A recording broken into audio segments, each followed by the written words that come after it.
Tuesday, August 18th, 2026 meeting. Please silence cell phones, pagers, and other electronic communication devices. Agendas and speaker request forms are located at the back of the chambers. If you're in the audience and you want to speak on something, fill out your speaker request form and bring it up to Jordan over here. And so we're all here today, so pass that up. We'll have a prayer today for the rain that we've received, and we appreciate that and pray for all the men and women that are out fighting for our freedom. So we'll have a moment of silence, and then we will have the pledge. Thank you.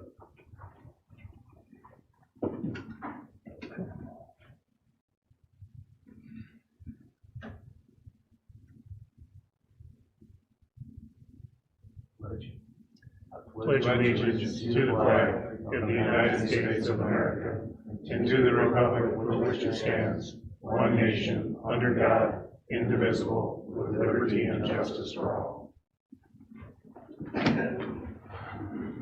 So we'll review and approve the agenda. So I'll look for move to approve the agenda.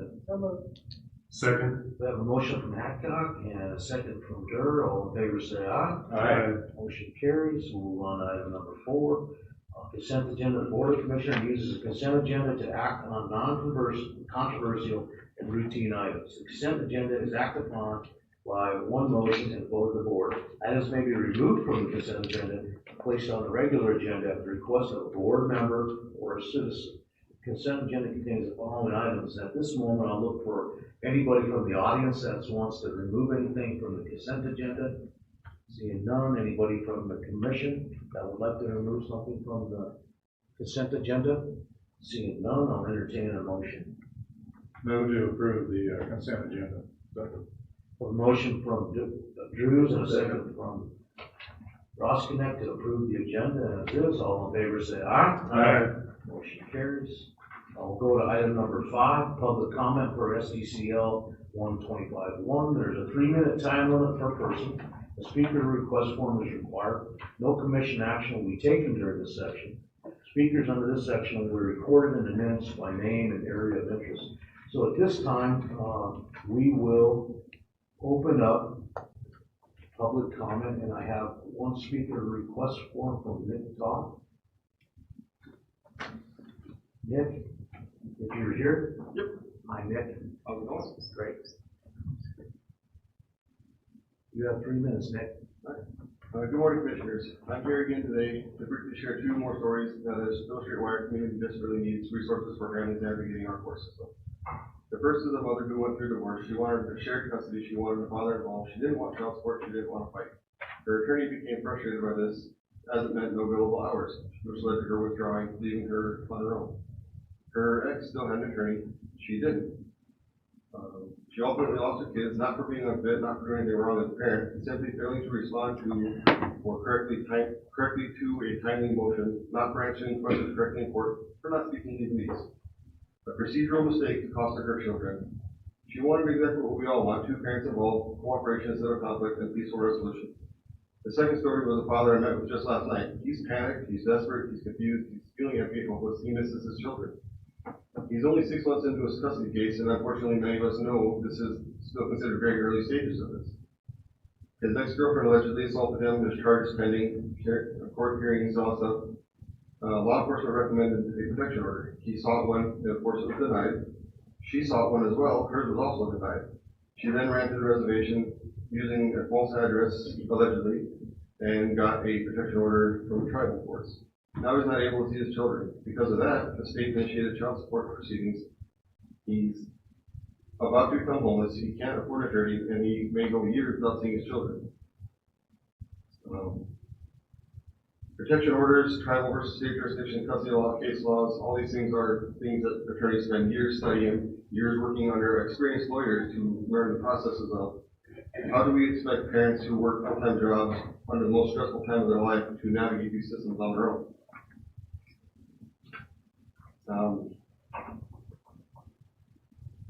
This is why I keep coming back here. I'm asking for your help developing something within the county's authority. Like I said, an advisory committee, legal resources, something. We're getting close. We're past the point of asking or looking for are identifying the problem. We've got solutions. We have attorneys, we have paralegals, we have counselors and custody evaluators all interested in helping. We have several people in the community that want to be part of the solution. What we don't have is funding and infrastructure to put those people to work. We need office space, we need funding for salaries, we just need support. We can start making a huge difference by the end of the month. Give us a year, maybe two, let's see what progress we can make, see if this proof of concept works. If it does, pass it on at the state level. We're no longer asking you guys to build this from scratch. We have ideas, we have things in motion. We just don't have the money. These aren't just court cases. These are our Pennington County families. These are our children. This is our community. We're close to a solution. We're just asking for help making it a reality. Thank you, Nick. Mariah, I think I know your last name by now, Mariah. So, What? your last name, if you just want. Cranny. Thank you. You have 3 minutes, Mariah. Go ahead.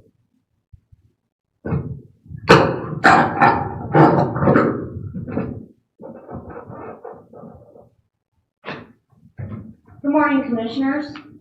My name is Mariah Cranny. I'm a civil rights advocate, a mother of 4, and a registered CNA in Rapid City, South Dakota. I have been coming to County Commissioners meetings now for 6 months. 7 months ago, dishonorable Eric Kelderman cut me off from my children illegally. I cannot call them and ask if they are safe, and I have something to read. State of South Dakota, County of Pennington. Formal notice of alleged criminal deprivation of rights, conspiracy against rights, and county-funded participation. This notice is being served upon each commissioner at your official capacity. You are hereby placed on formal notice that affidavits, declarations, records, and supporting evidence have been provided alleging that judges, officers of the courts, law enforcement, courts, clerks, attorneys, agencies, and/or county-funded NGOs and actors within this county have participated in, enabled, or ignored, or financially benefited from the unlawful removal of children from fit and loving parents without constitutionally required due process of law. The rights implicated include, but are not limited to, the fundamental rights of familial association, due process of law, equal protection under law, protection from unreasonable searches and seizures, and rights secured by the Constitution, granted by God, our Creator, and laws of the United States and statutes of South Dakota. When a government actor acting under color of law willfully deprives a person of rights secured or protected by the Constitution, that conduct may constitute a federal crime under 18 U.S.C. 242. When 2 or more persons act together to injure, oppress, threaten, intimidate, or interfere, gang stalking, free exercise of federally protected rights, that conduct may constitute conspiracy against rights under 18 U.S.C. 241. This commission controls, approves, allocates, appropriates, or authorizes county-level funding that supports the operation of county courts, court personnel, law enforcement, detention, administrative offices, and related agencies. Once this commission is placed on notice of alleged federal civil rights crimes being committed or enabled by county-funded actors, continued funding without investigation, referral, preservation of records, or corrective action may create exposure for knowing participation, deliberate indifference, concealment, or aiding in the continuation of unlawful conduct. I have 10 seconds left. Failure to act after receipt of this notice may be viewed as evidence of deliberate interference, continued financial support of knowing concealment of alleged federal civil rights violations under 18 U.S.C. Code 4, concealment of known federal felony, failure to make it a known proper civil or military authority under the United States may constitute misprision of felony. Our children are not revenue streams. Parents are not commodities. No county-funded system has an authority to profit from the destruction of families while ignoring the Constitution. Please, please do something. Thank you, Mariah. Seeing no other speaker requests, does anybody want to speak? Sure. We'll close public comment. So public comment is not closed, and we'll go to the 2026 Central States Fair kickoff. Mr. Ronald Jeffries. It's the 81st Central States Fair, running from August 21 to August 29th. And so anybody that wants to know, the ribbon cutting ceremony will be held at the Monument Health Community Stage Friday, on the 21st at 3. So Ron, you have the floor. Thank you. Ron Jeffries, General Manager, and Ashley Solano, Assistant General Manager, Central States Fair. We're just here to invite you and the public to come out and enjoy the 81st Annual Central States Fair. We've got plenty of fun and exciting things lined up. Pass sales, we sold out of our VIP passes the other day, but we still have some premier and grandstand passes available. We're just, despite all the challenges we've had going into this year's fair, we put together a great team, we put together a great product, and it's going to be simply an outstanding Central States Fair. I'm going to have Ashley just walk you through a little bit of the activities. Thank you. So we still have the 9 nights of entertainment. We'll kick it off with the arena cross and the freestyle motocross. Then we'll go into the Mountain State Sport Demolition Derby. We did move around the X-Bronx and the Range Days Rodeo this year. So Sunday, Monday, Tuesday will be the Range Days Rodeo. Wednesday is going to be the Extreme Bronx Finals. And then Thursday, we've got Jody Messina. Friday, Billy Currington. And Saturday, Gary Allen. I know, Ron, that we have a proclamation that. Yes, and just before we get to that, if you don't mind. So we're also working with Jerome Harvey to get our fireworks permit in place for the finals, X-Bronx finals that night. So we're using a fireworks show to celebrate America's 250th, celebrate the 81st Annual Central States Fair, City Rapid City's 150th birthday. So it's going to be a great celebration throughout the entire week. So, now, Ron, that's a big deal. Is Cody around today? If you guys communicate with Cody, he can help get that word out through the website and whatever other channels that he has available for you guys. He's at your disposal. Perfect. We thank you for that. Use them and abuse them.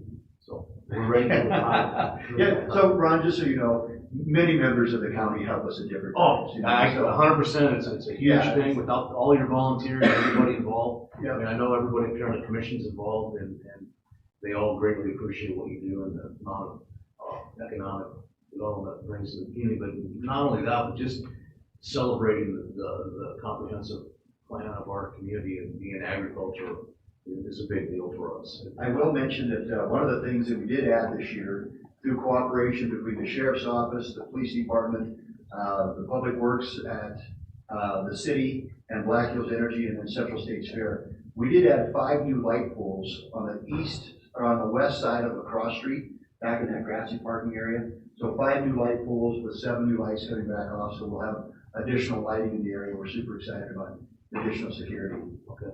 Ron, I'm going to let Commissioner Hadcock read your proclamation, and then I think the commission might want to make some comments to you also. So. Thank you, Chair. Executive Proclamation, Pennington County, South Dakota, 2026, Central States Fair, where generations gather. Whereas the 81st anniversary of Central States Fair brings together a generation of young and old to gather and celebrate agricultural heritage, foster community spirit, and create lasting memories for years to come. Whereas the Central States Fair is a place where generations gather as we celebrate the 250th anniversary of American tradition, recognizing that the Central States Fair is an economic driver for Pennington County, Rapid City, and western South Dakota, bringing families together to gain insights into the region's agricultural industry. And whereas the Central States Fair will feature a vibrant array of events, including Western hospitality through the Extreme Bronx Final, PRCA Range Day Rodeo, Mutton Bust and Rodeo, youth agricultural exhibits, country western concerts, demolition derby, and arena cross and freestyle Moto X, and the amazing Midway Carnival. There are just a few of many events held at the Central States Fairgrounds.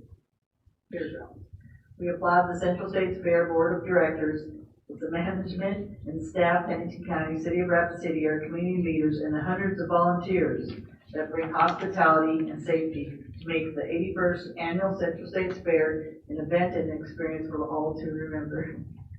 Making me smile a lot. The Pennington County Commissioners and employees recognize the 81st Annual Central States Fair held in Rapid City for the next 9 days and welcome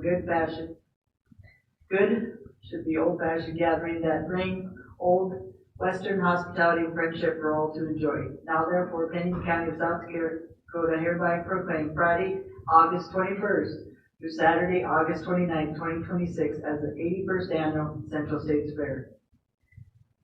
And this is testimony I hereto set my hand, and that would be our Board of Commissioners. Thank you. Thank you, Commissioner Hancock. Do you have anything you want to add to that? I know that this is passionate to your heart. Thank you, Commissioner Weifenbach. So, we've had a few tragedies at the fairgrounds the last few months, but thank you to the Sheriff's Office. I'd like to give kudos who bought lunch on their own dime for our people, and then helped with some of their, our HR and other things that really made a difference for the fair. Employees and volunteers and the people there. So thank you, Sheriff Mueller, for that help. He has been in the community, and that's not only that fairgrounds, but other places. So I appreciate that.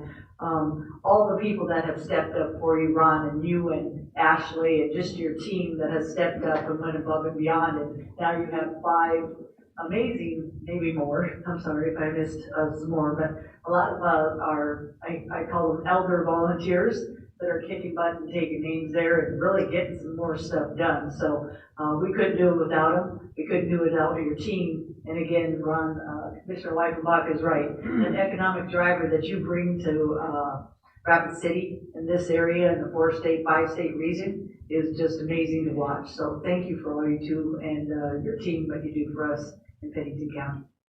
Thank you. Commissioner Rossnick, I know you're sharing this. I'll give a shout out. I'd say this for the last 7 years with Ron. I just can't appreciate what you and your staff does and what kind of a product you produce for the community, not only Rapid City, Black Hills area, but the 5-state area. And I know that after the fair is over, you guys will already start working on the Black Hills Stock Show. Don't remind us. It never ends. It's just one big cycle. So once again, thank you so much for all your work and efforts. Thank you. Commissioner Durr, I know since you got rain out there, you're probably in a good mood today, so get some comments from you. Yeah. So anyway, I know it's been, a tough while, and it just shows the character of your office and the leadership from you, Ron and Ashley, is to how you've persevered and just kind of rallied through that.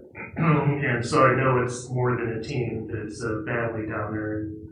I mean, I spent 35 years down there off and on doing the event and security and raised my kids down there. And it's just got that atmosphere that everybody pulls together and everybody works together. And if you see something, you just do it. And that's not a shared work ethic, everywhere, but it's certainly something that exemplifies what has kept the fair going in the stock show for these many decades. So anyway, thank you. And Commissioner Groups. Thank you. So Ron and Ashley, just appreciate all the energy that you and your staff, your board bring to this.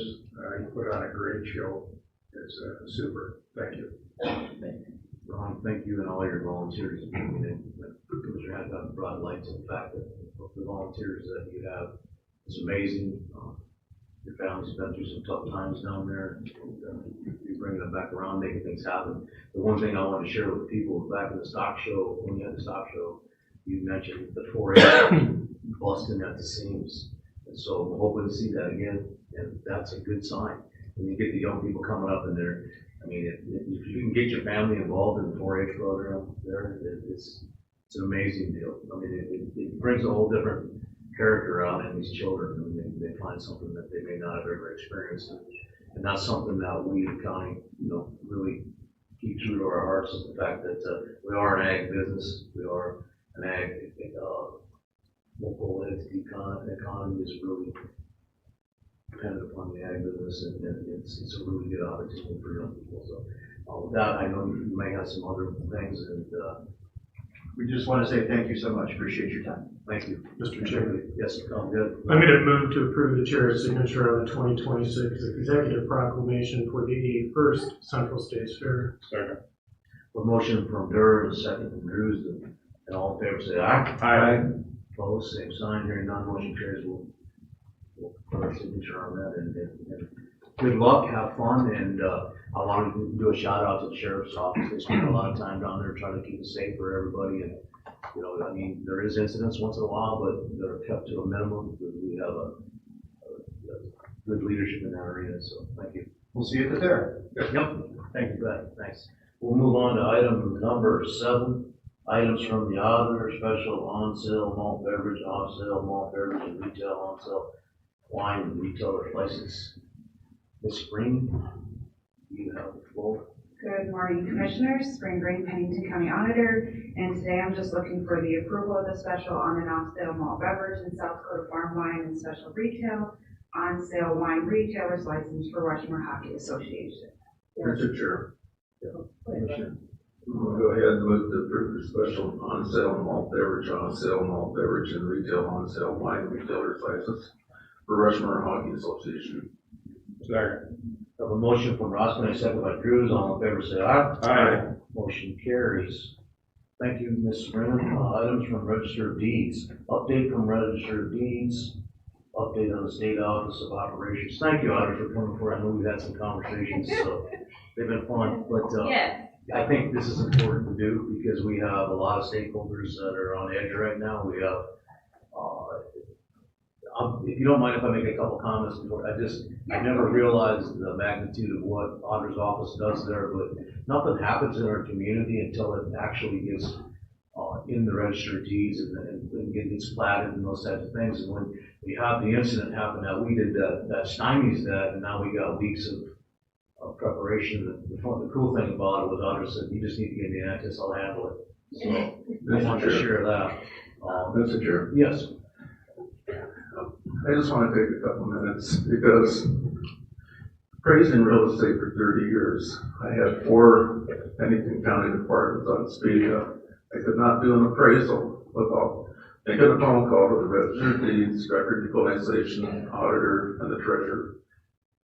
And I just can't imagine what that would be like to the other appraisers, but not only them, but to the bankers and the lenders and the title companies. I mean, this is really critical. And I'm not appraising real estate anymore, but I really feel sorry for the ones that really have to depend on those county services. And I just appreciate everything that you're trying to do to get your office up and running. And trust me, behind the scenes, we are working on that. Yeah. Auditor, you have the floor. Sure, thank you. So I'm Audra Castiel, your Register of Deeds. My office is not simply a records and retention office. It is part of the infrastructure that establishes ownership, legal rights, financing, and taxation, and the county's ability to conduct business. If the county was seen as a building, my office would be part of the foundation of that building. And a building stands without a solid foundation. My office affects the treasurer and equalization for property ownership and property interest, planning and zoning for legal descriptions, plats, easements, and property interests, the county auditor for transactions involving county-owned property and county liens. It affects economic development for property acquisition and development, banks and lenders, for recording mortgages, title companies for title searches and real estate closings, attorneys for helping their clients prepare documents and estate planning, our citizens and businesses for buying, selling, refinancing, and establishing property rights. The current disruption is affecting the real estate industry in Pennington County. One underwriter, Old Republic, will not allow anything to be closed during this period on what they're writing or underwriting. So my title companies typically provide gap coverage over what happens between their last search before closing and when they record the document.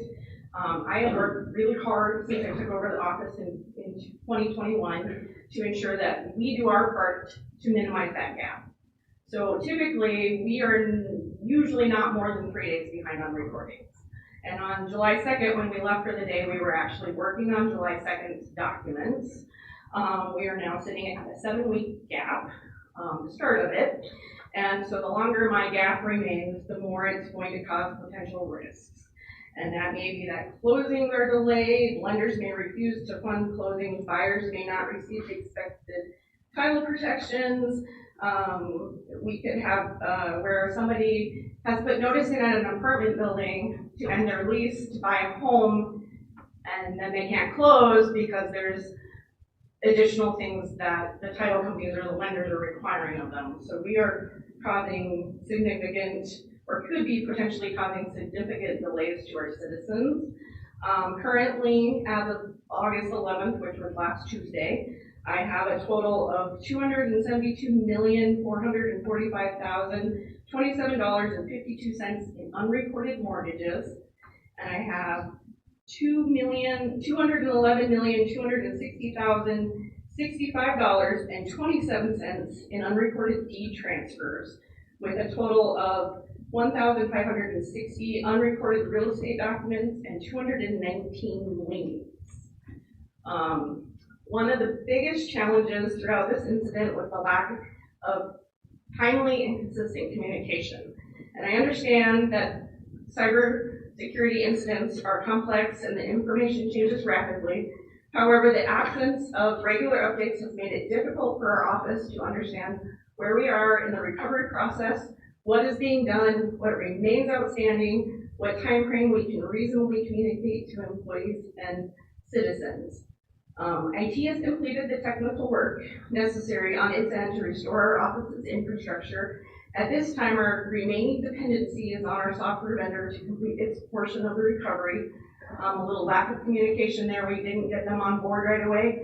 And so they had employees who were on vacation and delays in helping us to do that. They're doing that today. So I'm hoping to see progress. I'm also needing IT to find a way to get my public terminals up and ready for the public to use. We've been getting lots of phone calls that the public wants to come in and search our records. And I've got private searchers who have orders on delay. I know a couple that they probably total like 200 records. And those help the credit unions to be able to give their customers home lines of credit and second mortgages. And so a lot of that hasn't been recorded right now. So I really appreciate everybody who's been working on this and all the work that's been done. I would just like to respectfully request that if there are any meetings involving the operations of my office that or a representative from my office be included in that discussions.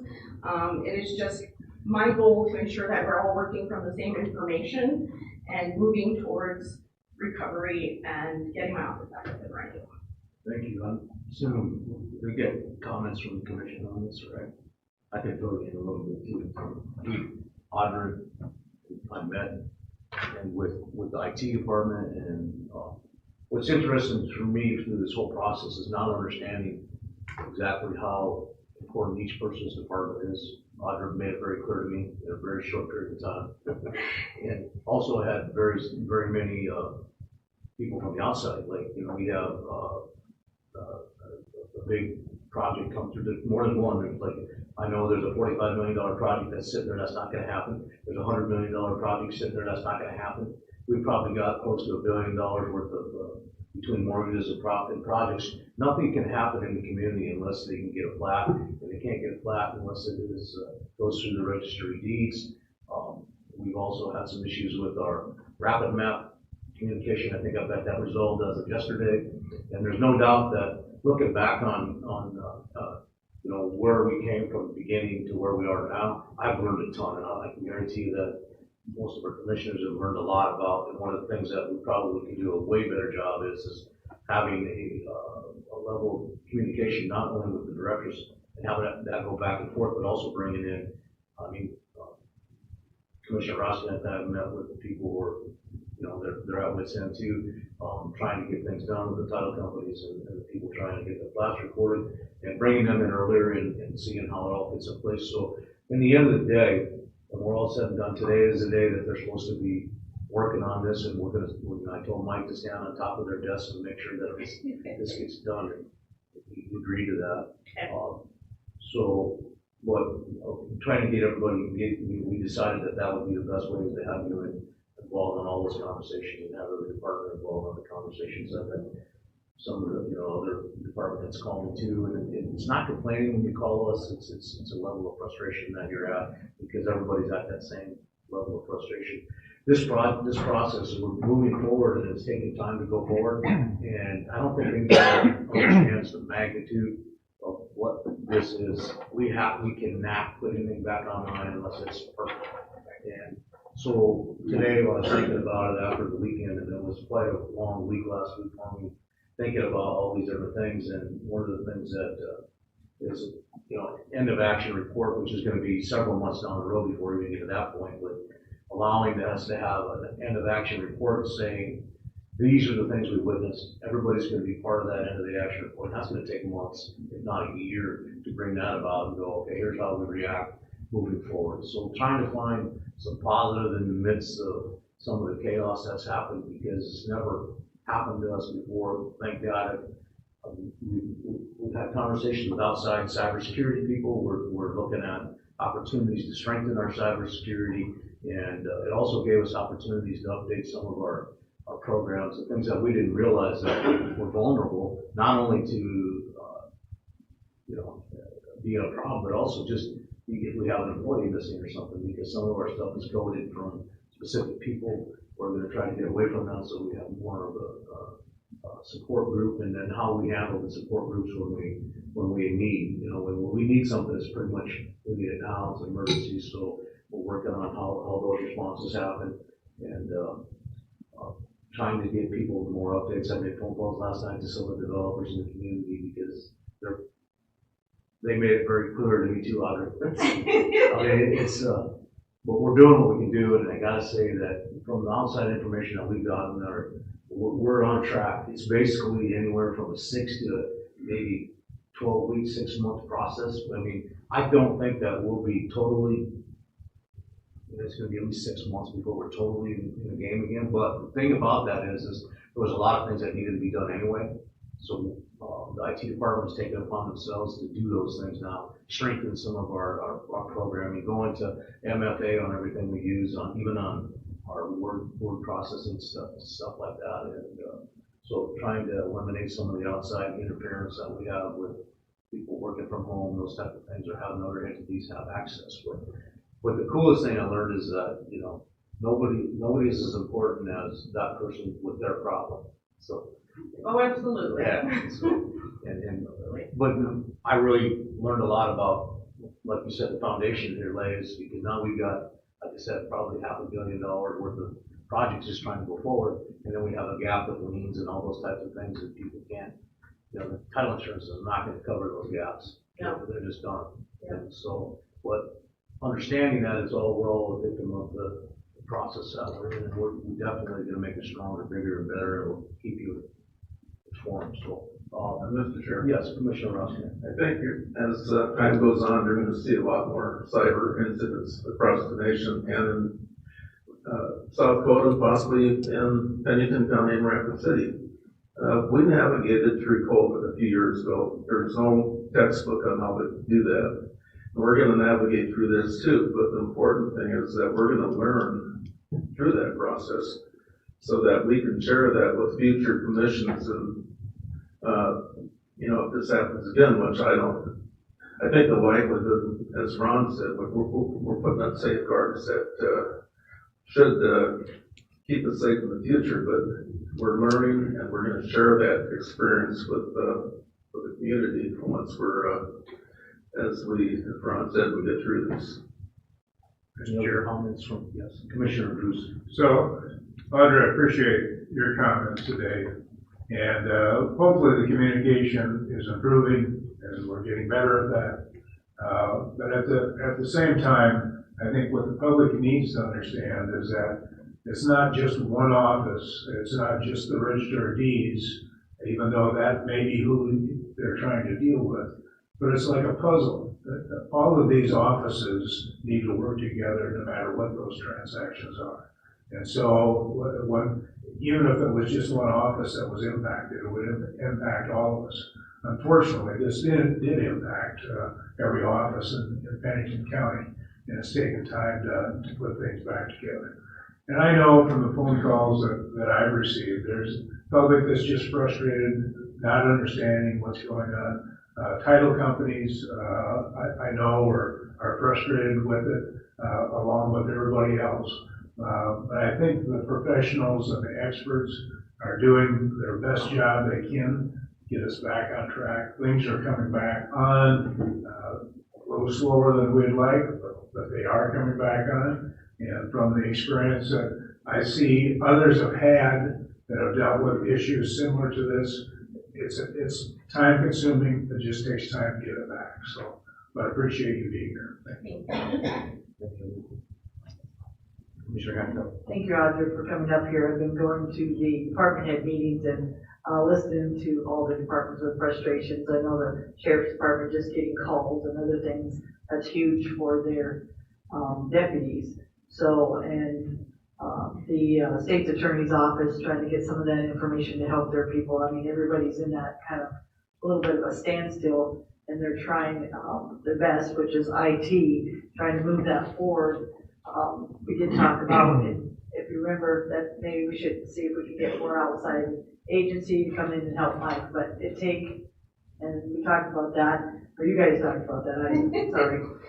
And I thought that was good for him to say. It would take more time to train somebody else. By the time they trained everybody else, it would take time off of them trying to do what they have to do for Pennington County already. You can't just come in and say, hey, do this job for us. They have had Rhonda and a couple other people from the county help, but it isn't something that you can just bring 10 people in and say, hey, can you help us put this all back together? You have to train them on every computer system. And I don't know all those techniques or anything, Mike, but I have been listening. It's a lot of work, and it's not going to happen overnight, and it's not something that they're just taking their time on. They've worked, 12, 14-hour days, and hours in those days just to try to get this moving forward. But you're very important. What you do, have been around you a long time. We work very hard. Weren't the director at first, and you work just as hard to move things forward. So appreciate what you do, Audra, and thank you for the update today. Thank you. I just want to add in a couple more things as I thinking through all this, and like when I first sat down with IT on this whole problem in the emergency management response team, everybody was talking like a foreign language to me. So I've gotten better at that, and then Mike's thinking about giving me a job in IT, but I told him that probably wouldn't be a good idea. So we did talk, when there's other things that we have to deal with too, is we have to deal with the legal services, and we have to deal with our insurance services, and just to shore up the confidence in what we're doing is, we had a conversation with the insurance company, and the first thing they said to us and Mike was that you're 90% ahead of anybody else that's made the same phone call. 90% ahead of anybody else that made the same phone call. That was like, okay, that's gave me a good level of confidence that this could have been like 10 times worse. So saying that we were 90% ahead. So we're working with the insurance company's IT team. We're also working with, I think Mike called it the South Dakota National Guard. They have a team of cyber security people, and it was crazy because they were excited. I'm like, you guys are sick. I mean, they were excited because the first time they got called out to a project, and so we learned a lot from them. They learned a lot from us, and they're going to be available for other people if this happens. It was so there's a lot of good things that came out of this too. So, but I think Commissioner Durr, you wanted to say something, sir? Yes, sir. So I've always recognized you as the quiet one that just kind of stays back in your area and just get stuff done. And I believe anyway, you're very efficient. Your office is, and that you guys just go back there and work. And additionally, you have the best decorated office during all the holidays. Thank you. We're trying. Yeah. So to have you come forward and say that this is an issue, we all recognize it's an issue. And so I know that, just to have you put this together, it's excellent, by the way. Thank you. And good information that we can share with the public and let everybody know that we're trying to work on this. And again, the department heads and everybody in the county understands the frustration out there, and that we're trying to do what we can to get through this. The comment I would make, I guess, moving forward, because I was setting my county email up in your office a little over, a week and a half ago, and I happened to be there when you had an interaction with IT, and trying to get your hands on what a timeline and what the way forward looks like, and that's what you should be doing is the leader of your office. So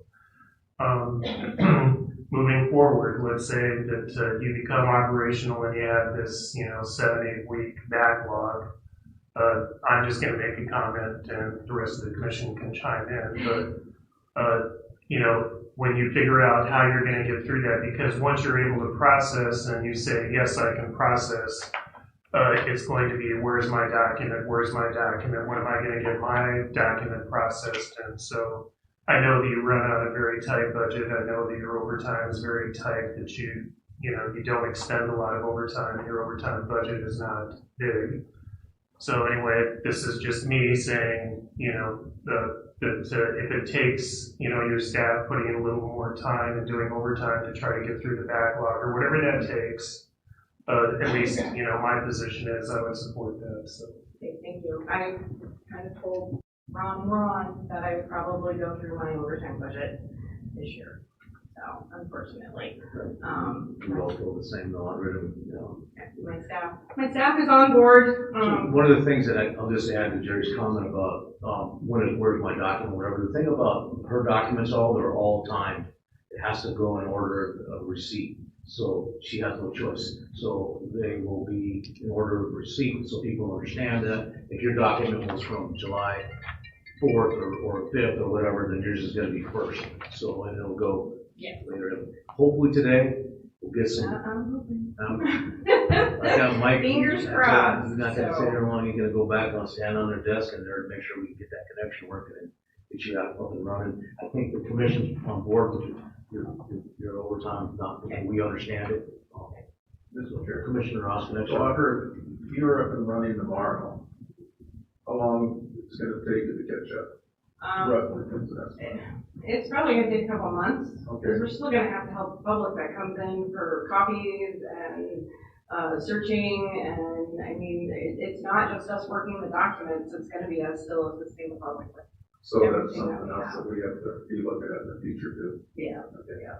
So, I hope it's sooner than that. I mean, we are pretty efficient and we're pretty good at what we do. I have a great group of employees that work for me, but it's gonna take time. We are starting on 7 weeks of unrecorded documents, so. How long do you think it would get Mr. Durr up to speed? I'm not sure. Don't know what he knows already, so. We appreciate you coming forward and we understand. Thank you. I appreciate your time today. We'll move on to the next item, guys. There's nothing required. Mr. Dustin, items from emergency management. Mr. Chair, Yes, Commissioner. update from Treasurer. Oh, that's what. Number 9. I'm sorry. I guess I. Oh, yeah. Oh, it's right there. Okay, I'm sorry. This is right here. You have the. Easily overlooked. Good morning, commissioners. Annette Brandt, Pennington County Treasurer, just here to update you what's going on with our office during this time. We are 100% now processing motor vehicle and have been for the last probably 4 weeks. We put pen to paper and we're doing everything manually from the get-go. So July 5th is when we started doing that to be able to still collect revenue if we could, and so forth. So right now, we do have our program up to be able to start putting all of these numbers, all the days, playing catch up with the programming, I should say. We're on July 20th right now. We have started overtime already in order to get caught up as much as we could. We balance and we're doing deposits every day, but we were doing it with, pen on paper. So now we're playing catch up with that in addition to the workload that's coming through. Phones are still a big issue for us. Not sure how the other departments are working with that, but the static is really bad. We're having to call people back a couple times during one phone call. Hopefully something will break with that as well. We're not able to get our voicemails out, so if people were leaving voicemails, we don't have access to that yet to clear that out. So they're full voicemails, and now it's full, so we can't add any others. Once we get to those, we'll go through those as quickly as we can. It's going to take, like Audra said too. I mean, we're talking 6 weeks worth of voicemails in there. So We're going just as quickly as we can. Most of the handwritten memos that we have taken from customers that have asked for something, we are getting back to them, whether it was real estate or motor vehicle. And then our title log is our biggest hang up right now. When somebody calls in and asks whether their title is here or not, we have those filed alphabetically in the day that they came, so that we can quickly retrieve those. We're on the 16th of July for those of getting caught up with that data entry. Queue system's still going to be off. I'm going to continue to keep that off until all of our programs are up and running and we're up to date. So it's first come, first serve. When they come through the lines, don't have the numbers for you because of that, but I did run the July, just for your information, the July of 2025 motor vehicle transactions are down about $840,000 from July of last year. But the good part about that is, always a silver lining, right? The self-service terminals were up 196,000 in usage, and the online kiosk was up 265,000, and the online use for the state system was up 196,000. So people are starting to use those avenues as well, so we appreciate that. Our drop box is open for real estate property taxes during the time that our building is open, and we have full access, not full access, but we have the majority access to real estate right now, that we're able to post and look up things, and we are doing our due diligence, hopefully to keep those title companies up to date on what they need to be collecting on their closings, and trying to get back to them as soon as we can. Public access for them is still not available, so we want to make sure that we keep them up to date. Let's see. I think that's it, unless you have any questions for me. The self-service terminal for 900 Concourse is expected this week yet, and it will be located right inside the front main doors here. At that time, we'll decide whether it will be 24/7 right away, or if we'll wait until everything's up to date. We'll visit with Commission about that as well, but we are expecting that this week. So. Thank you. Yes, Commissioner Hadcock, you have the floor. So just some questions. I know you're down in some of your areas because of your, technology, but it'd be interesting to see between walk-ins and queuing system, if you help more through the queuing system or the walk-ins without the queuing system. Does that make sense? Like I said, some of your technology and stuff is down, but it would be nice to see the number difference. And if the queuing system, it would also show that it's making a huge difference, or it's making a difference compared to the walk-in. Does that make sense? It does. We have, complaints in both ways of how come we don't have the queuing system anymore. It's hard to appease everybody, right? They like to some of the aspects of that queuing system, so we might be able to pull some of that out if we decide not to use the queuing system for that. I'm never going to be able to have numbers for you to compare now versus that, because that's what the queuing system did, was count the heads that came through the door, and they were on there. But at least for the volume of the completed transactions, we can certainly compare that.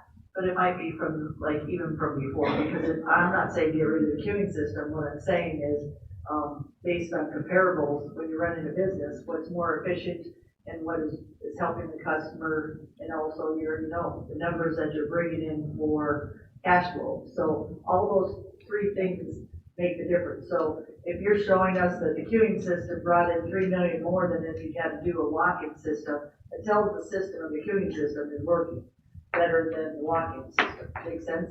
So that's how I do comparables. If I ran a business, I would say, okay, I can help 600 people a week through the walk-in system, but the queuing system, I've got 868 through that. Plus, you got to remember, you don't just have one business. You don't just have walk-in and queuing. You have mail and everything else. So all those systems make up how much money you're making.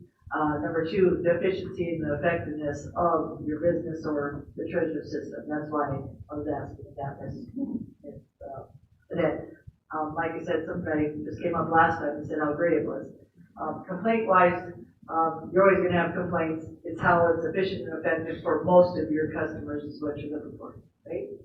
Absolutely, and those that were loud and vocal about not having the queuing system, I asked them to just contact their commissioners and let them know that you like it too. So we do have, it is probably about 50-50, but the ones that do have issues with it, it's like Commissioner Weichenbach said, if they have an issue, it's their issue right now that they're concerned with. So we'll work with that. We're looking at those numbers as well. So, well, you can also compare from the year before when you had walk-ins. So that's easy to see some of that and how that efficiency is working differently. So you don't have to have like right now. You can have from the past how many walk-ins or how much cash flow or even comparables that way when you change the system. So something that you might want to think about to either prove to the community and your commissioners that the queuing system has been killing it.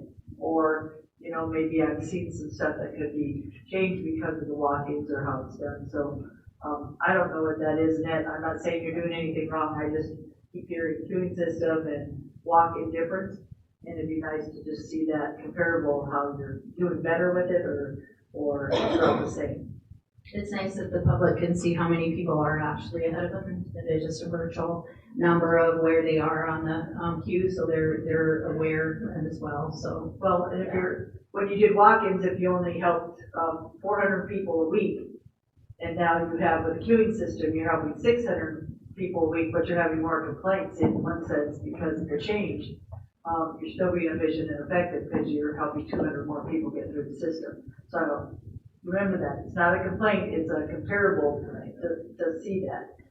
For sure. And one thing I do want to mention is that, and obviously I have been thinking of a lot of this, but if we were to go back to first come, first serve, I would not want to just do it as first come, first serve. I'd like to have the video back again where people could see the line, they could make a choice. We don't have one of those out in the lobby yet either, so just kind of, obviously with what's going on right now with our services, that's down the road, but not by far. Yeah. If we don't have that queuing system back, I'll be asking for a video or, a camera out there so that we can put that video back online. I don't run your office, I do business and then I just watch. And I see it both ways, but when I have data to prove to the public, like, okay, you're wrong because our queuing system is helping 600 more people than your walk-in system did. So it's nice to be able to answer those questions for us to be able to basically defend you if you're doing the right thing. And if there's changes that need to be made and accordingly, we can at least tell you why. Thank you. Yeah, the queuing system majorly for recording, we don't have that any longer. Commissioner Austin. So that one of our suggestions was we have 12 windows, to get all 12 windows up and running, and no break time. People can take breaks, but have somebody go in. So those windows are fully operational during business hours. Are we still kind of shooting for that, for about 1 I am shooting for it. You're still getting complaints on the incoming phone as well, and I need to have at least 3 people on those phones. What we have done with this switch is those first 2 windows that are reception area are now processing. So we have 12 windows down the side. That was the original goal, was to have 3 additional staff to be able to pull those, and then instead we put knowing that there's no additional FTEs being offered, we put the 2 reception desks. They're no longer reception desks. We're actually doing processing out of those 2 windows for the faster transactions. And as training is done with the staff, then we'll have those 2 in addition to the 9 staff. So we'll be at 11 at that point. So Ron and I talked to IT, and it's my understanding from that conversation that our phone system is pretty limited. You get that impression, Ron? Yeah, well, I mean, it gets overloaded. And it obviously keeps coming, the whole issue keeps coming back, so I think we're gonna bring Mike up here and have him explain to us the phone system new. Right, because that's one of our big problems. Mr. Chair. Yes, Commissioner. Yeah, I asked George and Ted might come so we could have this conversation, but getting back to queuing system or walk-in system, But whatever system we have, unfortunately, it's not like outside the kiosk or going to the state, but we're not selling a product to customers and saying, I can get more customer base by selling this way or selling this way. The public has no choice but to do business with the county, and so these are mandated things that they have to come to the county. Or if right now, if there was an option, they would go somewhere else. In fact, they would go register their vehicle in another county if that were allowed. They're not, they can't do that. So,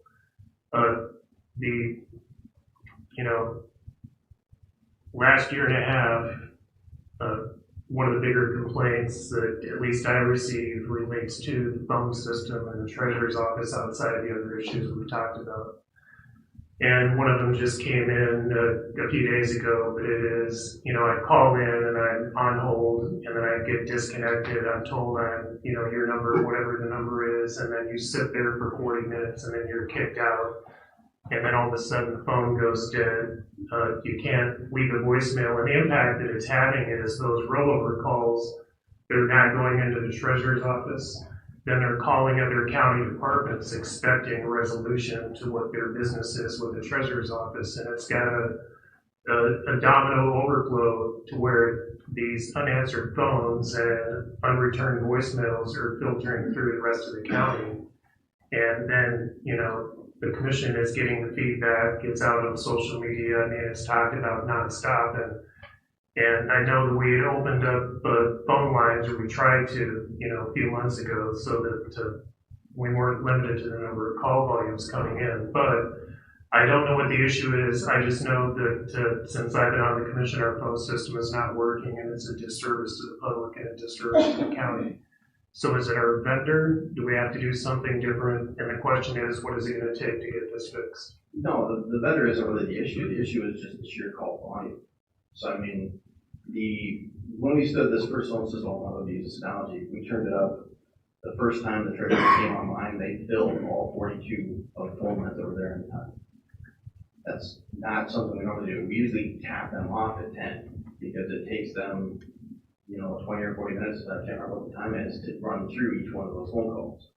They had 42 of them lined up within the first couple of hours, and then they just kept coming in.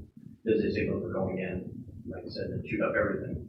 So, we've got 72 lines. I could put that in place and we could just hold for forever. But if there's not somebody to answer the phone's just going to keep ringing, and people are going to call and complain because they can't get through. So, the phone will work.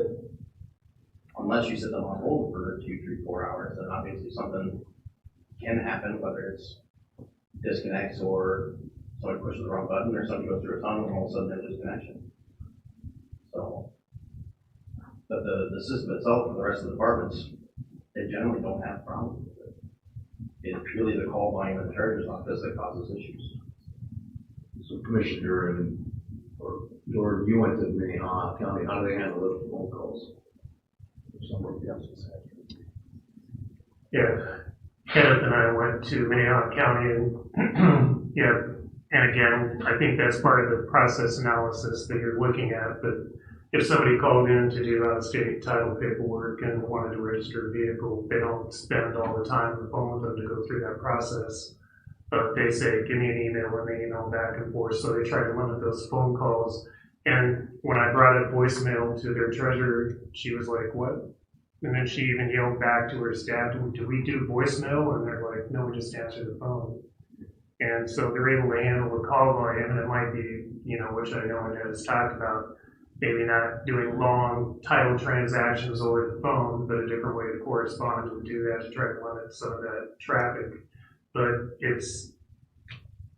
I don't know what the answer is. I just know it's not a service to the public and it's not working. And so to have the public call in and just get disconnected, to have the public call in and can't talk to anybody, to have the public call in and get put on hold and then disconnected, or the phone ring and ring and ring and it doesn't answer and it doesn't do it, it's not a benefit then to have those phone calls roll over to the other departments to pick up that call volume and then write down a scratchy note and get information from somebody and then say, here, you need to call these people back and this is what their issue is. And then for those employees to say, sorry, we can't help you, they'll communicate the information. So, and I don't know then if it's something that comes up and says, sorry, we've reached a call volume, but we cannot, please try again later, or offer in a voicemail, to the public other avenues to do business, or you may be better served just to come in if that's an opportunity to come in. So something that tells them, because what they're getting is no communication right now, it's just disconnect. And I don't know if we've changed it, wherein we had a window where the phone was not answered from like 11 to 1 during the noon hour, and I don't know if we've opened up those phone lines or if that's still the case. Mr. Chair, we did open up that we're, and then I just have staff that are staggered over the lunch hour, but it's still just 3 people that are answering the phones that are coming in. And right now too, just a point is that it's not necessarily just the volume that's coming in right now, it's the quality of the call as well. So we'll be on, we'll answer the call, and I oftentimes hear my staff recalling that person. I'm sorry we got disconnected. I mean, it's like during our conversations, it's disconnecting. At first we thought it was the people calling in because we do a lot with out of state, but it's our phone lines. So the quality of the quality of the phone itself, something is wrong. It's different than it was before, and we, just before this cyber incident, we had started, we created all of our PDFs so that when they did call for something, which your email will send it out to you. And that was helping, but we only had like 2.5 weeks into that before this happened, where we lost those. We'll be getting those back up again and trying that as well, but I don't think that's the total answer. Just now the quality of the phone, of the calls coming in is bad too. It's hard to hear them. Mike, go ahead. And she's right on that. The last 2 weeks ago, we did a restore on the phone system as part of our recovery. 3 of the 4 servers came back up. The 4th one we're fighting with the vendor on. So in the last 2 weeks, call quality has been down. We also were not helping that because all of our phone lines are VoIP and digital now. During the last 2 or 3 weeks, we've been restoring and moving around a ton of files for all the departments to be able to get back online. With us hammering our network at the same time we're doing the phones, we realized we were inadvertently also making the phone call quality worse. So we've made a few changes recently to try and alleviate that. Again, in the last 2 weeks, call quality has gone down. So and we're working actively on that. Is the call quality our vendor, or is it us? No, I'm pretty sure it's network connectivity. Like I said, we're doing so much in there right now in this process that we're inadvertently killing the network, which is stuff we don't normally see. You don't normally, on a network like this size, move the kind of data we've been moving in the last couple of weeks. So, and then, I mean, were you done? Yeah. So the calls that come in, are we doing the people's work right over the phone? Yes, we're processing title work that has come in through the mail. On the phone. Right. So they mail it to us, and then we get on a phone call with them. Right. And then they pay for it. Okay, so I guess we need to look at the process that's taking place. So we're spending that much time on it, and everybody else is coming down here getting it done, or using the computers or the kiosks, and then the people on the phone are just, yeah. So that's maybe we need to look at that process too, and say what makes the most sense here. We talked about that as well, but as far as the out of state, the amount of out of state that we do, and people are utilizing that mail service as well. So we've got, like I said, we've been working for a week and a half now since we got our program up to input our titles, and the people that are using the mail, do they have addresses here, or do they have? Some do, some don't. Maybe we should make it. They should need to have an address here, don't they? No. How do they know that they get their titles here if they don't have an address here? We're an open state, so that was the discussion that was had before of so, whether or so not basically, if you want have an revenue or address, not. if you have an address, you're held accountable for that address. But if you don't have an address, you can go wherever you want. Correct. Wow. Mr. Chair. That's the state law. Okay. That's one difference that we did talk about, a couple months ago or whatever. That Minnehaha County, before they will process an out-of-state, they tell them they have to get a local PO box address before they will process. Right. And I think my recollection anyway, that on those transactions, they had about a 90% compliance. Okay. Maybe that's something we need to still do. I mean, if they can go anywhere without an address, except for they can't go anywhere without an address because they have internal policies that say you They can't can do go that. to any county. So they're coming to us because we know, okay, that's just something to think about for the commission and review. And Mike, do you see an end to the static problem? Yeah, like I said, I think one of their staff is here on site right now. We're gonna have people go through it, so. Okay. So is there a way that you make sure that knows what you're doing down there? If you're hanging in that car like that, so you can expect that, or if we can get headphones or something that, are they actually literally talking on the phone like this, or do they have headphones? If they want headphones, they have them. Most of them do have headsets, but some of them just prefer not to have those. And that's their choice, or whether or not they want to or not, but they're available for everybody. Whatever more convenient. Yeah, it's not the static of the headset though, they switch back and forth. If you thought at first that's what it was. Well, I just thought maybe wearing the headset would be less static for right now, but maybe it makes no difference. Yeah, and it cuts out, it's bad. You look like you have something to say, Mike. No, they only did work. Anybody else have commission anything to say? This is obviously a big, go ahead. Okay, sorry, I do have one more too, just to answer about the phones over the lunch hours and the front windows. So, did take your, suggestion under consideration for our new hires. We had a open position, full-time open position that we just hired 2 part-times that are gonna work over the lunch hour, and that's what they'll be trained for. To fill in those windows between 10 and 2, so we'll see how that works as well. So appreciate that recommendation. Yeah, I think it'll. And that's from Minnehaha as well, so. Yeah, and I think that'll work good, and we'll just keep moving forward to try to get the biggest, public facing office we have, and we get a lot of comments about it, or at least I do, so. I try to pass some of them on to you, some I don't bother you with, but, okay, does anybody have anything? Go ahead. Just a couple quick questions on the kiosk. So the kiosk that you talked about is coming to this building, that's a new one, or is that the? This is an additional one to the other 3 that are located in Pennington County. The state is with the volume is now also looking for a 4th one, and they have, as far as I know, have done at least 1 site visit in that area, which is up around Hill City. So we'll keep you posted on that as well. Okay. No timetable relative to that one though? No, totally state funded, totally state choice. We just put in suggestions and they're able to pull, pull reports to find out what zip code people are using the ones in town for, and that's how they determine that as well. So those kiosks can be used across the whole state, or anybody that has a South Dakota driver's license, no matter what county you live in. So that's.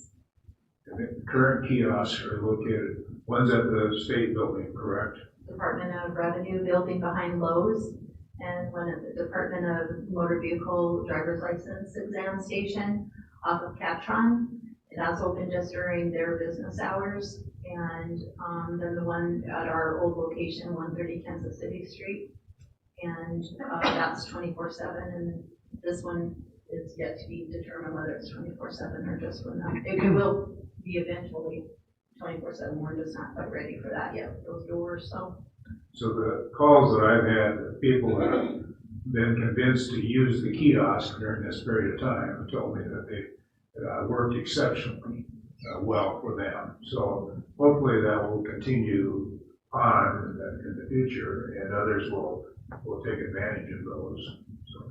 Absolutely, that's the goal, and the team's been really great of letting the public know where they're located. Because we couldn't do data entry, we had nothing to enter anything into, so I had 2 of our team members each located at the Department of Revenue and then at our Kansas City Street address to just help people through that too, because sometimes just the first time they're, didn't want to get stuck or whatever, and so that helped too, I think, so. We'll continue with that when it's at the front station from time to time when our workload allows for that, so. Thank you. Commissioner I just appreciate you coming up and answering the questions on the kiosks, the phone, the queuing and the walk-ins and just the mail. All those pieces and parts make a huge difference, and that mail's not easy either, so, yeah, anything we can do to help, we're here to help you.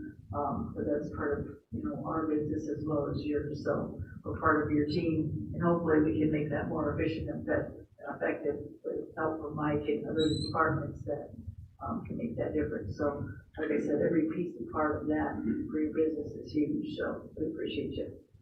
Mr. Thank Chair. you for helping, Mike.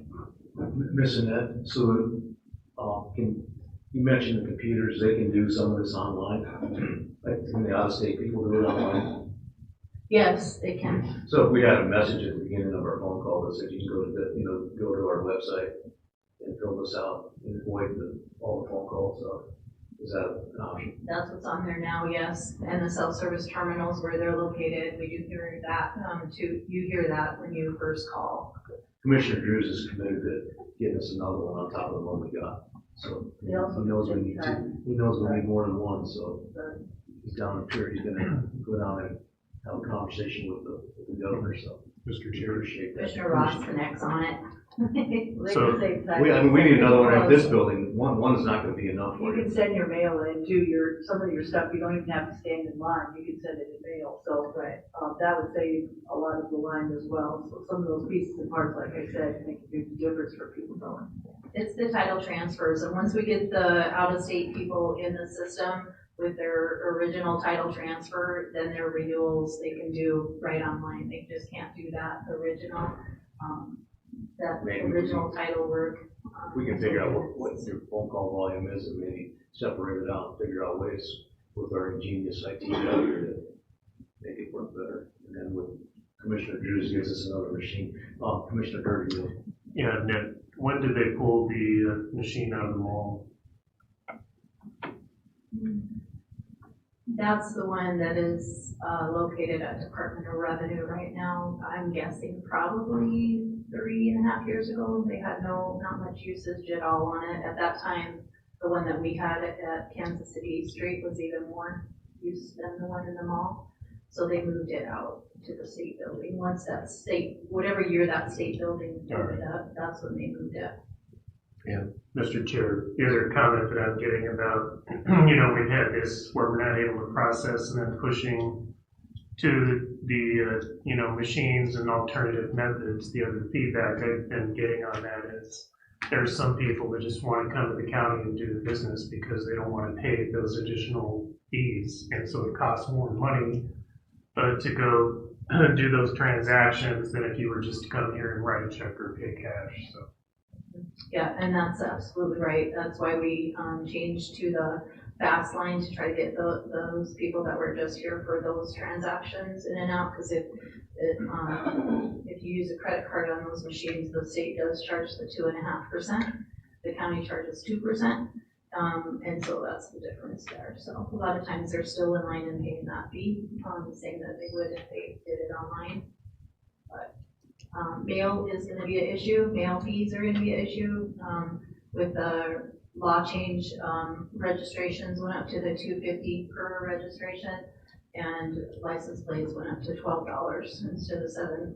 I think it was $7.50 or $7 or $7.50. But that all happened in July. So they're right. If we're handing it to them over the counter, they're saving that mail handling fee as well. SSTs, they don't get charged that either.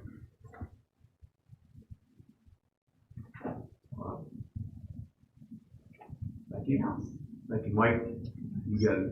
I won't try not to keep you here that long. I know you got stuff to do, so just get us back online, Mike. Thanks, Miss Annette. Thank you. We're gonna go to Mr. Dustin. Now you're up. I'm sorry. No worries at all. Good morning, Chair, members of the Commission. Dustin Willett, Pennington County Emergency Manager. Before you was a request for a chair's signature on a subrecipient certification of compliance with foreign national vetting requirements form. So this is just an additional form that we received from the state regarding our local emergency management performance grant, one of our main grants that funds our office. We just keep seeing some additional requirements. I shouldn't say additional requirements. Certification. These are things we're already doing. I visited with Director Hurley. She doesn't have any problem with what's on that form. Provided some feedback and guidance on that. We already use these processes. We already have these processes. This is just a certification that this is what we're doing, that we can give back to FEMA in order to keep those grant dollars moving the way they need to move. Further questions from the commission? Mr. Chair, Yes, Commissioner Gerb. I'm going to make a motion to authorize the chair's signature on the subrecipient certification of compliance with foreign national bank requirements. Second. A motion from Durham, seconded by Cruz. All in favor, say aye. Aye. Motion carries. I got something to say to you. Can you give me a quick explanation for the commission here, how rapid map usage affects your department? So we use both publicly accessible Rapid Map, which currently still works, and then my office uses Staff Rapid Map for different types of planning projects and support for most commonly hazardous materials responses. Typically, if we have a fuel spill anywhere on a hard surface, we're typically looking at storm drains and where those outlets are, where they daylight, how far away from a waterway are they. So we look at a lot of the infrastructure layers, the water, the storm water, the sanitary sewer. A lot of those engineering layers help us in our planning and response. And your planning involves the county, the city, everybody. Is that correct? Was this from you? I'm sorry? Your planning for emergency management it involves the city, the county, everybody, correct? Correct. Okay. So do you have access to Rapid Map right now to the staff level? Not to Staff Rapid Map. Do you understand why you don't have it? My understanding is that city IT and county IT are still working out some access issues. The city is cautious about allowing some of those connections. But in the meantime, you could have a spill and not have access to any of this, correct? Right now, correct. The hazmat team is accessing what they need to access. I would also say that in that same conversation, at some point, my office also utilizes city-county GIS connections. Right, but GIS is an important part of this. And that means Staff Rapid Map is a one subset of that GIS. The reason I'm bringing it up is it goes back to what Annette was saying earlier about communication level and having the ability. Everybody needs to understand what the other person does. So at the end of the day, with our end of action report, will be something that's going to be reported in there is about this conversation about how one person can stop what is vital to our community. So, and how we should all understand what, I have no idea how this all intertwines into each other and how Rapid Map and GIS, this affects every office in our county here. But we haven't had access to it. We've been trying to get access to it for weeks now. No result, but today you'll have it. So, just to let you know. Thank you. Perfect. All right, thank you. We'll move on. Can we take a little short break for like 5 minutes? Yeah. If we can.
everybody else here. We're waiting on Mr. Ron, but I think we'll roll without him. Can we do that? Yes. Can we start without him here? For Board of Adjustment anyway. Oh, okay. So we can make the motion to go into the Board of Adjustments, right? That is my motion. I have a motion from Hancock and a second from Dirk to move into the Board of Adjustments. All in favor, say aye. Aye. That motion carries. Hey, Jason, just give us a minute. We're waiting for Ron. Well, we wanted to get rolling, so we said 5. We probably took a little bit longer. Thanks for everybody coming today. We got a special guest in here. What's her name? Yeah, what's your name, Ronnie? Maria? Amelia. You know Amelia? My granddaughter's here from Vegas. Her name's Amelia. That's awesome. Amelia is almost 9, and she's going to take the chair position here pretty soon. She told me she could do a better job than I could. No? Oh, I'm sorry. All right. We're ready to roll. We got Ron back now. Amelia, thanks for coming to visit us. So, Jason, Mr. Jason, you have the floor, sir. Morning, Commissioners. Jason Benison, Assistant Planning Director. Agenda item 11A is variance COVA 26-18. It is for Randall Doffenbaugh. The request is to allow 2 principal residential structures on the subject property. Location of the property is 10755 Sheridan Lake Road. It is 136.81 acres. There is no special flood hazard area, and access is taken off of Sheridan Lake Road. Staff takes a 2-pronged approach when considering variance requests. Prong 1 determines whether granting the variance runs counter to public interest, and staff found that it does. And prong 2 determines whether a special condition exists to grant the variance, and staff found that there is not. The request was sent out for interdepartmental review. County Highway and County Fire both objected to the request. Staff's analysis of the request is that the parcel is rectangular, contains no unusual physical characteristics, and is comparable to surrounding lots. Basically, the request here is to add 2 residential structures, being residences. One is currently legal non-conforming as it sits because it was built before the zoning ordinance was effective. And the second is the primary residence. The plan, I believe, is to have the applicant's daughter come and move into that house, the smaller one of the 2, and expand the use. So at that point, it loses its legal non-conforming status, and hence the variance request. So the ability to comply is something that staff looked at during their analysis, and the site can be reasonably subdivided to allow development of the second residence. It is a self-created condition. The request of the variance results from the proposed addition to the residence, which results in the structure losing its legal non-conforming status. The applicants have not stated a hardship other than not wanting to go through the subdivision process. So with that, staff does recommend denial of the request. The applicants have failed to satisfy the required standards for granting a variance. Specifically, the request is not in the public interest, is inconsistent with the zoning ordinance and comprehensive plan, and is not supported by unique topographical or physical site conditions, creating an unnecessary hardship. The owners do have the option to subdivide the property and meet all of the county requirements. That will stand for any questions you might have. Commission. No question. Mr. Chair. Yes, Commissioner Rossi. I believe the applicant's in the audience, and I believe their engineer is also there. This property is located off of Sheridan Lake Road. When you around the city of Sheridan Lake, and I look at it, it's historically referred to as the Breeder Ranch. It's one of the oldest ranches in Pennington County. And those 2 parcels together, they combine 136 acres. And the way I look at it, it's a 1 unit. I cannot dismiss that interior lot line. I mean, it's there. If you're going to do the checks, Jason just presented, yeah, you can look at it as 2 parcels. I still look at it as the Breeder Ranch, 136 acres. Yeah, they could do the planting, but I think under this circumstance, it's kind of a difficult situation that is unnecessary. So I will, I'm gonna lean towards approval based on that. I guess what causes this to happen? I mean, what causes the, I mean, they got 136 acres, so they got plenty of room. But why can't there be 2 residents? What kind of problems does that cause, Jason? Right, so per a comprehensive plan, it's one principal use per lot. Okay, because it's a 136 acre lot. Right, I believe Brittany sent a paper to the board explaining the rationale behind all of that.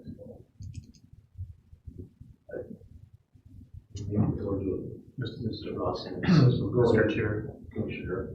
Yeah, I remember the conversation a few months ago, and I did read what, Brittany put forward, but I'd like to hear from Mr. Davis.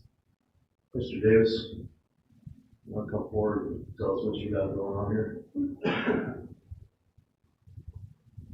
I guess one question that comes to mind is that staff is recommending denial because you're not subdividing this, so what's the issue with that? The denial because of what? They're not, your client doesn't want to subdivide. Oh, yeah, right. Yeah.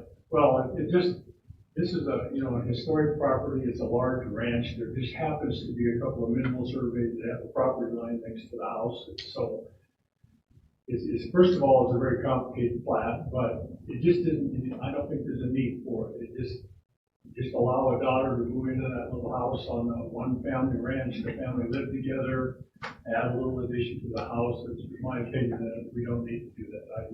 That's what the special condition is, that it's one ranch and it's a family trying to live together. There's already 2 houses there. There are already 2 houses there. Somebody doesn't live in one of them?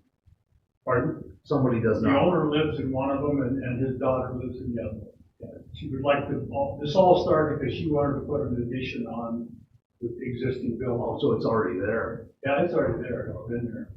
Well, they're already there or not. We just want to do an addition. It's legal non-conforming right now. Right. And the last time we were here, you said that if we would submit these 2 variances, that would allow you to approve this for us. And so we went through that process. Okay. Brought it here. Hopefully we can just get this done and let them live their lives, So, Mr. Loskin, were you making a motion there? Chair, can I speak first? Commissioner Hancock. Yeah. So, if you have 2 residents, it's all ag, isn't it? It's all like, So, Jason, there was already 2 residents there already? Yeah, One so was a, yeah, you can see in that survey that's Yep. on the screen. Yep. There's what it appears from the screen. It looks like they're almost going to double the size of that existing house that's out there. And that is the one that is legal non-conforming. Once they add that addition, it loses legal non-conforming status. okay, Because legal non-conforming, the purpose of that is to allow the use, even though it doesn't conform, but we can't expand the use, and that's what they're proposing. but you already had the 2 residents already on this ranch. But the only thing that triggered it was the non-conforming wanting to add an addition. Right, the expansion of the use. So how did they not have it subdivided before these non-conforming? These residences existed before the zoning ordinance was in effect. That's why it's being wanted. And I probably wouldn't have an issue if it wasn't legal non-conforming, they were just adding to the residence. I thought they were gonna build maybe another residence. And, I think people should subdivide, and I agree with you on the subdivision of the 2 properties. But I also, if they were already on, Ron asked the right questions, they were already on the property, and then once they become non-conforming, then they have to subdivide, I get it. But, yeah, you're kind of between a rock and a hard place. I know we have to, we don't always agree, we have different things on there that, we subdivide or we do things that, have issues, but if you didn't already have the house there, so how are they gonna do the addition on a non-conforming? Do they just go in and make it basically conforming with the non-conforming with the addition? No, that's what the variance request is for today, is to allow that to happen. And then the following variance request is to allow a setback less than 25 feet in the agricultural district. And so the 2 kind of go hand in hand what they're proposing here.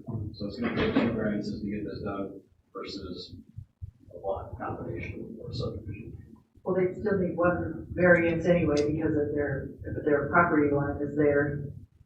right? Well, if they subdivided it, they could easily fit and meet the 25-foot setback. So if they adjusted the property lines, they wouldn't need to come here for a variance. So so if they subdivided, they wouldn't have to come for the two variances, they wouldn't have the non-conforming issue anymore, and they would actually solve all their issues by subdividing. That is correct. And they would still have the ag status when they're done.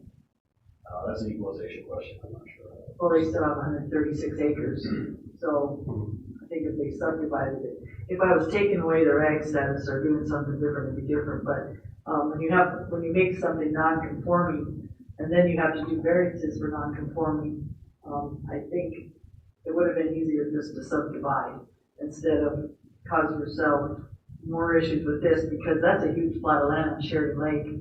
And what could happen later is if they ever sell the ranch, I know it's been there for a while, and we always say it's never gonna happen, then the best thing probably would be to subdivide it and move it forward into conforming and doing it, the right way, is a good way to put it.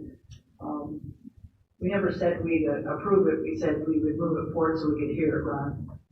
And I can respect that, but after listening to some of the easy solution would be to subdivide, and then for the future, I think, I'll just tell you in perpetuity that when you do that, you have to come back later once you start changing things again, when you should have probably done it the easiest way, which is subdivide. That's why I'm doing that, not because I'm against the two residences, it's because what's gonna happen in the future, and it could happen on that big a piece of property, that if you would have subdivided it now, you'd have saved yourself a lot of time on variance and everything else. So, that's just my opinion. The problem is if they subdivide it now, it may not be what the ultimate use of that property should be. If somebody ever buys that ranch, they're gonna have to replat it all anyway, sell it or just put additional lots out there. And this may mess up the whole thing by doing that. All we wanna do is let this daughter live in that house, and later on, somebody buys the ranch, they can subdivide it, all they want to do is break up all that. So Jason, how would that by subdividing mess it up for the future? I'm not getting that part. I don't understand that either. Okay, I'm not getting all the it time, either. people subdivide and then subdivide. Yeah. It has a lot to do with land finding and locations of where you want houses and all that kind of stuff. Well, and I've been here a long time, and it could mess things up, so. well, it could mess things up by what you're doing too, sir, by being here long enough to know that subdividing was a better solution, after looking at, non-conforming and some other stuff on that property. So in the future, these people might want to do something different, and if they ever do, people say never. Unfortunately, you're gonna have to come back and do the work anyway, so just my opinion from seeing it, from being up here, 20 years. I think, Mr. Chair. Yeah, I want to make one comment about this property line. This is a mineral property line, right? The mineral survey. Yeah, that's what's causing the variance, and that thing ain't never going away. But they own all that land. But they don't own that mineral property line. Is that the issue there? They own both sides. Right, that's what I'm saying. They own the whole thing. It's just one piece of property. So this is like a weird deal. This, I mean. It's a strange. Yeah, because can somebody explain to me that property line? So that property line, it can be adjusted. Just because Whose it's property mineral, line it's is still a property line that can be adjusted. Whose is that though? That's the Dow and Bos, they own both properties. Yeah, why is that property line right there? I thought it wasn't subdivided. No, it's because there were mineral surveys there. You own several mineral surveys, which are adjacent to each other, and that lot line is between two of them. But he still owns. That's what's causing the variance. So, yeah, you can replat a mineral survey in the lots or whatever, but. So I still don't understand that property line, what that is, because that's what's causing the second variance, right? That's what's causing the non-conforming. Right, so when that mineral survey was described off, way back when, what you see on the screen is how that was shaped. So that's just how the property line was created. So on this design here, where's that property line at? It's right where the two is. Right there, yeah, that line. The house is right adjacent to that line. Both houses are right there, where the number 4 is. So that piece on the north there, that's theirs too then? I don't understand, it makes no sense to me. Yeah, Mr. Chair. Commissioner. I do recall the conversation, and I think there was a consensus about bringing forward to have this discussion. And, looking at it, I think there was a little bit of conversation at the time about the size of the property, and really, in my mind, there's already let's just say 2 residences there, and we're looking at just adding on to the one. I don't see the public harm in that. I'm going to make a motion to approve COVA 260018, as I don't see a public harm. Second. Chair. Yeah, we have a motion and a second, and then Commissioner Hancock. So you also got to remember Sheridan Lake Road there, and their property is right by Sheridan Lake Road. That's a big, huge piece of property. And to say never gonna do it and just allow 2 properties on there without a subdivide. So that's my reasoning behind that. If it was like way out in the country, a lot further, I get it. It probably will never happen, but that's major arterial. So I can respect what they're doing, and that's an awesome ranch. But at this point, I see maybe things changing in the future on it. So I appreciate the commission and listening. Thank you. Any other comment? I have a motion on the floor. Seeing no other comment, all in favor say aye. Aye. Opposed? No. So we have 1 no, and motion carries. So there you go. Thank you. Mr. Chair. Yep. I'm going to make a motion to approve COVA 260019 for the setback requirement. Second. I have a motion and a second to approve setback requirement. Any discussion on that motion? All in favor say aye. Aye. Opposed? No. We have 1 no, so motion carries. So thanks. Move on to the next item, Jason. Agenda item 11C is a subdivision regulations variance request. It is COSB 26-03. The applicant and owner is Spencer Stefan. The request is the way ordinance number 14 standards to allow a 12-foot road versus a 20-foot road. Location of the property is 14393 Offenbach Road. It is currently 40.11 acres. There's no special flood hazard area on the property, and access is taken off Offenbach Road. Again, staff does take a 2-pronged approach when considering variance applications. Prong 1, whether granting the variance runs counter to public interest. Staff found that yes, it does. Prong 2, whether a special condition exists to grant a variance. Staff found there is no special condition on the property. The request was sent out for interdepartmental review, and the county highway was opposed to this request, stating that they recommend the road be constructed to ordinance 14 standards. The requested variance is intended to allow the property to be subdivided into 2 lots. The requested requirements of ordinance 14 standards are intended for the safety of travelers and for emergency response. A 12-foot wide road does not allow room for 2 vehicles to pass each other. The required road width is 20 feet wide. 4 or less lots. This would support any future subdivision of the property, as the property is 40 acres and is definitely prone to be subdivided. So with that, staff does recommend to deny the request. The applicant has failed to satisfy the required standards for granting a variance. Specifically, the request is not in the public interest, is inconsistent with the zoning ordinance, subdivision regulations, and the comprehensive plan. It is not supported by any topographical or physical site conditions creating an unnecessary hardship. With that, I will stand for any questions. Commissioner Rossman. So Jason, what they're trying to do is not, they go to ordinance 14 standard, whatever, that's what, 24 foot surface? 20 feet For 4 lots. And how long of a obstruction road are we talking about? Jordan, can you zoom in on that by any chance? If I may. It's about 1/2 mile. So 2,450 feet. 2,450 feet.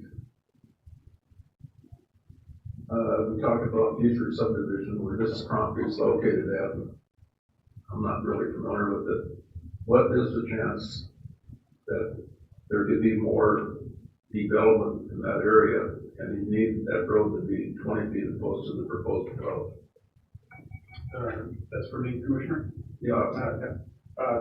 From our standpoint, we have no future plans to subdivide the property. So sometimes that would be, is it going to be a road, a street, or a driveway? It is going to be a driveway. A driveway that would service how many lots? 2 single-family homes. The one being for both my parents and, for my older brother who has special needs, we'd like to have them live close to us. Okay. Commissioner Rossi. There. Commissioner Hackett. You also have a 66-foot or, wide, access easement on your property, right? Yes, ma'am. That's this one? Okay,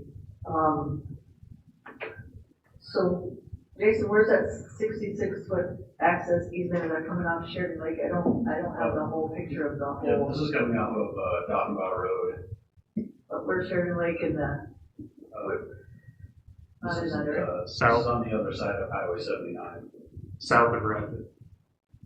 Just south of Lower Spring Creek Road, man. So you know that 66-foot right-of-way is public right-of-way Yes, ma'am. on that road?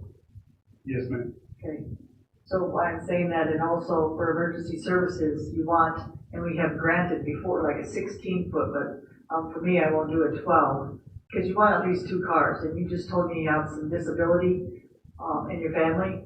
That's going to be huge for emergency services and different things to be able to get to that road. And for the health, safety, and welfare, the fire department and the highway department's also saying that. I'm not in agreement maybe with the 20-foot road, sir, but the 16-foot road for health, safety, and welfare is probably a positive thing. And if you would agree to that, we've done it in the past, I'd be willing to agree with what you're doing at this point with your road. My thoughts on what I had thought to suggest is that we do understand the ordinance and the commission's concern for public safety. We've lived there for 3 years and frequently have traffic up and down the driveway, including my parents, barriers, veterinarians, other services, well, electrical services, etc. Delivery vehicles, other friends and family. And in the 3 years that we've lived there, we haven't had any perceived safety issues. It is quite a long driveway, widening it an extra 8 feet or even an extra, I guess 16 feet would be 4 feet, would be significant. If it was another 8 feet, it would be about an extra half acre of roadway, 21,000 square feet roughly. So I guess cut that in half, another quarter acre roadway. The question is 12 feet. Is it safe for access? Well, there's 2 questions in my mind. There's a question of, is it allowable for 2 cars to pass? And then is it allowable for public safety? And what I had thought to suggest was that perhaps we could construct some a 20-foot or similar sized turnout, maybe halfway or at a couple places along the length of the driveway to allow for vehicles to pass each other should they be going down the driveway at the same time. Is Joe or the fire department here at all to answer the question? Will you grab them for me? I think. And why I'm saying that is because we've just done a 40-unit rule and we're making people as well for second access. So not only worried about second access, we're worried about a road for a service, whether it be your driveway or not, whether it's, how many miles, half mile, whatever, to be able to function, whether there's a fire or anything on your property. And they're having people do 12-foot or 8-foot or 10-foot roads.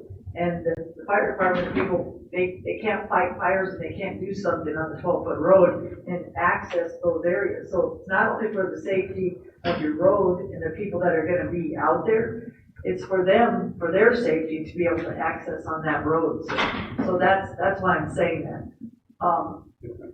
Fire administrator, if you would come up here and explain your explanation for the 12-foot road and what you were thinking that road. I'm asking for 16-foot because we've done that before, And that's had helped with the emergency service on some of our roads that we got done, but. If I remember right, Jerome Harvey, Fire Administrator, Pennington County, South Dakota. If I remember right, the quest is to have a 12-foot road? Yes. Okay. No, 12-foot does not allow you to pass equipment or do an evacuation.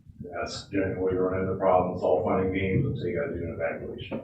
You're trying to get heavy equipment into the scene, trying to suppress the fire, trying to get an ambulance to a person having a heart attack, and you jammed up on the roads. And that's where people die in fires. It's one place they do very well, dying is on the roads. It's very historical, but a lot of information up on it. 12-foot road is not sufficient. I have a question, if you don't mind me interrupting for a second. I don't see that this is a public access road. Is it a public access road or is it just a driveway? Because this dead ends right there, I don't see any other easement on there. Right, for now it's a driveway. Our subroads are set up so that it covers future development. So ordinance 14 standards, if they did it now, then they could do more subdivision on that property. In the last, 4 years, I think this property has been through the subdivision a couple of times. But right now, it's just a driveway. Yes. Right, And that's how we can't just use this road. He could actually put on there no trespassing. Right, and that's how we got through the last time it was subdivided, was that they called it a driveway. Now that they're wanting to add another additional lot at the end, it kicks in the road requirements for ordinance 14. Basically saying they subdivided it before, now they're gonna subdivide it again. And when you have more than 2 residents with access to what they call, or what you guys are calling a driveway, it's for health safety reasons that you want it wide enough There's only for 2 your family residents to get on either. Right? So, Am I seeing it differently? I'm sorry. There's only gonna be 2 residents, right? There will only be 2 residents there. And another thought that I have is that adding a second residence for my parents and my brother. Right. We're Is not. that your father that's sitting right down there? He's the one that's gonna live there? Yes, sir. And he's a fireman? Yes, sir. Okay. Adding a second residence to the property, subdividing the property and adding a second residence would not, it wouldn't materially or meaningfully increase the amount of traffic that already exists. Jason, if at you the wanted property. I'm sorry, I'm gonna interrupt you. If he was gonna, and Deb, you still have the floor, so if you, I wanna make sure that people understand this is not a public road. We're No, talking it's not about a public road. It doesn't really need to be a public road for ordinance 14 standards to apply to. What I just wanna make sure we understand, people, if he wanted to block this off, him and his neighbor, they could just put a gate there and say, you can't access this, right? Correct. And it's not, there's not an easement or a requirement for anybody to use this. Right. There'd be no reason to go there unless you're going to one of these 2 houses. Right, and the requirement is there for emergency services, like Jerome explained, to get people in and out of these residential lots. So now that they're adding another lot, potentially they could add 2 more lots down there. They have 40 acres. They could have 4 10-acre But lots. right now, we're looking at 2. And the ordinance 14 requirements kick in at 2, and they go to 4. So if they exceed 4, they're gonna have to build to a greater standard. Yeah, but okay, Ron, hold on a second. So you can't gate it because it's got a 66-foot right of way that hasn't been vacated. It's an easement. It's a public easement, so you can't gate it. There's 2 residents. It's 12 foot. And you also, like I just said, you have a 66-foot public right of way on it. Am I correct? Private access. So what's the private? Who put the private in there then? he does, the owner. The former owner did. The former owner did. I'm not sure. For a road? And, yeah, and you limit it to the people that Hold on, Ron. goes on the easement. So the bottom line is, I'll just tell you from seeing the fires come in on my phone, it doesn't matter if it's half mile or not. It has to be a road, and I'm gonna keep pushing this, so they can access and be able to go to that fire. And if you believe that you don't think that you'll be okay with 12 foot, even with your van there, I'll tell you, I've watched a bunch of them with the 12-foot roads, and they came back, and it discourages the emergency services when they're trying to access your property and trying to save people, because your house burns in 45 seconds. It doesn't burn in like an hour. So they have to get there, and it's not just one vehicle, it's one, but it's for your health and safety, it's not for mine. That's why I'm asking it. If you want the 12-foot road and they want to agree with it, sir, I'm not going to be in disagreement with, they're going to vote the way they want, but it's just why I'm saying it to you. I think for health safety, you'd want to at least new 16-foot, just my opinion. Yeah, hold on a second. Commissioner Haddock, are you done? Yes, sir. Okay. Commissioner Durn, and then we'll go to you, Commissioner Russell. Who owns the first property if you're coming in? Who owned the first property? Yeah, I'm looking at, it looks like if you look on the map that, right as you drive into the property. That's Slim Powell. And what's his position, do you know on this? He is not opposed. All right.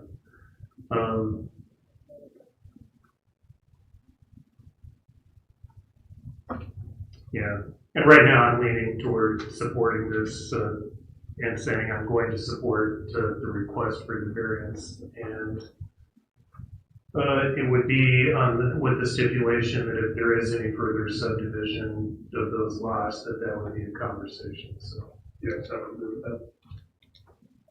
Commissioner Ross, Couple things that I'm looking at. I understand, if you got two residences, you have an emergency, you're not gonna have a lot of traffic going out. You're gonna have all your emergency services going in.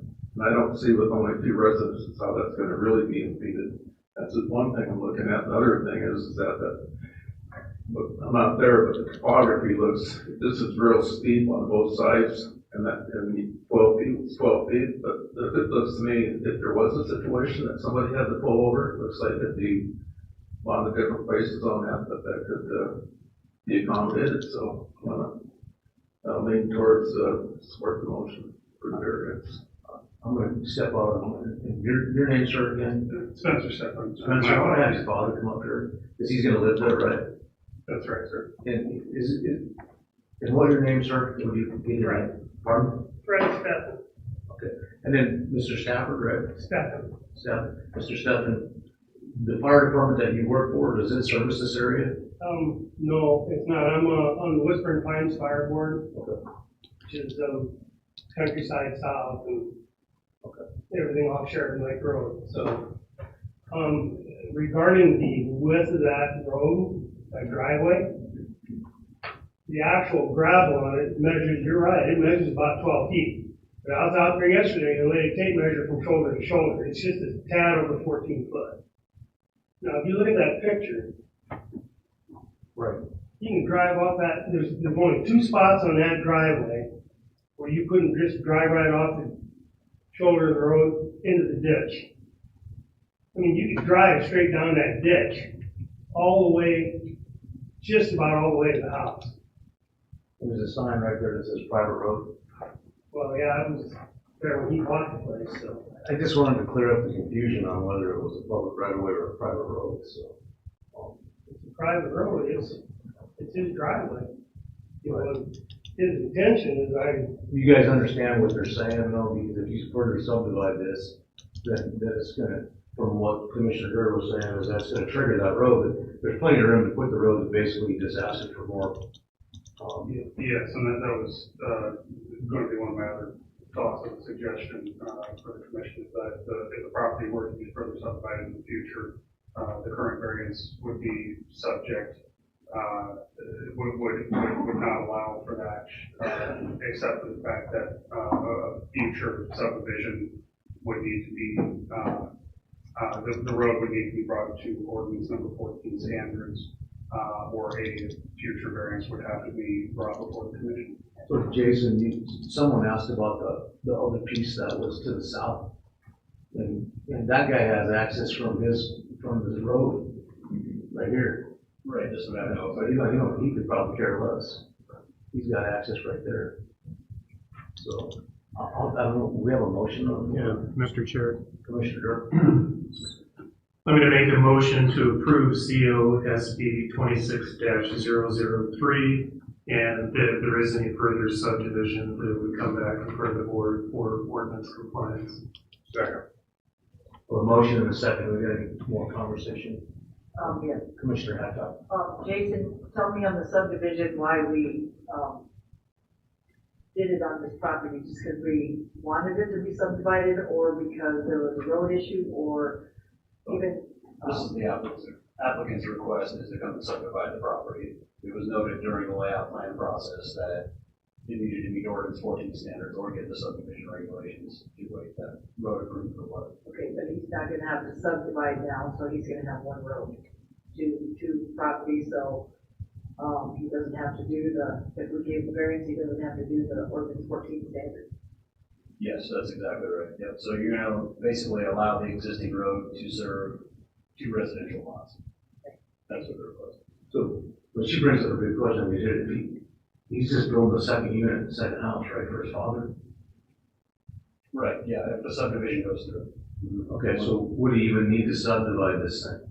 Like, looking back at the other, I mean, do you have to subdivide it with the 2 houses on there?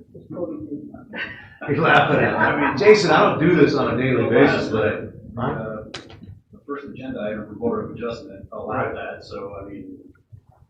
Right, that's my point. That's why I'm saying that it's a new point at this, Chair, it's a new point at this point to do the ordinance 14 standards if you're not making them subdivide and you're just having. Should I just come back and ask to not subdivide? No. It's more proper to subdivide. We just voted on it today not to make you do the road. So it's more proper to subdivide. You're doing the right thing, but it's putting you in a pickle, but I understand your father's not a spring chicken anymore, and I'm assuming that this is That has something to do with calculation. yeah, this is true. Okay. So we have a motion on the floor, so just keep that in mind. Go ahead. You know, Jason, your department did everything right. You know, you got check boxes. You don't have, it's either a yes or a no. There's not a could be, maybe, question mark. So it's not that planning and zoning didn't go through this and vetted it very well, got all the boxes right, but every one of these is a little bit different, and that's where we have to make a decision as a commission to go one way or another. But I totally appreciate all the work that you guys go through to put these things together. I want to make that known. Well, trust me, he'll let me know after the meeting if we're just doing something else. So, but, okay, so we have a motion on the floor. All in favor, say aye. Aye. Opposed? Hearing none, motion carries, so you're fine. Thanks, Commissioners. They'll help you with, it's like Commissioner Rossman said, they're not trying to stop you from doing something. We make rules for them, and they have to abide by those rules, and then they have to tell us how you fit and don't fit. So, Amelia, are you cool with that? Did we make the right decision for you? She's gonna be 9. All right. She's grateful with that. All right, thanks, guys. Thank you. Jason, thank you again. So, I mean, we understand it, you understand it, and if we really screw up, I know you'll let me know. So, regular planning items, so we need a motion to come out of it? Yes. Okay, so we need a motion to come out of Board of Adjustments. Second. Now, motion, Ross, next thing, by Hancock, come out of Board of Adjustments, all in favor, say aye. Aye. Motion carries, Item 11D is a preliminary plan COPPL 26-06 for Mike Roth to subdivide and create 2 lots.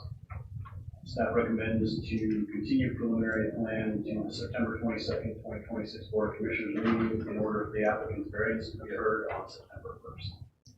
Okay, is that? So moved.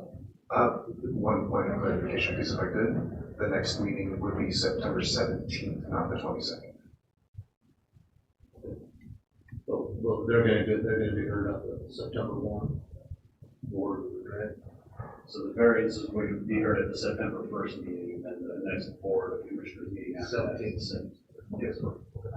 So that's the motion that Commissioner Hancock made, and we had a second from somebody with Ross out there. Commission, second from Ross, all in favor, say aye. Aye. Motion carries. Move on to item E. Agenda item 11E is preliminary plan COPPL 26-07 for Mike Roth to subdivide and create 2 lots. And again, staff recommends to move to continue preliminary plan COPPL 26-07 to the September 17, 2026 Board of Commissioners meeting in order for the applicant's variances to be heard at September 1st. That'll be my motion. Got a motion from Ross, second by Hancock. All in favor, say aye. Aye. Motion carries. Move on to F. This is Dwayne. Dwayne, we dealt with David Carr before. That's the which guy? Good morning, Commission. Dwayne Allen, Planning and Zoning Ordinance Enforcement. First one I have before you is Mr. David Carr. He is not present today that I see in the audience. This was a review I did have a contractor go out this morning, or called me this morning with his estimate. The original estimate on this one was $14,000 for cleanup. The new estimate is $6,000 for cleanup. What you see is the pictures from August 12th. So those are the most recent. He has hauled out 4 dumpster loads worth and still has quite a bit to go with $6,000, I guess. So you're suggesting getting a contractor in there to clean it up? So that is for the board to decide at this point, whether we want to give any more time or to have the contractors going. So that would be basically, we would then leave the house or that's correct, sir. Commission? You got questions here or a motion? Mr. Chair. Commissioner Ross, sir. You know, if we went that route and put a lien on this place, would it be for $6,000? It would be, yes, sir. It would Okay, be for so that plus the whatever. way I'm looking at it, there's a pro and con to that. One of the things by doing that, we're increasing its property value by more than probably $6,000. Because right now, I don't think you can sell that property as is, but as complete or as cleaned up, I think the value of that home would be substantially more. The increase would probably exceed the cost of $6,000. Okay, one little correction on that would be 6,000 plus. There is also staff fees and stuff that go into that also. Brittany, can you explain that? There are typically some administrative fees, they'll probably be a couple $100 in Right. addition to. Also know that if we do the abatement, our budget may not be able to absorb it, so I may be here for a supplement at the end. Mr. Do you know what the assessed value of that property is right now? I do not. I'd be curious to see what that house is assessed at compared to the neighbors. But I think the neighbors probably get a hit on their assessment too. Yeah, well, I'm just curious if the equalization department's taken into consideration the condition of the property based on what they think the property should be assessed at. Commissioner Drury, you're to say something. No, I'm just, follow up. At this point in time, I see where, Mr. Carter's made an attempt over the last, couple of months, but, and I thought about it, at the last meeting, we had the hot weather and things, it would be difficult to get out there and do some of that work, but it's not just the last couple of months. I mean, this was brought up in the, early months of 2025. And so I understand the situation, but I'm going to make a motion to find that the property owner is in violation of Pennington County ordinances and direct staff to abate the property with the total cost abatement not to exceed, I'm just going to change and say $10,000 and place a lien against the property for the cost of the abatement and staff fees as permitted by law.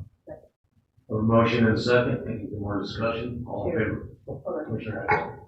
Not really into leading people's property, but I'll just tell you, we gave him time enough in the last few months, and he's a very nice man, but the other property owners, we have to consider the neighborhood as well for health safety. So, if you've seen the property, it is a nuisance, not only for him, but for the neighbors. So that's why I've made the decision myself to second that motion, because it comes to a point where we just gotta move forward and, clean up the neighborhood. So thank you, Dwayne, for all the work you've done on this. It's been a long time coming, and, we tried to help him through the process in a way that, give him more time and stuff, but, it didn't work. So we have to move forward as well, for that protection of the neighborhood. Thank you. Yeah, Mr. Chair, just to follow up to Brittany's comment about a budget supplement. I would rather, instead of supplementing the budget, that we just use the commission's contingency.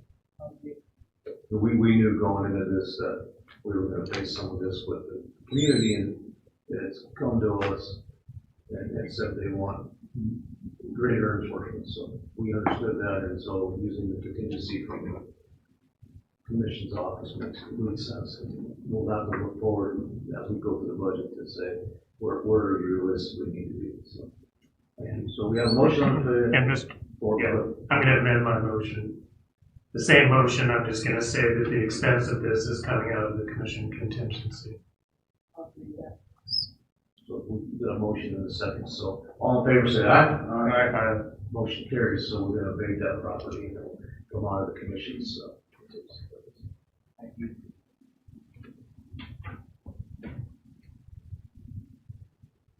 So next we have a review on Brett Olson. If you remember, that one was one where he built the garage too close to the property line. The last motion for the board was for him to have 60 days to have a survey done or have one scheduled. I know that you all received an email that was sent by Mr. Olson to my office to you guys. However, I got a phone call yesterday from a neighbor asking me to double check that because she did not feel that that was probably correct. I did call the company that he claimed he had a contract with and spoke to Mr. John Van Beck from Avid, and Avid said that the only truth to that was he did call them. However, they do not have any contract with him, nor do they have any plans to do any survey for him. So we're at the point of abating this property. Is that $14,000 tear that garage down? Is that what that is? Yes, sir. That was for the other property, Mr. Carter's original one. Oh, This one would be us with having to hire a survey company to do the survey, and it would be placed on lien against him for that also. Okay. Or the garage could come down too. That's all up to. I have a speaker request from Wendy Cummings on this item. Is she here, Wendy? You want to come forward?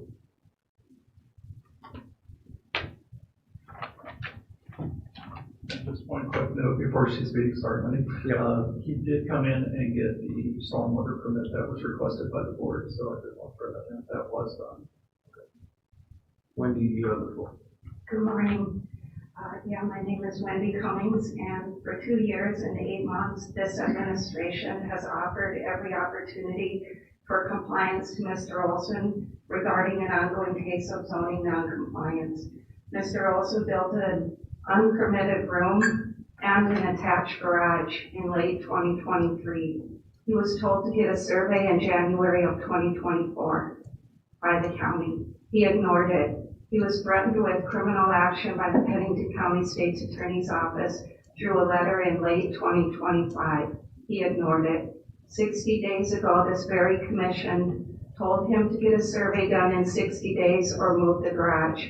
Instead of complying, he sent an email 5 days ago claiming he hired Avid for engineering.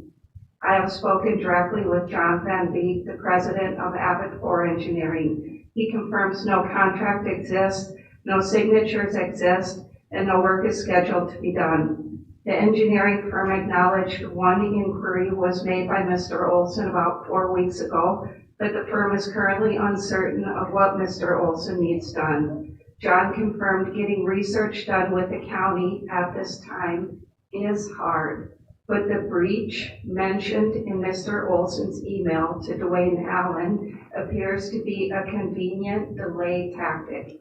The time for grace periods, in my opinion, have been extensive and unproductive. I ask the commission to deny any further extensions, order the removal of the unpermitted room and attached garage, and refer this file for criminal prosecution and retroactive tax assessment independent of the ongoing zoning violations. Further concerns not yet addressed is a third access to the property created by Mr. Olson, cutting out a road on the side of the easement, running the road through the right-of-way for access directly to the front of the home, building a fence in the right-of-way and using the right-of-way for parking a fifth wheel and numerous other trailers and equipment. The highway superintendent wrote a letter at the last meeting stating he doesn't address private easement issues. Creating a third access and building a road through the right-of-way and using the right-of-way for parking seems to be a zoning or a highway violation, not a personal complaint. Page 87 of the zoning ordinance refers to no jogs being allowed off access easements and driveway access permits. Almost all jurisdictions state a homeowner cannot create a new driveway or cut into a public right-of-way without a specific driveway permit or encroachment permit from the local government.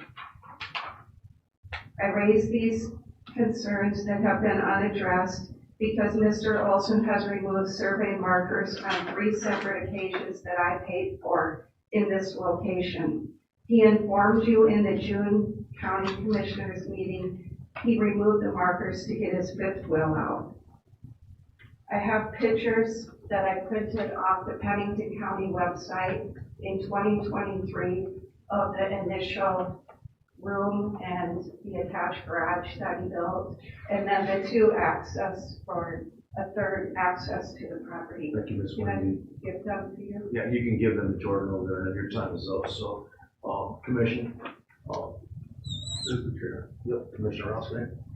Do we have any photos of that garage? I know we had.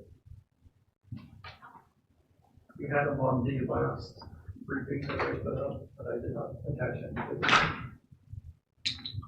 I'm trying to figure out how significant that garage is. It was originally supposed to be a carport, that's why we permitted it for, Right. and then built a garage. I do believe it's a 2-car garage, if I'm not mistaken. And I went back from been a couple meetings, so I pulled the county assessor card. And if I recall, it's fairly significant assessment. I'm not gonna support removing the garage at this point as an option. I think, But I would support, doing a survey, so we really know exactly how many feet that garage is, if it's on, so that we got some finite number that we can rely on. Right, that would be the way going forward, sir, is we would have a surveyor do the survey. Correct. And That's option and then it number would be 4. charged against him, a lien against him also, just like the previous one. he would have to get a variance, He or would we'd have to apply for the garage to variance. be torn down. And then we'd have to put a lien on his house for the cost of the survey. So I think that's what we decided last time going forward. We gave him the opportunity to do that, and he hasn't done it, so. We have a chair, Commissioner. Yeah, I'm trying to recollect, picture would have been helpful, but this was a gentleman that was here that said that a surveyor couldn't survey the property because they couldn't get GPS. That's correct. Yeah, I remember what my comment was. All So right, I'm gonna go ahead and make a motion to find property owners in violation of Pennington County zoning ordinance and direct county staff to hire a licensed surveyor to obtain a current survey depicting the property boundaries and location of the garage. The cost of the survey shall not exceed, and I'm gonna up it a little bit, and I'm just gonna say $6,000. And the cost of the survey shall be abated and assessed against the property taxes, and that the expenditure come out of the commission contingency. Second. Okay, we have a motion and a second. Any comments, Commissioner Acto? I agree with what we just made for the motion, but I think we ought to look into the 3rd access to see if it's legal. And ask the highway if they gave a permit on it, so I don't know how we add that to it. Commissioner, I think what would help us is if we had the survey, and then we could have a better understanding as to where everything lies. Okay, just so we're making sure that Ms. Wendy's concerned and the neighborhood's concerned Right. that access is taken care of, that we're not forgetting you guys, what, Ms. Wendy, what you just said, that we're gonna do the survey and then that will be brought up as well with it. We'll make sure that that's put on the record that the access will be looked at as well. Okay? Yeah, if I may speak to that. Go ahead. I don't know if Joe's here or not or anywhere, but Joe has been out there with Sean on a couple of occasions, looked at that and said that he has no issues with how that is out there. Let's have, But that needs to probably come from Joe. let's have that in writing, that's okay, and why. No. There's Joe right there. 3rd access on this property, what is the address?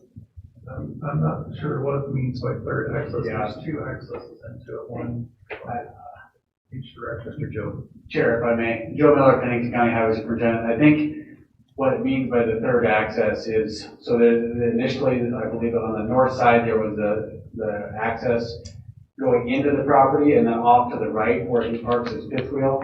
I think that's what is being referred to as the 3rd access, because as you come up Nameless Cave Road, headed to the north, you have his first entrance that goes into the house, and then the second entrance, and then I believe the 3rd entrance is the one that she's referring to, the one going to where he parks his 5th wheel.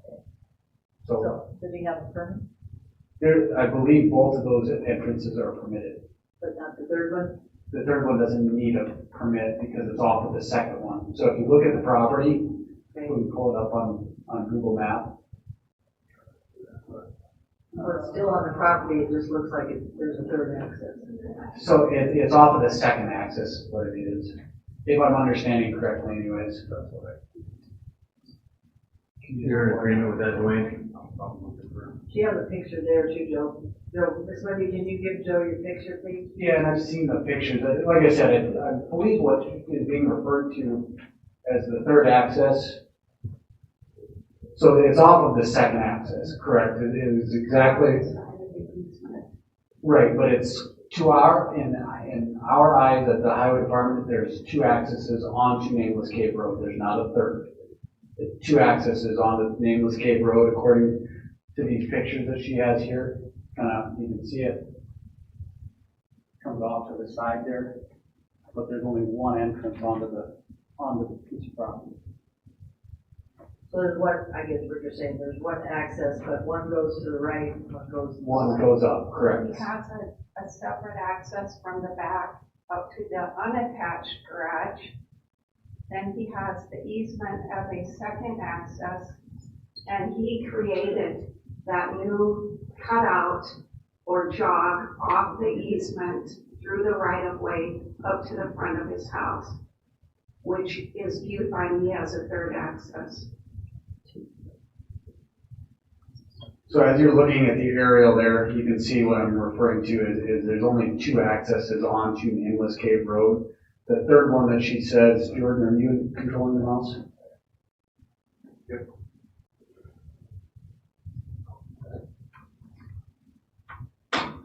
The third access, EA technology. The third access is right here, is what she's referring to. But in the county highways and the county's eyes, Brett Olson only has two accesses. This is one access, and this is the second access. That's not access right here? No.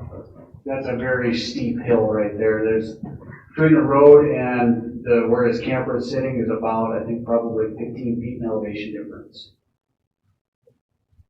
And that is the area, that third access, where he's removed the survey markers on 3 occasions, so that he can park through the right-of-way and remove the vehicles out across that access. So is he parking in the right-of-way?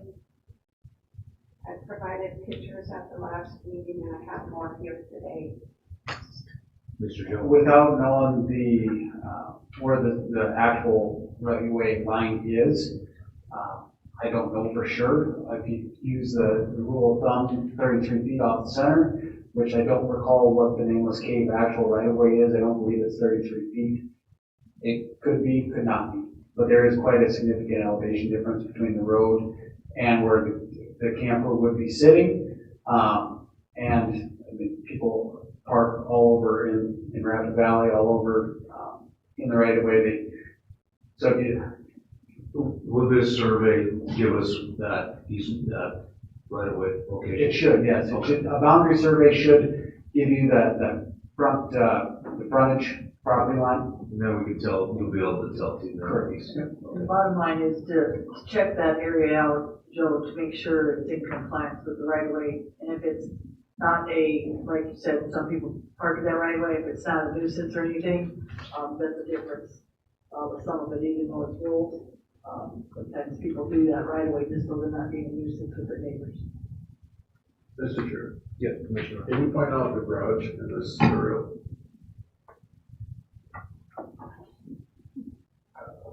It's right there, isn't it?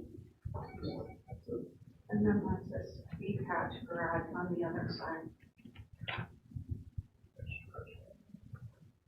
It's a garage behind the additional building. Garage. Correct. That was the garage that was built. And it was a carport. It originally was permitted as a carport.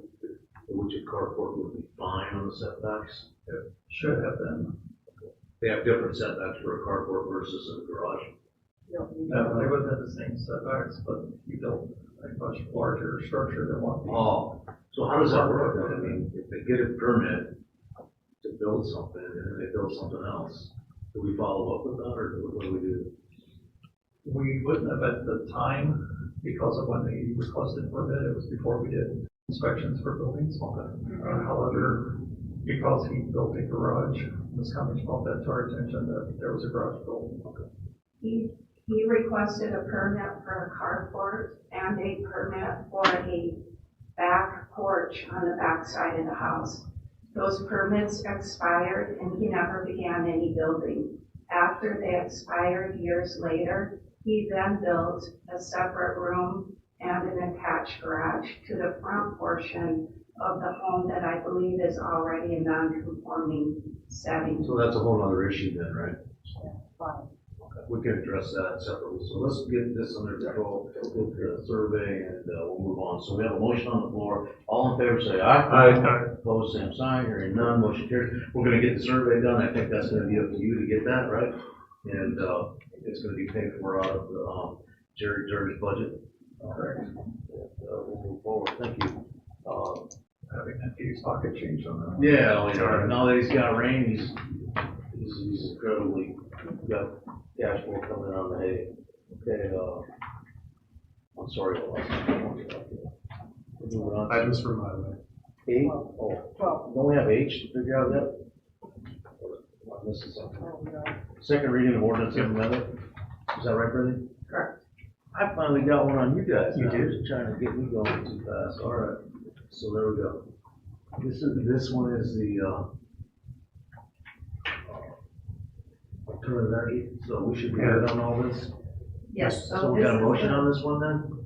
Yeah, Mr. Chair, I'm going to make a motion to approve the second reading and final adoption of 08-25-16. Is that sure? Yep. Commissioner Ross, sir. Did you second it, Don? We have a second from Hancock, so Mr. I got a couple.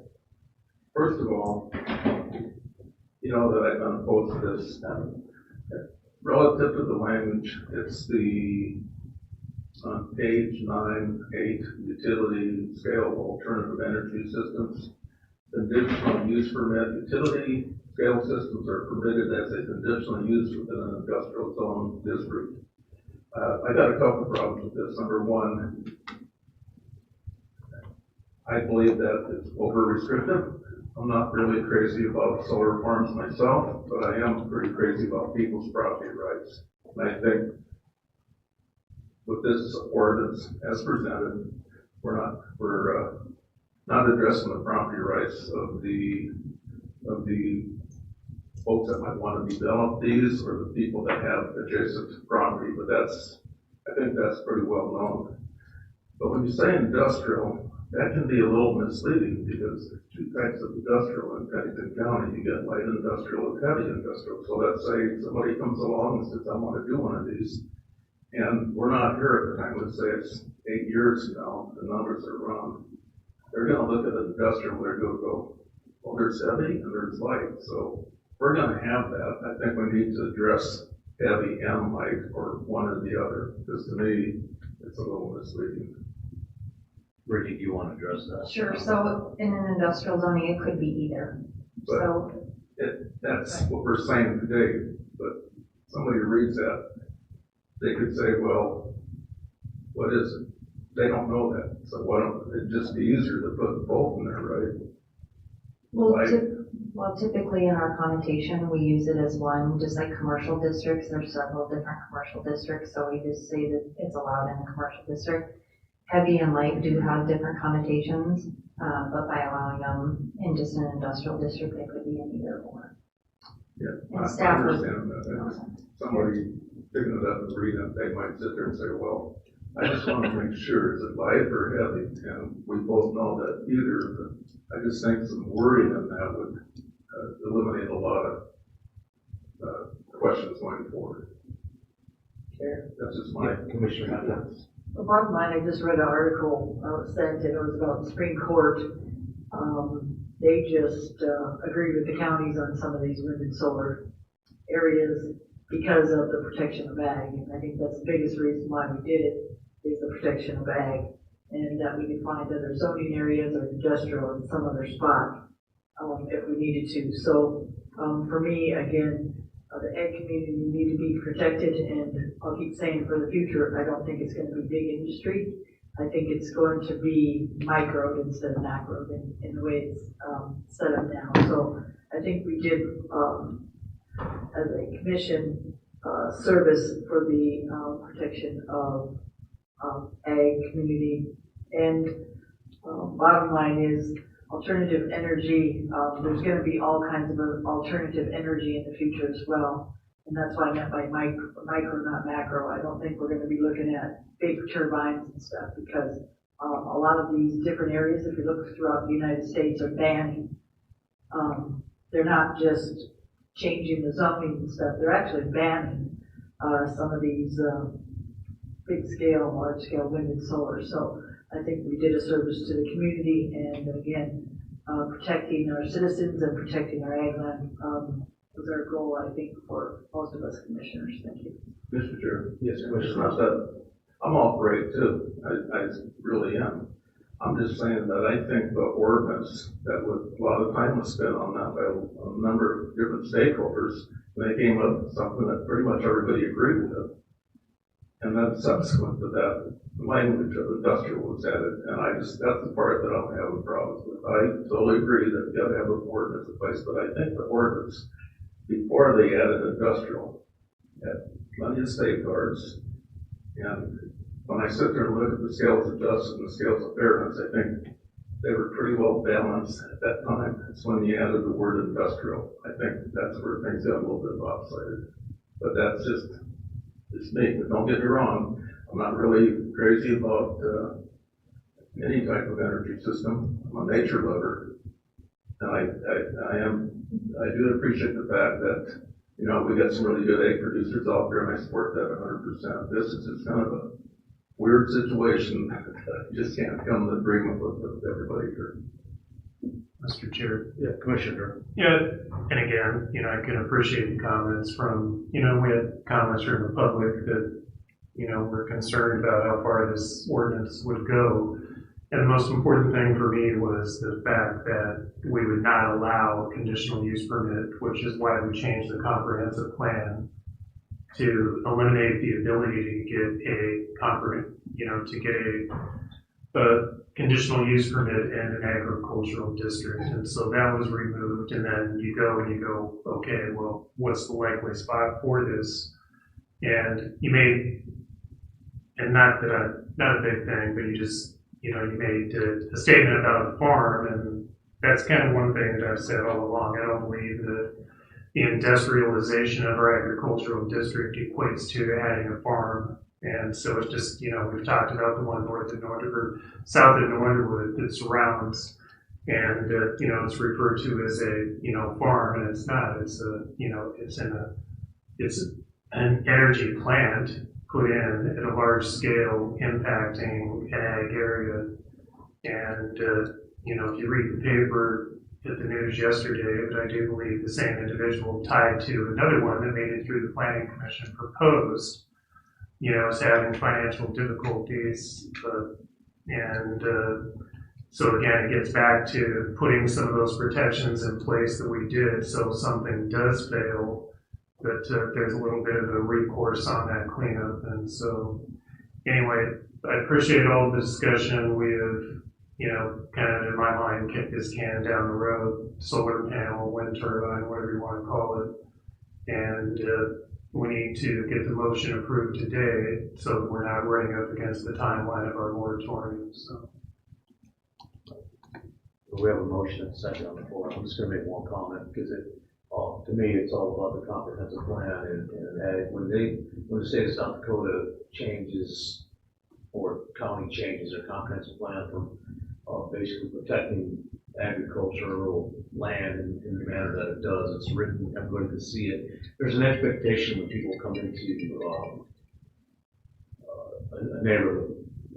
If you go and buy a piece of land in the county, you have an expectation that we're going to live up to the comprehensive plan, and the comprehensive plan says agriculture. But how simple is that for me? I think that we've got a lot of safeguards in there. I think that if all that changes at some point, we can change it.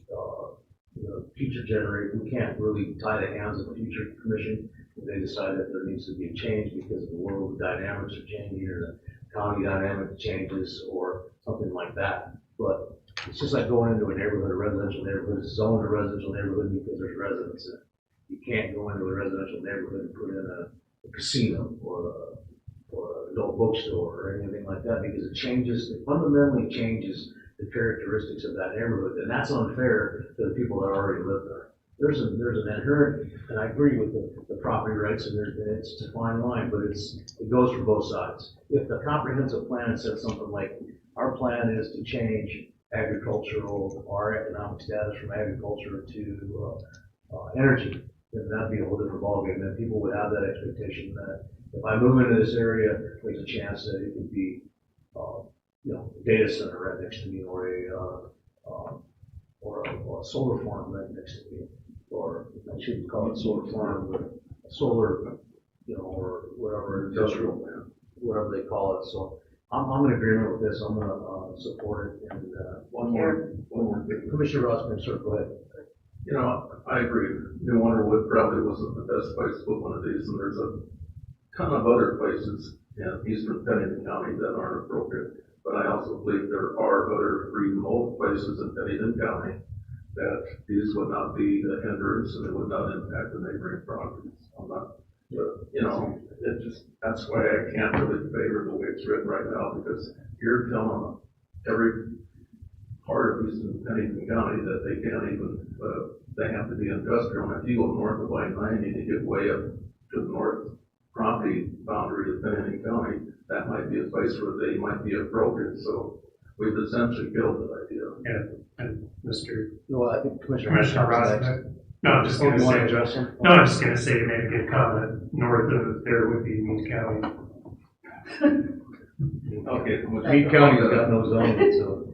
So bottom line is, what you forgot is that there was 4 ag on the committee, and they weren't in agreement, but the professionals, when with the planning a little bit, made some of the rules. It also didn't have any battery storage or anything in there. So a lot of the rules and stuff that came to pass were stuff that were missed, and maybe not missed, they maybe not had enough time to add everything else to that zoning ordinance. So that's why you had some citizens come up, and you talk about the comprehensive plan. I've seen the comprehensive plan change over and over again. Well, the citizens came up with, if you just don't do the comprehensive plan that can be changed, you can change the industrial. If this committee is not here, you get a free vote. It's going to be a lot harder, and that's smart of them to make sure there was a rezone and make sure it was in industrials, not only to protect them, but for other people to know that they didn't believe, and I'm saying this because I had a lot of conversations, believe that these are more industrial. They are not as Commissioner Gurr said, CUP appropriate with the ag. They made it harder for you to just go in and change a comprehensive plan, and that's why that was done, and that's why you had ag people, at least 3 of them for sure, Lindsay Mater, Jerry Mater, and Eileen, who did tons and tons of work with the other 2 to change it in that zoning, to protect not only them, but anybody else in the future for it. So I think they did a great job. They stuck with this from the beginning to the end. They did not give up changing some of this, thinking at the end that plan was going to be the final. Those 3 worked very hard at getting where they are today because they were very effective, and they just changed it because they looked at all the information, and then they started showing me and other commissioners what that meant to start putting these kind of industrial uses in ag, and that's what changed my mind as well. So we're not always against property rights of others or anything, but it's a huge difference for Pennington County to change their area from industrial or anything else like that into ag. Jerry's right. In his area, there's a huge solar farm, and there's been a lot of complaints on the solar farm, just the protective emergency services and the different things that have come about with that. So we learned a lesson on some of it, and now we're looking to protect those areas. So I appreciate all the work that we make the final decision, but you got to remember those 3 were the crutch of why a lot of this change was done and done correctly. Thank you. So we have a motion on the floor, so let's, all in favor, let's do a roll call. Gary Drews, No. Gary Durr, Aye. Ron Weisenbach, Aye. Ron Roskinek, Nay. Deb Hadcock. Aye. 3-2, motion carries. Oh, thanks, Brittany. Thank you. Okay, moving to items from highway. Okay, with that being said, I'm gonna recognize Joe Miller. Good morning, Joe. Good morning again, Joe Miller, Pennington County Highway Department. A couple things up in front of you here. First one being authorization to purchase road salt off of the state bid.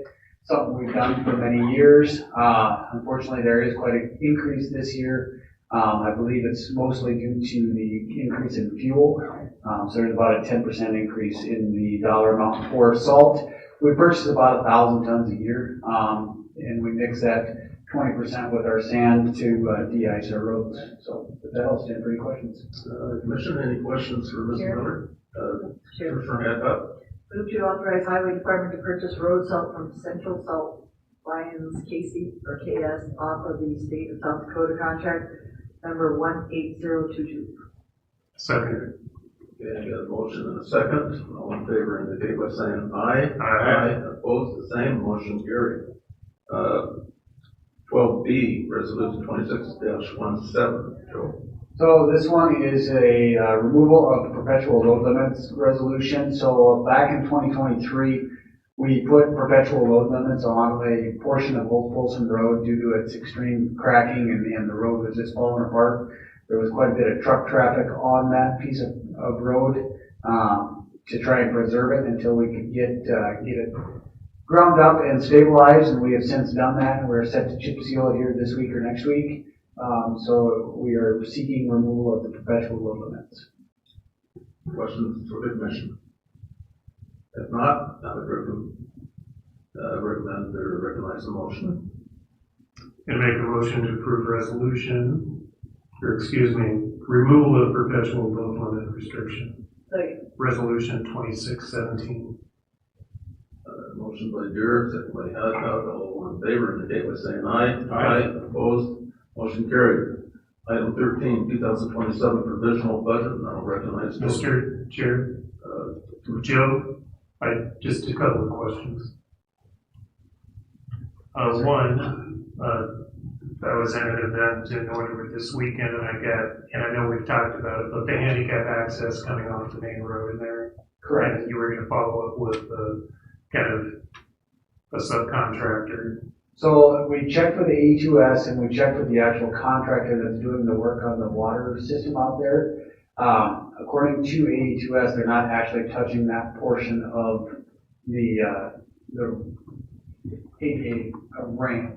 And we've not done anything with those ADA ramps, that portion of it anyways. I think 2016 or 2017, we did ADA ramps in New Underwood on Avenue A. I don't know exactly the reason why that one was not touched. All right. And so is that our issue or is it a city issue? I'll have to get back to you on that. All right. Go either way, really. Yeah, all right, because I'm looking at it, I mean, yeah, I kind of brought it, but yeah, I mean, that we looked at the pictures, but there's no way that a wheelchair could get off, basically park and get off the roadway and get up on a couple of those locations. So, correct. All right, if you would follow up on that. Secondly, Antelope Creek Road project timeline, we're still... End of September, early October. All right, so thank you. Joe, I have one question for you. A year ago, we went out to the road district and you were going to chip seal that. 2 years ago, actually. Pardon? 2 years ago. 2 years ago. Yeah. So they're going to take over that road district. We haven't had that conversation with them yet. It has been, if it's not chip sealed already, it will be sometime shortly. Yeah, correct. That contract is up for renewal in, I believe it's December. We'll have to look. I think it's November or December of this year. So let's just give them a heads up, send them a letter, and then tell them that they'll be on their own. So we will do that. Thanks. Thank you. Yeah, Mr. Chair. Yes. Just another thanks, the railroad crossing, I see that it's finally complete, so anyway, appreciate that, thank you. Yeah, a year later than we wanted it to, but we got it done, so. Okay, we're on number 13, Mr. Chair. Thank you. A provisional budget, so. The board is being asked to consider items that have changed from the original approved budget as a note. Network issues throughout the county and limited staff's ability to prepare budget figures and analysis. And we just now got access to some of those servers that had that information. Is that correct, George? Yes, Mr. Chair, that is correct. It was yesterday morning that we finally got access to our network servers in the commission office, and so we finally have access to all of our data, albeit with limited laptops, but we're making it work. And so, yeah, we'll be able to really move ahead forward with this quickly as we enter September. Okay, and then, so will you just give us the timeline? I think earlier you gave it to the Rhapsody Journal people, so will you give us that up front so the commission understands what we're trying to achieve? You bet. Okay, so today's the first of 3 different scheduled regular commission meetings for budget hearings. So this was one that you guys added into your motion with the provisional approval, is that this was going to be a special meeting specifically to hear budget matters before the statutorily mandated meeting on September 1st. That's the one that we have to meet at per statute. It gets noticed in the paper, all that kind of stuff. And then we've got one other meeting currently scheduled in September on September 17th. That is a Thursday because of the convention that we've always, I guess I was told, always moved it to the Thursday instead of that Tuesday, Wednesday, which most people are at that county convention.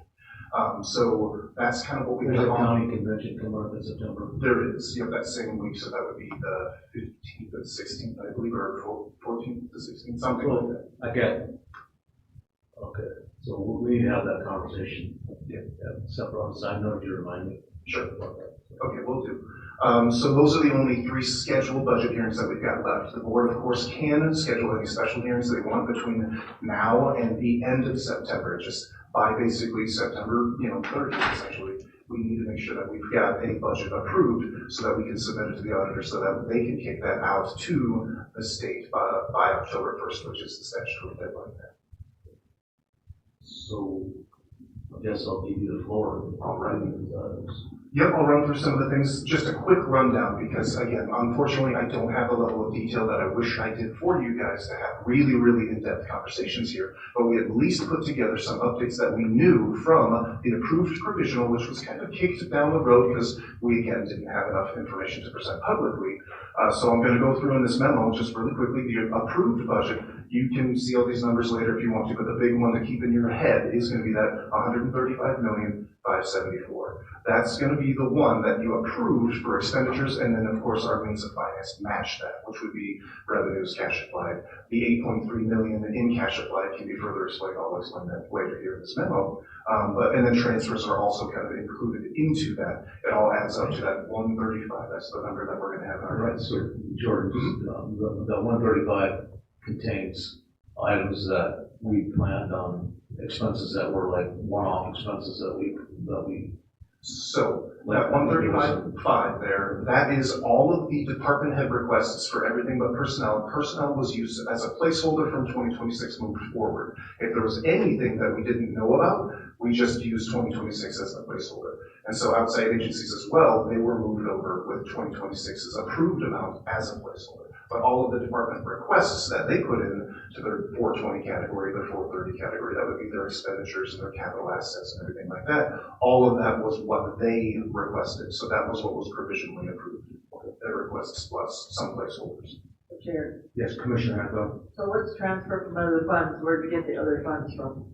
The other funds come from several different funds. I could switch over. But not CPI and growth yet. No, that's, the transfers from other funds is, we have to count that as a revenue because it's also counted as an expenditure on the books. And so all that is moving cash from one fund to another. For example, we are going to be transferring money from the unorganized road fund, which is the 200, we levy for that. That's the 200 fund. It's about 2 million or something like that in there. We move that into the 201, the restricted highway, road, and bridge fund. That has to count as both an expenditure in the 200 as well as a revenue in the 201. It's a weird way to account for it, but we always call that out as well because that doesn't end up being our end number as to what we expect our budget impacts to be for our, let's say, fund balances. That's just something we have to account for on the page. Thank you, Jordan. So do you have all the revenue sources that we can use? Like, here's what we're missing, I think. We have all the expenditures. What's the expenditures with everything we have? That's 135. What are all the revenues? So the revenues, do you have all the revenues? I know the sheriff has added more to those revenues. CPI growth, stored CPI, that should be on the side. Where are revenues if we wanted to balance the budget or, I don't know, raise our cash applied or reserves? Usually we have that by now, so we know where all the revenues are coming from. The 5.4 that's coming from, you might not be able to use it for whatever, but to put in general fund, because I think it needs to go back in bonding, it's still $5.4 million, and that's coming in December, and that was verified that it is coming for sure in December with the contract that we made. So where are all the revenues at this point? I know you have the 478 in transfer of other funds, but I'm not seeing all the extra revenues we have, and what does that, and how does that affect that 135? Does it bring it down? And then once you bring it down with revenues, then you have to put in anything that we decide, like we're going to give raises at a step 2.5. Because when we used to do it, it was a lot simpler to figure out because you had the revenues, you had the expenditures, and then your bottom line, where they got it from was a little bit different, I get it. But then we kind of knew where we could pull from or where we needed to take away from. That's why we always started with, okay, what do we want to really, do we want to approve people's FTEs? Do we want to take away, all that stuff was done beforehand, so you're not keep rotating all these numbers with different stuff. If you have bottom lines of where we're supposed to go, and then you keep finding out different things, I get it, because we always had that. If you guys remember Ron and Gary on our budgets, right now it just looks like I'm not seeing whole totals of revenues, I'm not seeing whole totals of expenditures. It just says, it keeps saying the 135. And when I say that, Jordan, it's very hard to figure out when you're trying to say, okay, I need to take away, or where am I going personally? I can't figure it out because you don't have all the revenues in there. The best we can put together right now for this was that appendix that you appreciated at the last meeting. It's a very, very, you can kind of barely see it on the screen there. That has all the revenues, all of the expenditures by fund, and it breaks it down into the major categories. And so we're going to be doing a more detailed analysis into that stuff. We just didn't have. Well, detail plus the total amount, because you have other areas, like I said, you have TIF, interest in different areas.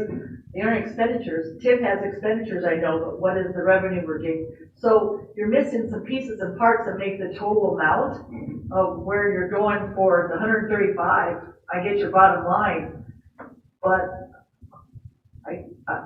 I'm trying to figure out where you're getting all your revenue from and where we're missing at the revenue. And then I keep hearing, you know, we're getting some from sheriff, we're getting some from TIF, we're getting some 5.4. How does that affect the budget? Because it wouldn't be 135 anymore. And maybe that's going to be your bottom line for people wanting, Gary might want his complete help and add more to that. We can do that because we're doing okay and our percentage is 26. It's not 26 anymore. It's 32. I'm getting it at 32 right now. I'm just some of it that I'm trying to figure out. But for some reason, George, you gotta detail a little bit more and detail it down. And I don't know if you can do that without us making motions up here to no more FTEs, no whatever we want to say, and yes to this and no. And then what Cindy used to come back and go, this is your wish list. This is what it's going to cost you. You gotta nail this down more. So all that wish list that you wanted at the 135, nope, we got to bring it down $3 more million. So you see where I'm going? I absolutely do, and that is exactly where we were going to be headed back in July until we got a little bit sidetracked with an incident that may have kind of derailed my ability to provide some of that information. I'm not going to make excuses. That's just kind of the reality is the way it turned out. And so when I start with that 135, that 135.5, that was what was provisionally approved, but we already know there are changes to that because the board has essentially kind of said, we want to see that number of what is cost of living, what is continued step increases, and so what would the potential increase to health insurance be as well. So we calculated those figures, and those actually I'll talk about them here in a second. There was also one omitted from the provisional budget that the 202 was the emergency disaster snow relief removal fund. That one was supposed to be zeroed out. We haven't done that yet. Once that gets zeroed out, that's going to drop the cash applied number in the 201 fund, the highway fund. And so Title III funds is going to be a discussion that I'm sure, as soon as he's around, Scott Guppy will talk to, but that'll be later. And then the Sheriff's Office has also offered up changes that we know will modify our provisionally approved budget. And then the self-insurance fund, I modified some of those numbers based on getting closer to our actual trends from what we know, but they will change further once we start seeing the renewal figures from Wellmark. And so we look at expenditures, and so what we did is we incorporated the increases to the personnel that were requested and all of that stuff, and then we also incorporated the decrease of the 4%, which it sounded like the board was interested in doing in those major 5 departments, and that ended up changing the above listed figures to about 131.4, and that excludes those 4 million in transfers. So still about the 135, but it is a 0.32% increase to the provisionally approved expenditures and a 3.4% increase to the approved budget. I will have way more detail for you guys at the September 1st meeting, that's for sure. Mr. Chair. Yes, Commissioner Ross. So Jordan, how are we addressing the budget for IT going forward, and how are we addressing our cost so far involved with this incident? That's going to impact our fund balance, so that's really where that's going to come through. IT has already requested that we at least add into this provisional number, which we did do, 1 more FTE for their office, because they feel like they're going to need that moving forward in perpetuity. So we at least kind of incorporated that into this number, just knowing that we may have to handle that. But for all the expenses this year, many of it will be, well, no, not much of it, never mind. Some of it will be paid for by insurances, but a lot of it is going to be on the county side. That's so, the question. Yes, Insurance will cover. Insurance will cover some of it. I would say that because there's some hardware. I just wanted to be clear on that. Thank you. Yep. We do have, I think, Mr. Tyler looking into that, reading the policy over, seeing where there was other questions. Tyler, if you want to come forward, I'm about to talk about that. We got to get him a computer though. Tyler Sobczak, State's Attorney's Office. I got mine on Thursday, so we're good there. By way of insurance reimbursement, I've mostly just been waiting for items that may or may not be covered before I actually read the policy. I think that's kind of where Jordan and I had, maybe it wasn't Jordan and I talked about, that's kind of where I thought that the conversation was left at. If people are compiling costs, and then we'll juxtapose it with the policy and go from there. But that's at least where I'm at with it. I mean, it's kind of tough to figure out what may or may not be covered before knowing what may or may not have been, what may or may not, what may or may not have been the damage. Yeah, for example, one of the known costs that Mike with IT actually brought up to me, he said, I need this hardware and I need this software. And so I reached out to insurance and they basically said, oh no, we won't cover hardware or software. Just in general. So there's going to be some significant upfront costs for hardware and software to make sure that we're stood back up right, but they may be able to cover some of the personnel costs and stuff like that. So we have to wait and see what we can attempt to submit before we know whether or not it's going to fit our policy. Yes. Does that help, Ron? Yeah, absolutely. Thank you. Thanks, Tyler. Okay, so without getting into those details, just running top level here, the major expenditure decisions that will probably significantly impact the final budget would be whether or not there are more capital outlay projects that either we know about and just didn't put in the budget yet, or that may be coming up that there's going to be a discussion as to, well, this is going to cost $600,000, this is going to cost $1 million. What do we do? We're trying to get to that final list so that you'll see everything right in front of you and say, okay, well, we can pay for this, we can pay for this, we can't pay for that kind of thing. Outside agency funding requests, we have some presentation up today for that if the board wanted to give some direction, and then what we want in contingency and what we would like as reserves or fund balances, stuff like that. And so that would be the expenditures, the post-provisional expenditures. And then the revenues that could be changed right here, we know that property tax was set at the 2026 levels of $61.7 million. That was just not counting the TIFs, that's just, this is exactly what it was in 2026. So no valuation growth or consumer price index, the CPI adjustment was made for this. We do know that taxable growth is roughly 2%, I would say, I'll just round it up. And then available CPI for this year is 2.5%, and banked CPI is 2.9%. If you were to take all three, it would amount to $4.5 million. And I'll have a breakdown if you only wanted to take growth, if you only wanted to take the bank CPI, et cetera. I'll get you all those figures so that you'll have those ready if you wanted to add those revenues into that budget. Jordan, I have one question. Do we have any tips that are paying off that you know of? I would defer to the auditor on that one, but I believe I heard of one that was potentially gonna get back on the rolls, but. She in here, or maybe that's a question we can ask her offline. I'll make a note to ask her, because, yeah, I think there was mention of a tip that would be coming back on the books, so. Sure. Yeah, I was just gonna say, there's some of the, at least some, giving you some answers to the questions you were asking. Well, I thought the 1.95, which is 4.5 was the 4.5 million, and I thought that you added the bank, it added more to it. No, the 4.5, sorry, that would be the total. If we added growth and all CPIs, that would be the most we could increase our property tax revenues. It would be by the growth and the available CPI and the bank CPI. That's 4.5. So all three of those came to 4.5? Yes. And like I said, I'll get a breakdown of that as soon as I can. So Jordan, the commission passed the offset with the sales tax. Mm-hmm. And they also are going to get some of the 0.03, is that correct? Whatever tax is right. We don't have any other further information on that? That's up to 28. Yeah, I was going to say that should not affect the 2027 budget. So I thought they were going to advance it or something like that, but not until 2028.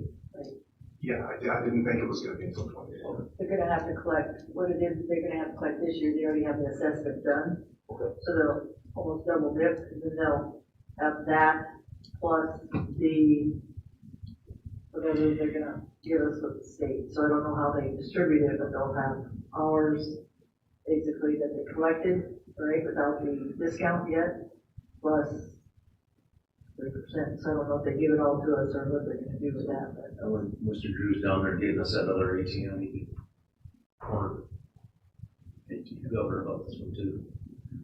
We switched from kiosks to ATMs. Well, it's easier to call it an ATM, I guess. You know what it is.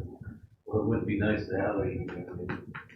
All right, so the final talking points I'll mention here, just again from the 30,000 feet kind of overview of this, is that the cash applied figure actually did kind of go up a little bit, but only because it's mostly in restricted funds at the moment. It's more spending down the restricted fund balances for known projects, known costs, known expenditures, whereas in the general fund from what was provisionally approved to right now, it's actually has been dropped already $30,000, and that's with the 2.5% increase to everyone, with the continued step increases and with a 6.5% placeholder for health insurance increases. The reason that is because certain departments have decided that they go through their budgets, they tighten, their belts, they sharpen their pencils, they came back with potential reductions that they could make so far. So we were able to maintain growth to the employees potentially without much of an expense to the county organization as a whole. So it was good to see that it wasn't a huge increase. So when we see the shortfall, the 8.7, that's to understand that a lot of that's going to come out of the projects that we are doing in 2027 that already have funding for them, so we're just moving the funding so everybody understands that that's not, I think Mr. Hadcock brought that up before. Exactly. That's not it's not necessarily a shortfall. It's just a manipulation of the numbers transferring over from one period to the next. It's the difference of expenditures on the books versus where we already basic, but having it budgeted, then that lets us know that lets the public know that this is happening. Yep. Okay. Your basic shortfall is about $5 million. Right, in the general fund, I would probably consider that a shortfall of about $5 million. That's probably what we're looking at here. And as we mentioned last time that we talked about all this, there is that $5.4 million for the sale of 14 St. Joe Street, that it won't go into the 27 numbers other than the fund balance, because that's going to happen in 26. It's already going to be on the books. It's going to just be in the general fund. So it's going to increase that fund balance in the general fund. And so even without that, if we had everything happen exactly as it is presented here with the post-provisional numbers, we're still looking at 26.3% of the annual appropriations in the general fund reserve. which is well within, slightly above the 20 to 25% that the board had been looking at like last year. And so we're good there, and if you increase that by the 5.4 million, it's about 32.6%. And so that seems even a little bit hot, but we are not done adding, though, to the budget, because we do know there are increases that are coming. Some of them could be significant. Some of them are project-based, like buildings and grounds projects. Some of them are, unfortunately, utilities-based, because utilities increases keep coming through, and it's going to be hundreds of thousands probably. And it's kind of unfortunate, and it's out of our hands. There's nothing we can do. Well, we're looking at increases, plus we're looking at running 2 buildings full time. Right. Yep. But if you increased it by that 5.4, but you're not gonna do it till it's in 26 to 27, you're at 32. But then you also have some other revenues like the tip and stuff that are coming in. So once you add, that's what I'm saying, once you add all that together, where are you at instead of that 5 million short? Are you ahead? And then once you're ahead, you have to start adding, okay, now you guys can give us a 2% plus a step, or see what I'm saying? So yeah, you want to get down the balance before. Yeah, and that's what I'm looking for, is that bottom line of where the revenues are. Are we ahead? Do we still need to cut? And it looks like we don't need to cut, but we also still need to look at where we want that basically reserves. Yes. And again, we have more people like the sheriff and other people that are coming in with some more cuts, which is good. I know it's going to cost us, what, 2.2 million or 2.4 or something like that, just to add the step and the percentage you wanted to give them this year, but we didn't add that in already. Not in the provisionally approved. It's now in these figures. In yes. the 135, it's in there? Okay, so that's what I'm saying. It's nice to know what's all in there, because once we have it in there, then we're not taking away from the revenues or anything else. We already have it in there. Exactly. And it also, those reserves are getting, not that we don't want high reserves, but because of that, why are we having to cut stuff when we're at an area where we're doing pretty well? And do we have to take CPI and growth? What's that add to the, or is that 4 point whatever? Right. It's you probably, make it up. You yeah, see where I'm going? I do. Because then you'd have another 4.5 million. You wouldn't have to take the reserves, but you're going to put the reserve for the CPI on the next group that's coming in with us. Why would you do that? The problem is as well, it's going to be what the fund balances were calculated off of. They were calculated off of our starting balance in 2026 plus everything budgeted for expenditures and revenues in 26. The issue is we know the cybersecurity incident is going to cost us a lot of money. Yep. The Justice Center is going to cost us quite a bit of money. That is going to impact this that we haven't quite fully captured because I don't have that data as to what it should get down to. And so this was an estimate based on if we just hit our budget 100% in both expenditures and revenues, we'd be sitting at about this. And so there are still some unknowns that we're going to hit with hopefully within the next month. Yeah. And really, really fine tune that number. Well, why I'm saying that is I'm not willing to cut or do anything myself with anything until I know that final number, because then we'd ask ourselves, why do we cut? Well, we want to save the taxpayer money, I get, and some of the stuff maybe we are not have to, they're wants. I get it, but it'd be nice to know, I'll keep saying revenue and expenditures of where we're at for bottom line, and then are we missing any revenue areas? Is anybody else coming forward with any more money that they're cutting, that kind of thing? And again, anything that needs to be cut out of it, you know. Yep, I'll try to get as much information as I can ready well before September 1st. So that was the overview. Any questions on that? Okay, then the next thing I wanted to kind of jump into was just prepared yesterday. Ken and I went through this. This was something that was requested at the last meeting, that we at least give the outside agencies a little bit of a heads up as to exactly what the board's thinking about for how they want to fund outside agencies, what the philosophy would be generally, or even specific funding amounts.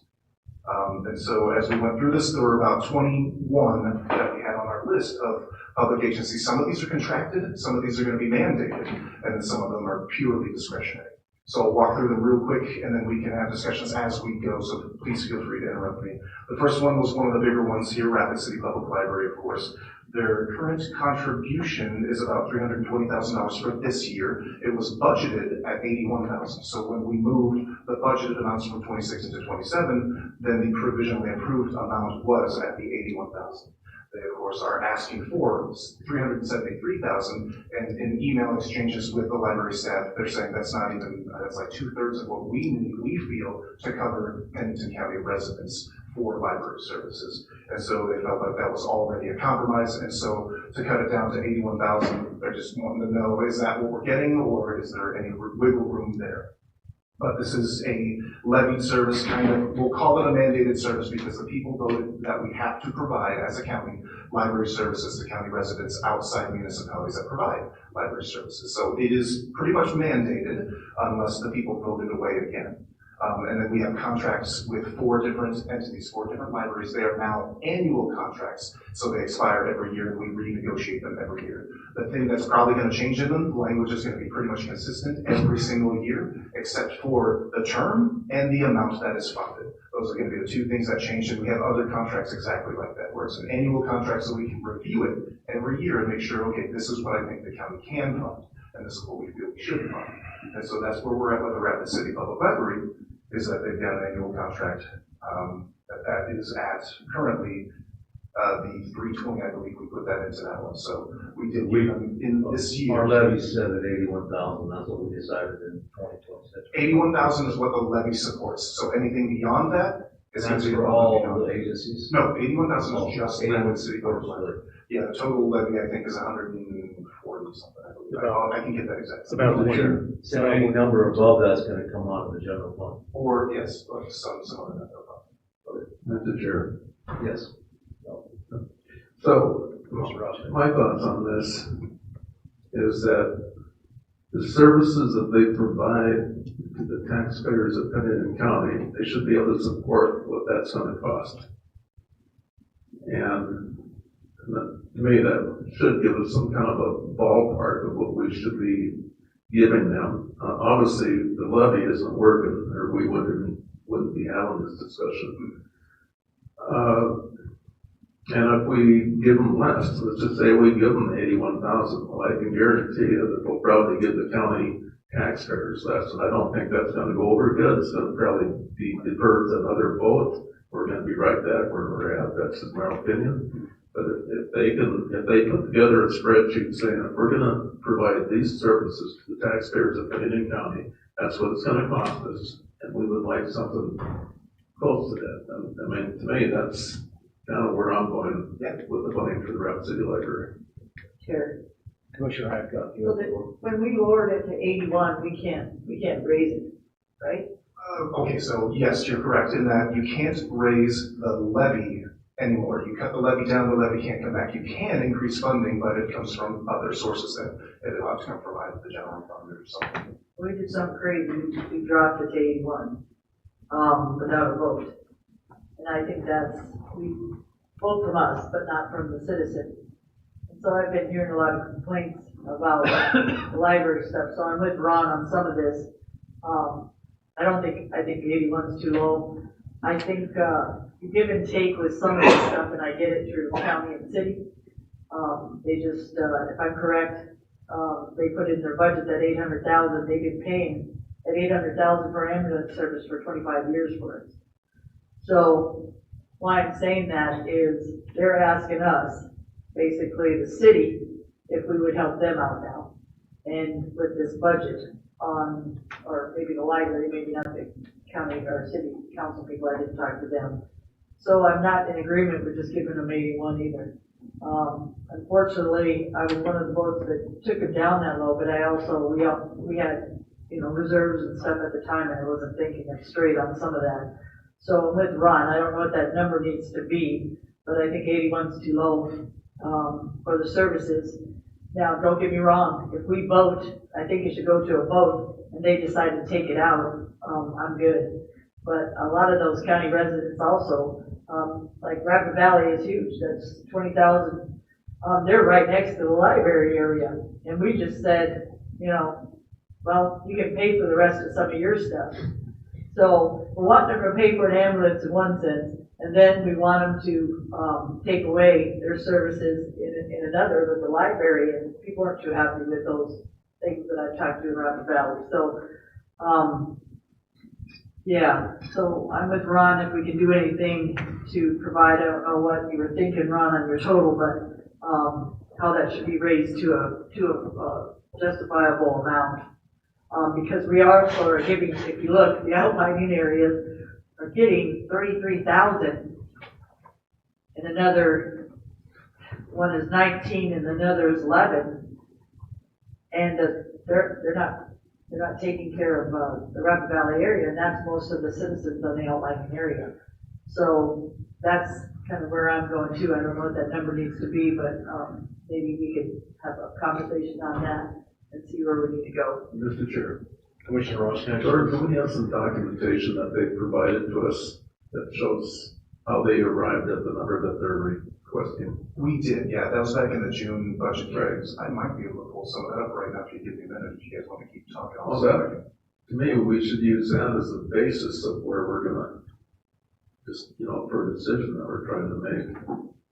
Maybe, that 371, maybe there's some services that we feel we county residents don't need, but I think taking a closer look at that's going to help give us some guidance where we want to end up at.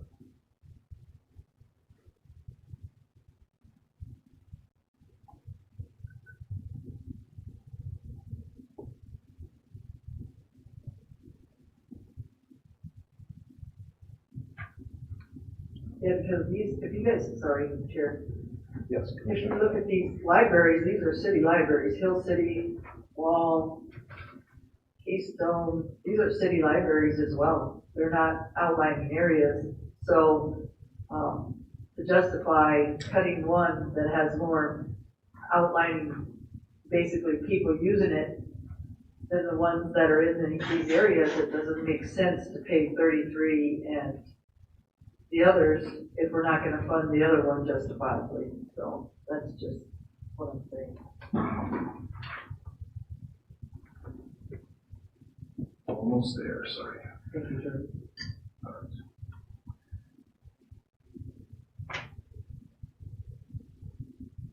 All right, so this was their original request letter. This is a letter that they sent us that they presented, back in June, late June. And so they said basically there's 4431 county residents that have active library accounts, and that reflects over 92% of the county library users that are registered within the county.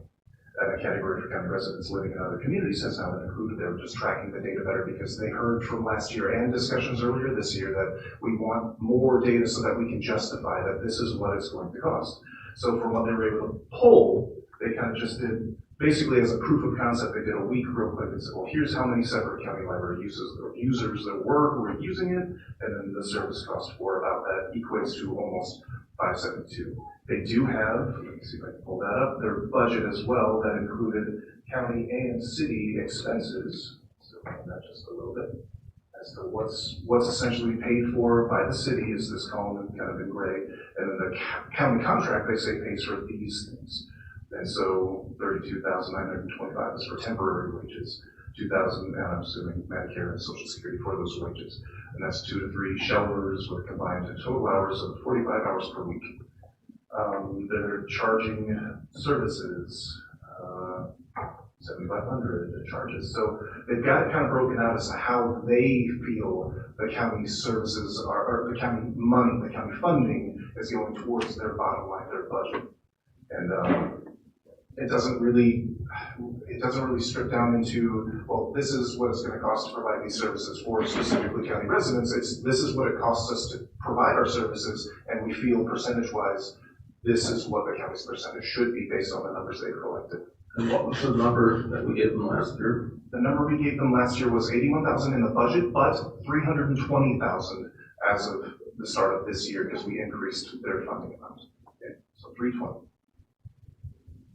But they had reserves and stuff too last year. What, do we have any reserves? We used them all, didn't we? The reserves are going to be zeroed out this year. Yeah, we had like 197,000. We had, and yeah, it's all going to them this year, and so that'll all be paid out. The second half should be Well, I know it's a mandated service. I know that citizens of Pennington County, you know, they want us to support the Rapid City Library, but I can probably tell you right now, you know, the 373 is probably a little too high, considering some of the difficulties that we're having with this budget. So, but I don't think we want to go any lower than what we did last year. That's a, you know, I'm just throwing out my thoughts.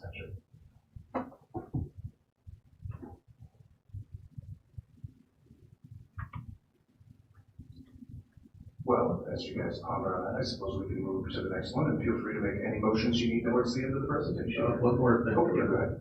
If let's just say we did 320, which we gave last year, and then we asked the library board to come in front of us and say, if we give you 320 and you want 373, and it's going to cost something like $5, tell us what you're going to draw. What are you going to draw that we know people are going to lose access to? Because, you know, some of the stuff is publications, and I don't, you know, they're nice, but more of a want than a need. Maybe we just have to focus on what the needs are going to be for the Rapid City Library and continuing the services that our taxpayers expect. That makes sense. All right, and then the next three slides, of course, are the other public libraries. So Hill City Public Library, we just kind of froze it. Their request basically represented a 3% increase because that's what the contract used to be. It was either 3% or CPI, whichever was less. And so if what we actually ended up funding them last year was what they had gotten funded in 25 plus 2.9% because that was the CPI. And we added that into this annual contract now. It's not a guarantee they'll get it every year, but that is what they're, you know, that's what they're used to, I should say. And so that's why they requested $37,568, and we just went with what was approved in 2026, so the $33,430. So Chair, just a question for him. So how many people does Hill City serve, Wall serve, and Keystone? That'd be nice. I think we have that on some of our papers, but I don't have it in here. I was going to say, we've got that on the network drive, and now that we have access to it, I'll make sure that I get that information. That'd be nice to know, because I think with all three combined, it's not even close to what is happening in the closest area here, which is the Valley. Right. Thank you. Mm-hmm. So Wall Community Library, same thing there, where they kind of budgeted in $20,944 because they were looking for that just percentage increase based on the last year's contract. And so we froze it to 2026. Same thing with Keystone. Actually, no, Keystone hadn't submitted anything. So being such a small library, I didn't anticipate they would. So we just put it in as a request for them of what they got last year, and so they didn't even have a request. I'm sure they're expecting continued funding if they can get it. They will definitely sign a contract, but they missed the deadline to submit anything. Mr. Chair. Commissioner Roscoe. So what about the Rochford Library? I don't know that. Engaged. Ron, any comments on that? I don't think he's listening. Rochford Library? Yeah, I was trying to find the picture here. I thought it would be a good one for us to find. Rochford Library? Ron did a personal visit last week to the Rochford Library. Oh, nice. And I sent the commission a picture of it and said this would be. I think at some point, we need to consider, Box Elder's role. And if they're gonna do a library out there, the amount of money that goes to this public library versus what it would take to go to Box Elder's Public Library or just having digital access, period. Accessing, you know, with libraries through digital is gonna be probably the wave of the future with AI and everything. Yeah, and even in looking through Rapid City Public Library's quarterly reports, they do give statistics as to what kinds of circulation are being used, and a lot of it is moving digital. It's going to be digital books, streaming movies, that kind of stuff. That's got to be available at a relatively fair price. I mean, if we decided that everybody in the county would have digital access, what would that cost?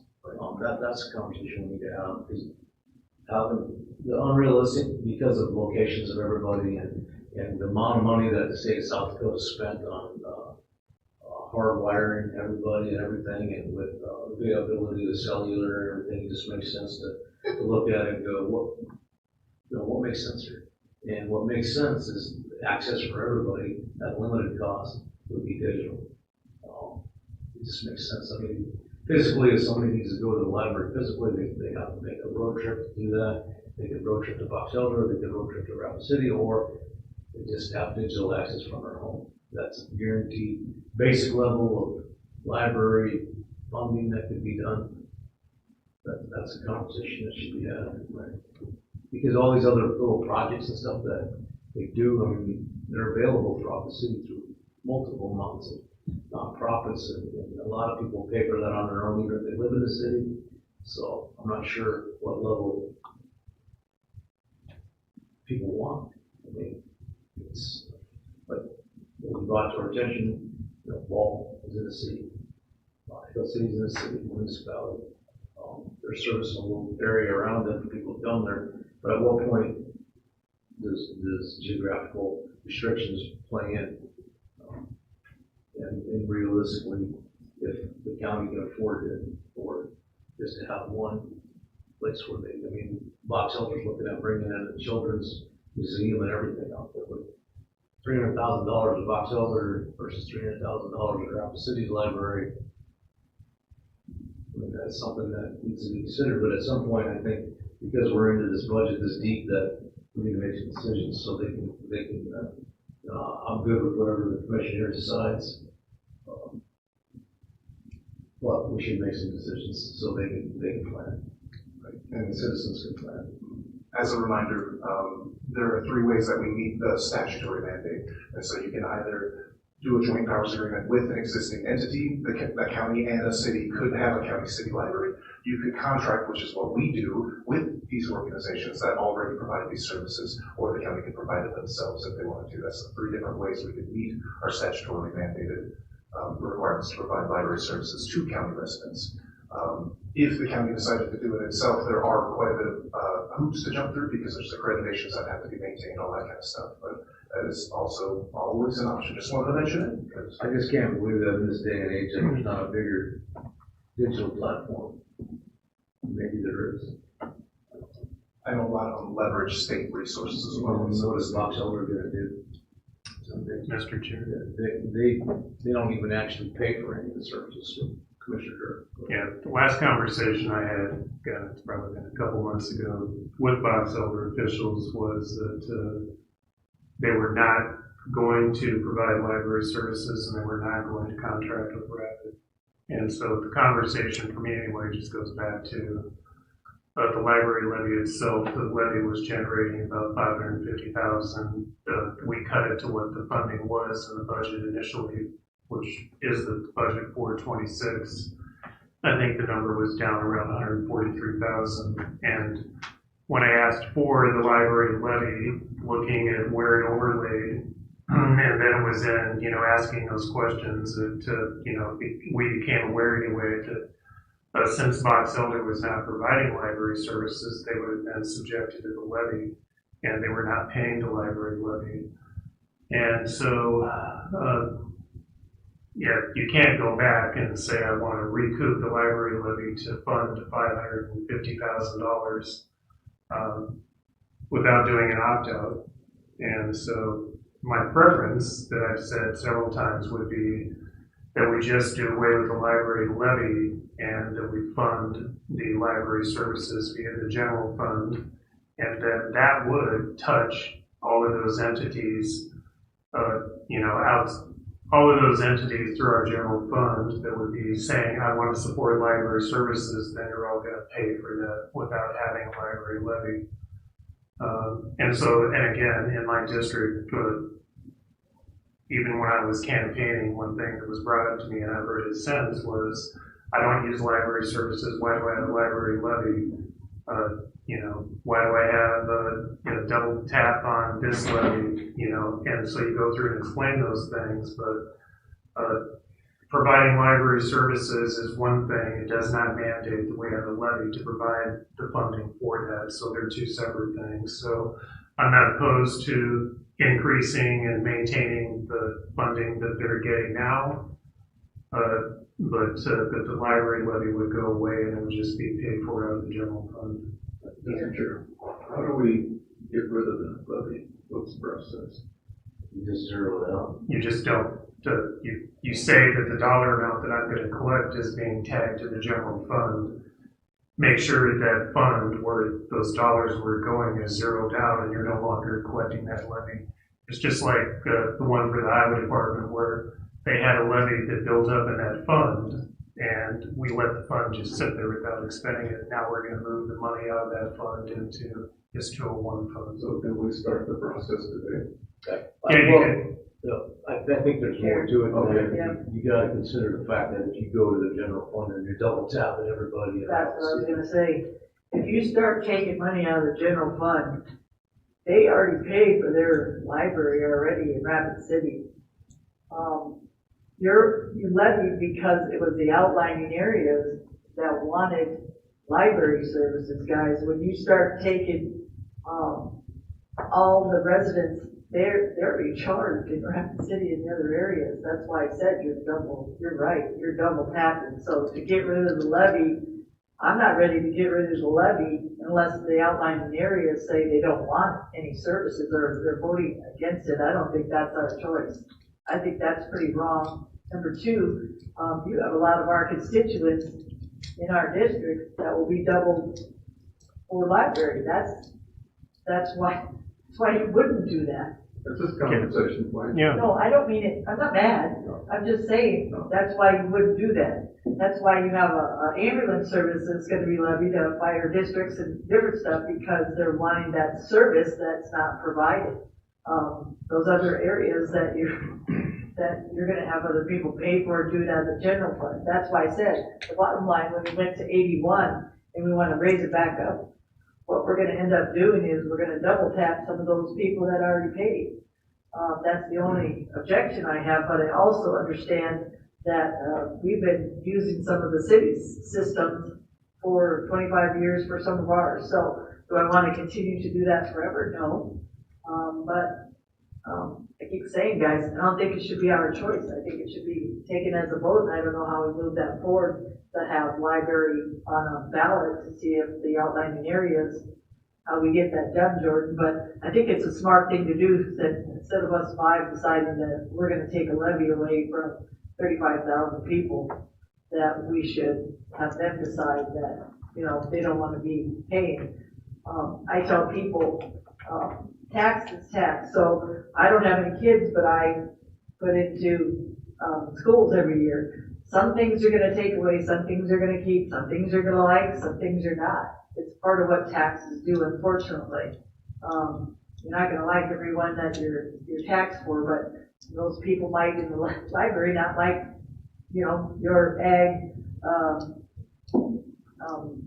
fairgrounds and stuff. So you got to give and take, and you got to make sure you're taking and giving to both sides, so we're in the county being justified by whether we're spending that money on. Probably appropriate. So, Mr. Chair, yeah. So Jordan, if we give Rapid City 320,000, like they were budgeted 81, we cleaned up the fund, we're giving them 320. So 320 plus whatever the other libraries are adding up to, what's the total? 1 second.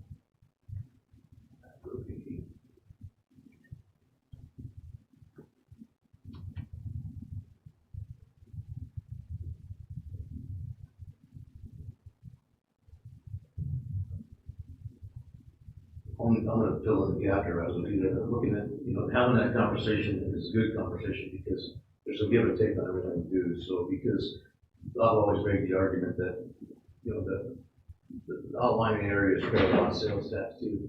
And the city uses a lot of that sales tax, not only for the state, but then there's a give and take on the funding mechanism for the schools, on the outlying areas. They get a lot of money from money that's collected, but they also pay in a lot of money because they shop here. And also, it's looking at all these give and takes, what makes the most sense. So, Mr. Chair, conversation we gotta have. Mr. Drews. So I've often wondered, I know we're dealing with a lot of outside libraries, but I've often wondered why we are dealing directly with the library. Like, for example, for the Rapid City Library, why are we not dealing with the city itself? They provide the other funding for the library. Because it makes sense, your points. I mean, our residents, our rural residents are paying sales tax because they're doing their shopping and so forth too. Would it not make sense to actually negotiate with the city? On the give and takes of all these different. Yeah. I think you're heading to a good point, because we do have a lot of inequities on both sides. If we could sit down and look at all those things and go, what makes sense here? Because this is really, I mean, we do tips and we give up. So we give up that revenue when we do a tax district so we can get sales tax. So it should be fair that we should be able to share in those opportunities too, and say, hey, listen, we're giving up sales tax, but you guys are getting it all. So, we got this library, so let's look at funding, and you just deal with it and give access to the people in the community because they're important to you. It's important to get them here. You guys spend millions and millions. They're going to spend $80 million on a sports complex to bring people in there to get sales tax. You're going to want the people in Rapid Valley, you're going to want the people in Hill City and Wonderwood and all these places to come here and spend money.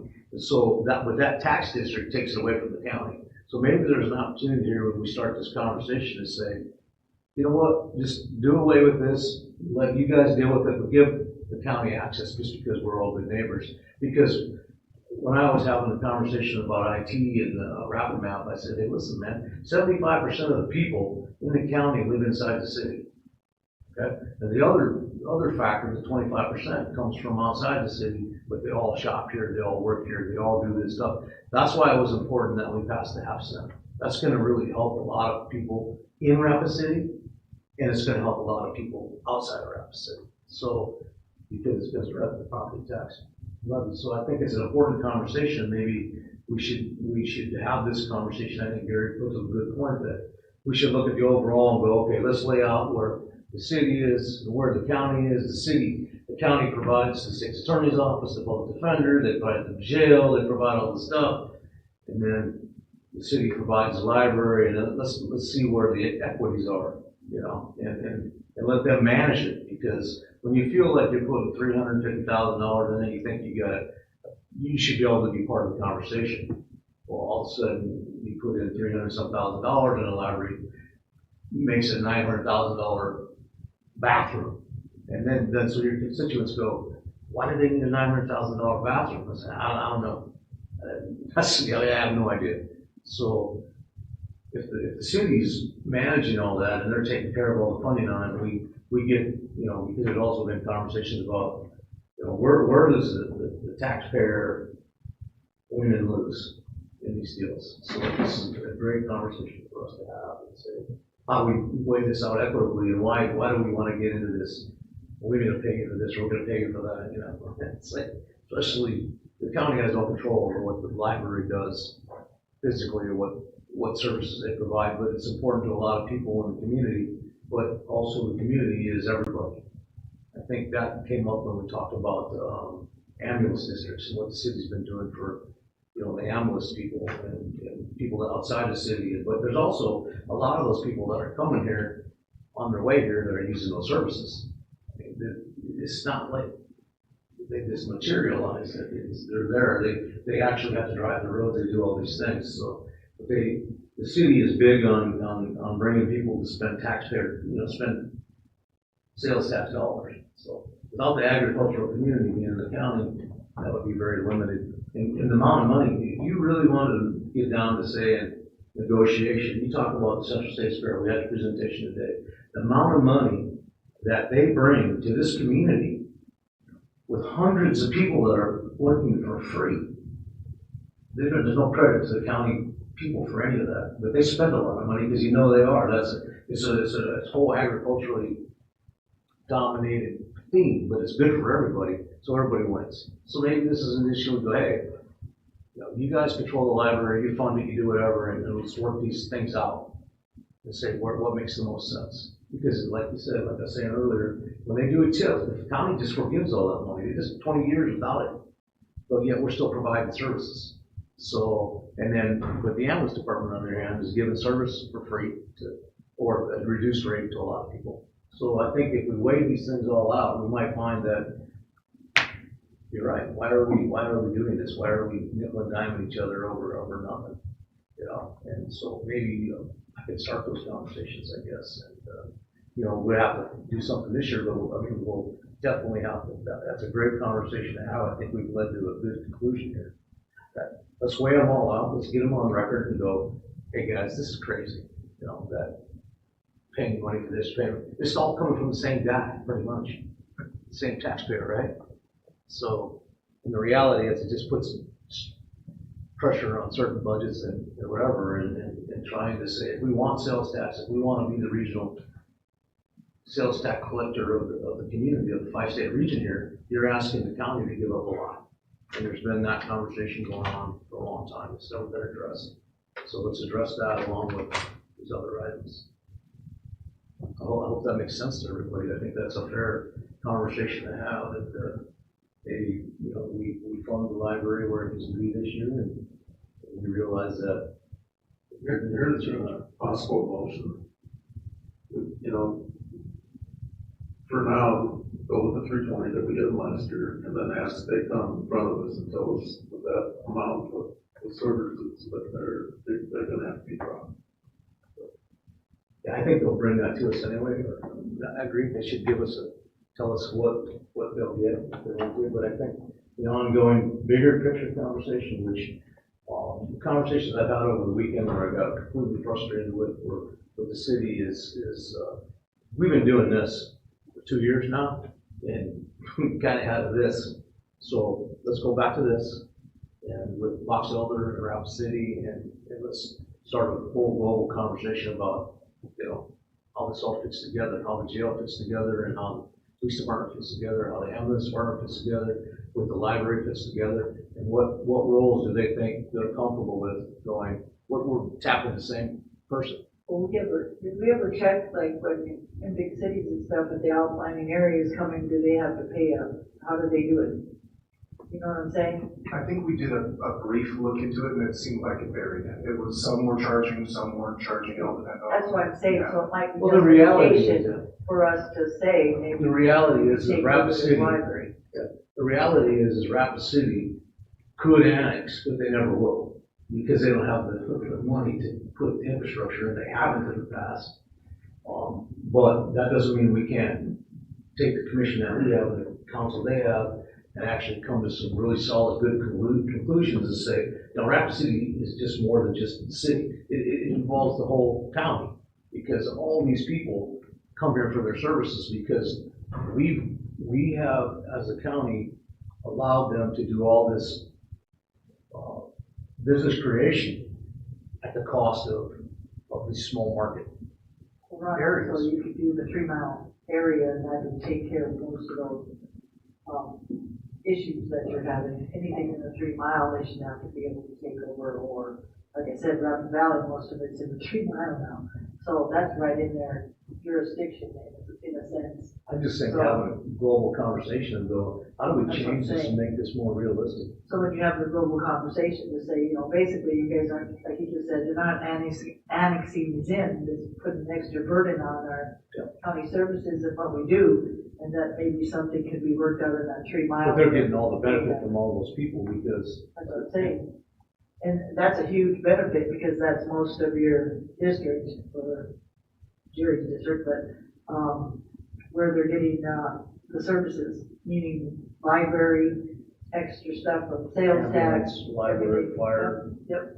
All that stuff, so. Something that we should consider, having conversations about, if they want to annex that area in. So I'm comfortable with what Ron had proposed, and, Mr. Judge is comfortable with that, we can make that motion or whatever. Yeah, just to follow up, what's that number? The number is $384,533. The total expenditures in the library fund, if you went up to $320,000 of funding for Rapid City Public Library.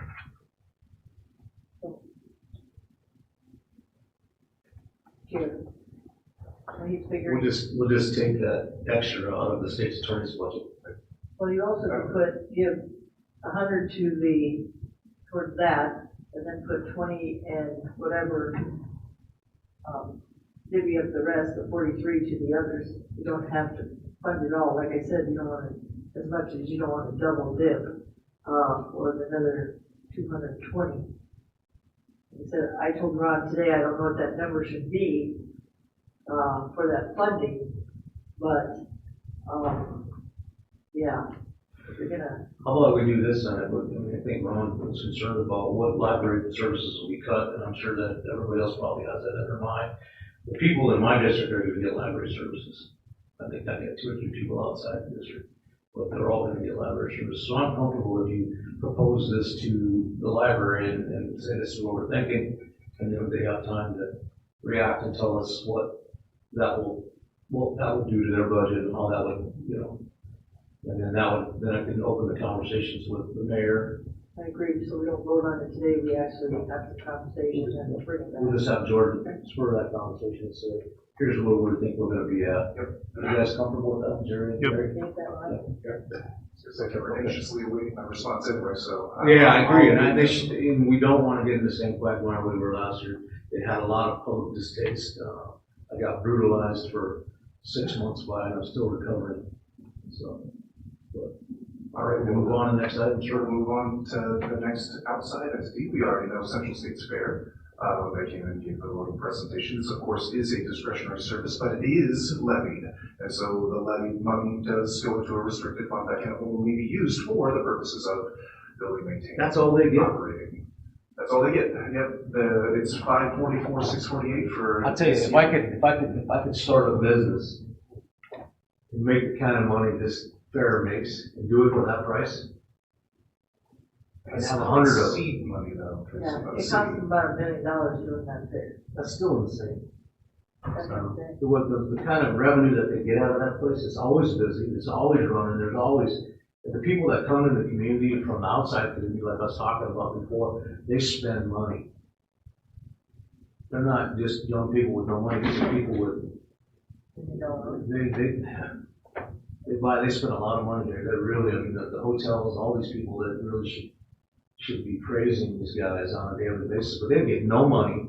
They get zero money from Visit Rapid City. They get zero money from the sales, the bed tax that's created. I mean, that's crazy. That's crazy. These people should be calling around every day and saying thank you, and thank you to 300 volunteers for what you do for our community. A lot of the return on investment they're getting is an insane number compared to what they get back for any support. So, Mr. Chair. Yes. Jordan, what is the reserve in that fund? The reserve in that fund is estimated to be. We're thinking it should potentially be by the end of this year that everything kind of comes in as we expect, about $129,000, roughly.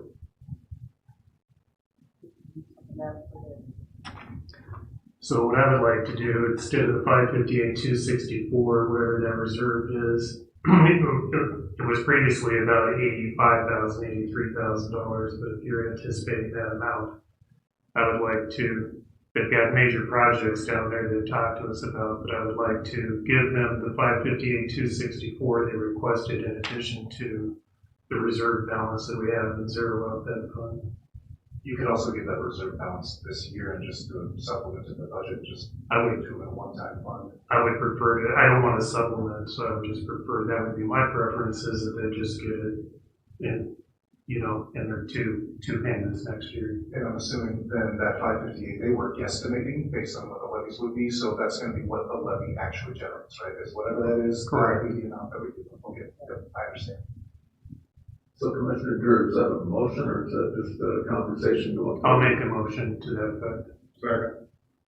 Yeah, I got a motion and a second, and could you repeat that just one more time for the record? Yeah, their budget request is 558,264 anticipated levy, and I'm assuming they've done a 3%.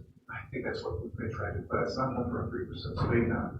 So we'll go with what their request was at 558,264, and then the anticipated reserve balance is expected to be about 129,000, and we add that in addition to, and it would be whatever that reserve balance is, and for fiscal year 2027.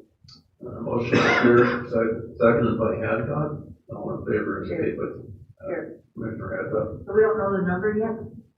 No, we don't have final levy numbers yet. No. So when do we have those? With the cyber incident, I don't exactly have a firm timeline. It should be soon. Usually it's been towards the end of August. I'm not against this motion, but I think we ought to have the numbers before we make a number. I'm saying anticipated revenue, at least as a talking point, we can imagine as we go through the budget and get the number, if that's their budget request. And if we went up that amount in CPI, it would probably equate to their 3%. I'm not saying I'm against it, I'm Right. saying it'd be nice to see the numbers. That would be good, but. We might want to repeat the motion one more time, so. So Central States Fair has requested, 558, 264, and that's typically the difference in what the increase would be and what we would be taking for growth in that levy. But their number is 558, 264. We're anticipating to have a reserve balance in that fund. We had one last year of 85,000, and Jordan's projecting it to be about 129,000. And I'm saying the request at 558,264, because actually that request could set the levy itself. And so they're saying that we needed to be funded at 558,264. That would be the levy amount. And so then add the anticipated reserve balance and zero that account out and give them that and estimated to be 129,000. So that would take their funding to 687,264. And my comment related So to that's the the motion you made? Yes. I'm good with that. Are everybody else good with that? Yeah, we're good. I'm good. If you could give these guys $70 million to build it, when they built that Civic Center, I argued this, I said, you should have just built a powwow ground, fairground, combination building. The amount of, because we're an ag industry, that's our number one in tourism, right? You put those two together and you've got like a license to print money. For the community, and the amount of people actually can afford to go to the Central States Fair. You can barely afford to go to a concert at the Civic Center. This thing is affordable. Yeah. And Mr. Chair. I'm sorry. Go ahead. No, and I do get about the different levies and assessments, on everybody's property tax notice, and the fair levy comes up once in a while. And the reminder is that property is county property. Right. And so the entire facility out there is county property. So. It is county property, right? We could have moved it outside of town and put that into a green space and have a huge venue. It would have changed the whole dynamics of what happens in our city. But then, so do we have a motion on the floor then? Yeah. So let's all in favor say aye. Aye. Opposed? So Jordan, you'll let Ron know he's busy running the fair right now. It's probably. I think that was a good motion because I know they'll spend that money wisely. Every dollar they spend probably worth about 10 or 20. So. All right, moving to the next one. Dakota Plains Legal Services, this one you probably don't have to do much about because this is, of course, a mandated service. It is a contracted service. It is an annual contract. Technically, it was an annual contract back in 2015, and we've just done extensions every single year, updating the terms, updating the amounts. They're requesting the exact same as they got this year. And so if the board wishes to look at that, we can always reach back out to them, but we know that they provide indigent legal services. That is a mandated service. They handle all of our conflict cases out of the public defender's office. And so it's definitely needed. I'm going to make a comment here. I see a lot of rhetoric about not identifying people who can't afford certain things, or homeless people, or indigent people, or addicted people, or whatever. They all benefit from a lot of this stuff. It is something that, the county and the city and everybody puts a lot of money into it. So I hope that people are out there listening to this and see these numbers and see where the money's going, and that on top of, the jail and the state's attorney's office and the public defender's office, people who can't afford it, those types of things. So just don't understand it. There's a lot of resources that go into these types of situations. So, I don't see any, is there any discussion on this? We don't really need a motion then, we'll just move forward? Is there a little changing in there, or do we make motions on each one of these?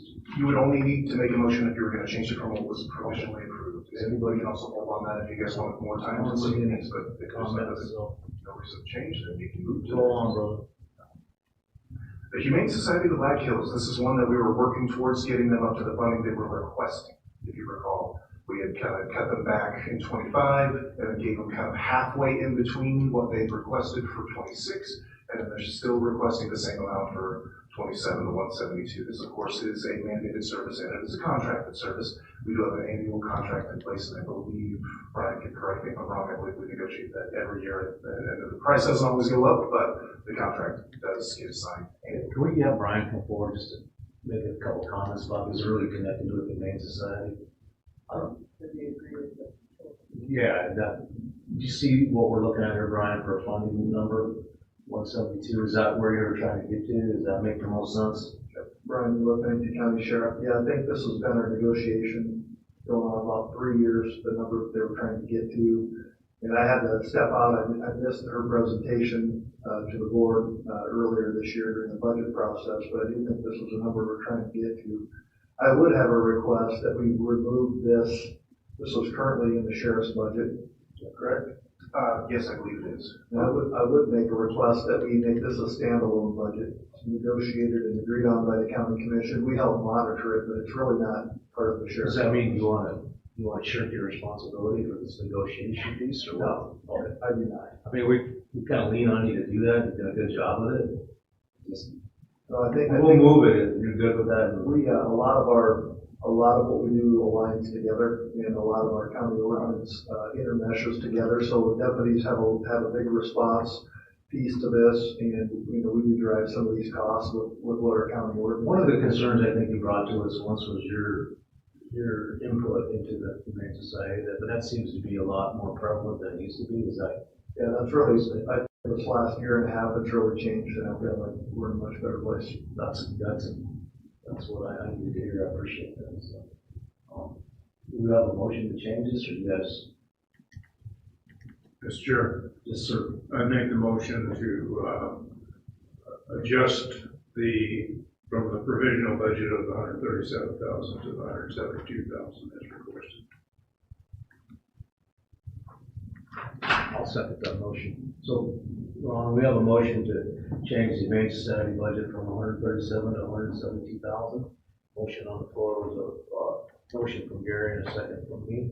The chairs, and then do we have to make a motion to make it a standalone budget, or take? Oh, and then to have it as their own budget item? Yeah. Is that fair to say, Jordan, or can you just move that? I feel like we need to look at the auditor's office and with legislative audit just to make sure it goes into the right budget, but you can make the motion if you want to. But, Or let's just make the motion to change the amount, and you tell us what we need to do to meet the sheriff's wishes on this. So. Mr. Chair. Yes. I just think that, with the sheriff's involvement in this over the last few years, trying to get this on track for us, that this is probably a very justified amount that they're requesting for it. So. I obviously agree with you 100%. I mean, it's unfortunate that people can't take care of their animals, and what they also alleviate a lot of pressure from the sheriff's department and the police department on having to do that for them. And so I've seen some significant changes since Brian started negotiating with them and pretty much holding them accountable. I mean, so all in favor say aye. Aye. Opposed? Motion carries. Thanks, Brian. all right, next one would be Complete Health. This is a discretionary service. Now, there are services that they provide that are spoken about in SDCL 2813, specifically that chapter. But we do not have to contract with an agency for those services. It is just that the county is allowed to, and then that manages the amount that they can bill us. It kind of prorates what we get billed above and beyond what we end up paying them. And so with this one, they had requested, this was the opposite of what the Humane Society was. They had requested this amount, 131,440 for the last year as well, and the board decided to try to phase this one out over 3 years. And so they dropped it to 100,000. The goal was, from the discussion last year, is that it was gonna be 50,000 this year potentially, and then 0 in 2028's budget, just to give them time to adjust their budgets, if that's what the board still wishes to do. Sure.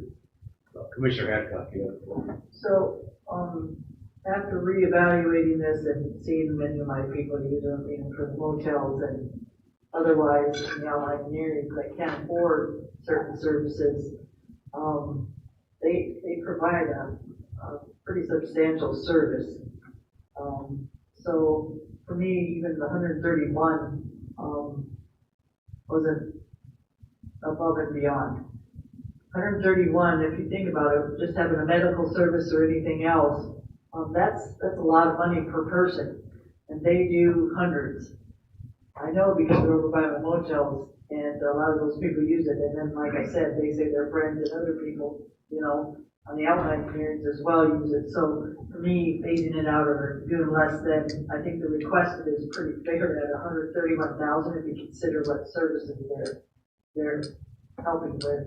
Because I know, like Health and Human Services, they don't do any of those services. So, to try to make that difference, that's not people think that's a big difference, but 131 isn't that much to add to something that needs our help. Although that is not the case, because it helps many. It doesn't just help, I've seen people with money go there. So, it helps from the bottom up. It helps many people. So, any other thoughts from Commissioner Cruz? Yeah, I too agree with that. As the liaison with that group, they really maximize the dollars that they have coming in. They multiply those dollars, that $100,000 that provisionally approved, that turns into probably $500,600,000. So any additional dollars that we can provide to them, I think, is a great benefit. And they do provide basic necessary services for a lot of our people that live here, and a lot of those, if it wasn't for them, more than likely a lot of those bills would be coming back to the county, because we would be required to pay some of those. I know without another hospital coming to town too, I think that's going to help out a lot with the cost of it. Alex, you want to come forward for that? Man? I want to get your opinion on this and how it fits into what you're doing over there. We're going to put you on the hot box anyway, get you used to it. So, just give your name, and then I just kind of want your opinion on how you feel about the complete health, how it fits into what you're doing over there. Certainly. Good afternoon, Commissioners. Alex Purcell, Pennington County Human Services and the Veteran Service Office. Yeah, we're a profound component of complete health. Like it was mentioned, when it comes to medical expenses, billing, there is a good chance that some of those would come back. Because if we can't find an alternative payer source, then those bills can come back. Community health has been a huge partner for us multiple times. Hundreds of times throughout our time working with them since they've been around. I don't even know how long. Well before my time. Medications, routine care, regular care, dental, mental health. They have a pharmacy right there, right? Yes, sir. Okay. I understand that the presentation about the pharmacy was pretty amazing. Yep. Yes. One of the biggest things too is, their billing, it rolls on a sliding scale. And so, like Commissioner Hadcock had mentioned, you can go there you could be upper middle class and go there, and you may pay less than you could with your traditional health insurance plan. Well, her income, though, she'd be paying like 10 times. But if you have a low income, then your prescription medication may be at a very low cost. Okay. We refer people there regularly, daily. Chair. Yeah, Commissioner. So I don't think what they're requesting is 131,440. Just the provisional is something that we should do, because just after, like I said, I was talking to Alex, actually very back in the day, once we dropped it or did less, that probably wasn't a good idea. So, anything that we can give them at 131 for medical, dental, or mental health. Because a lot, like Alex said, their medications and their pharmacy is huge for many of those people. I'm not against that, so I don't know what Gary's thinking for his total, but he is the liaison, so I'll take his lead on that. My suggestion would be is that we follow what they request for this year, the 131,440. I know that anything above and beyond that would be very beneficial to both them and us, but I'm not in a position to add on to that amount. So I would your motions for. I'd make a motion that we change the originally approved from 100,000 to 131,440. I'll second that motion. Have a motion and a second. Any other conversation? Jerry, you're really quiet. I'm ready to vote. All in favor, say aye. Aye. Opposed? Aye. One opposed, okay. So 4-1, motion carries. And I understand, we gotta remember here, guys, when we raise these provisional budgets, we lowered them for a reason last year. Let's keep in mind, and then we have to figure out where we're gonna compensate for these things. And, I get what the momentum is here, the stretching that dollar to try to save a dollar somewhere else, so, but we're about 500 grand above where we started, so.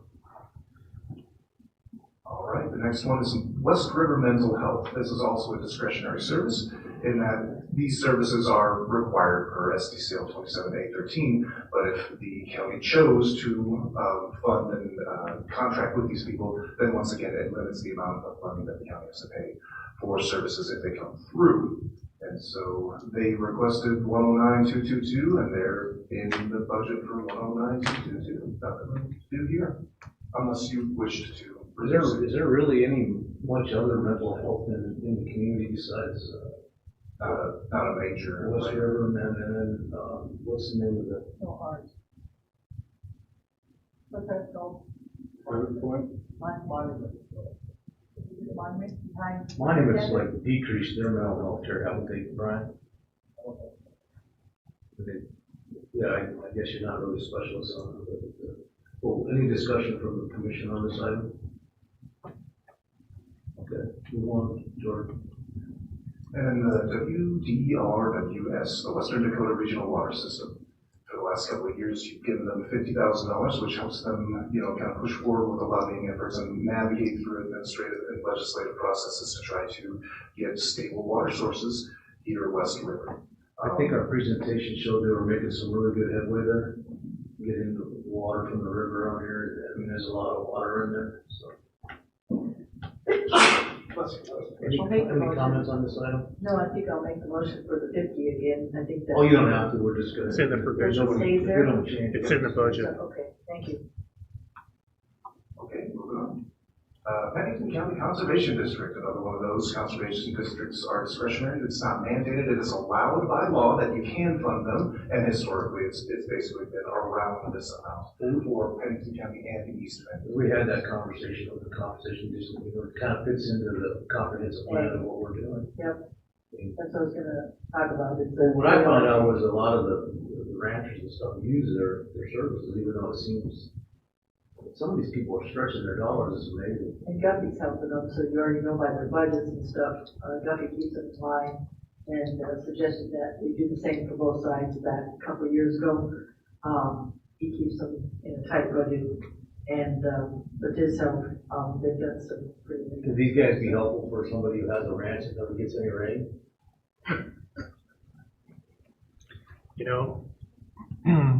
Just so you under moment of privilege. You bet, absolutely. So I went to a community church service up in Northwood with my daughter Josephine and her family on Sunday, and it was an outside service and got to see a lot of people I typically haven't seen in a while. And anyway, it was a good thing.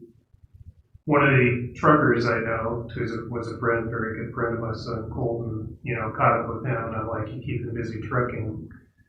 And he was like, yeah, I was hauling a lot of hay in.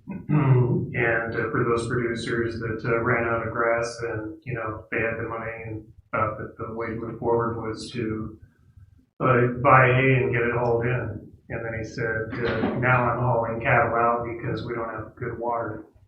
So those people took spent a lot of money to get feed to feed their cattle here and realizing they don't have the water to support it. There was a lot of getting back to Western Dakota water, but there's a bunch of wells that are going dry in the county, particularly out eastern Pennington County. The water table is so low. And you can see the issue with irrigation, it's in the news, up around the Newellville area fighting for every little drop of water. And so the ag community, again, and this is something that does help the conservation districts in that, but the ag community is really taking a hit. It's one of the worst years. And, think about, spending the money to feed them and then realizing you can't, so you have to ship them out either to a feedlot or find grass someplace else, or they're just going to the sale barn. And so it's a tough situation. And so anyway, just tying it in with these conservation districts is a good thing. Okay, that's awesome. That's a good thing to know, because the people out there don't know that some of these resources are available. And these guys really stretch their dollars to try to make things work out. So, Jordan, you can go to the next slide. All right, yep. Next one would be East Pennington. I'm assuming we can kind of skip past that one as well. No discussion on that one. Okay. The Rapid City Hazmat, this is a contracted service through the Sheriff's Office. The contract was signed back in 2000 and county pays 50% of equipment maintenance, equipment, and training. It was provisionally approved at $32,000. The requested contribution is $32,000. So the hazmat is contracted through them. They also deal with dust and strip too, medical services.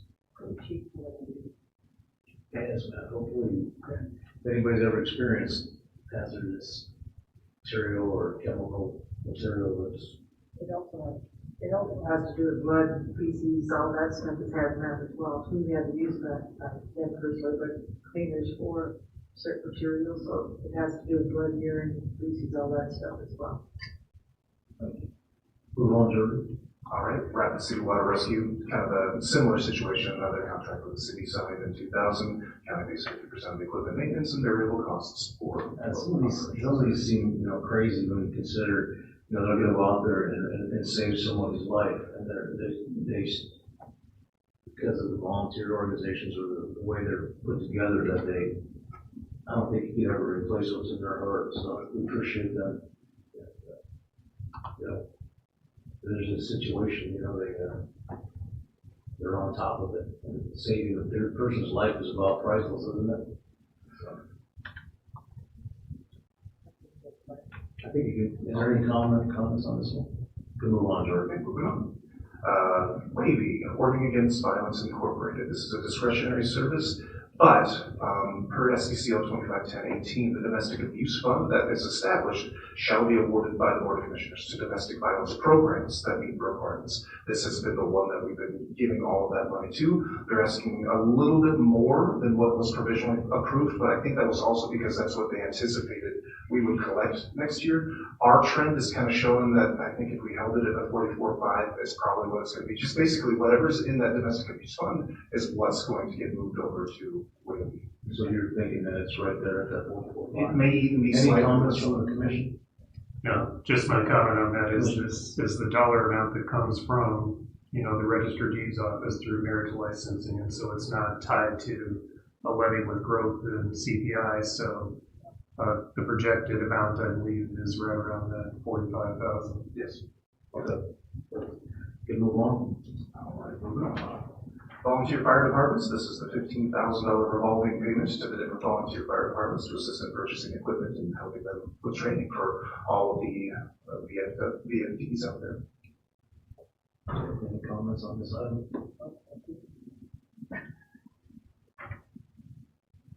Moving on. Black Hills Council, local governments, we put this one in here. It's memberships, really. It's not so much mandated service. It's a discretionary service. However, it's important to note that the county's membership is required for smaller governmental entities who may not be able to provide services for planning, for economic development and everything like that. To utilize these people's services, they have to have some sort of parent agency, and so the county's participation does help smaller communities, townships, other, organizations, governmental entities who. I remember this is Jennifer? Yes, Jennifer sits on. She's brought a lot. I mean, she did a lot for the city too. I remember being in the city and they couldn't get off the ground. And she came in and helped them with an $80 million project.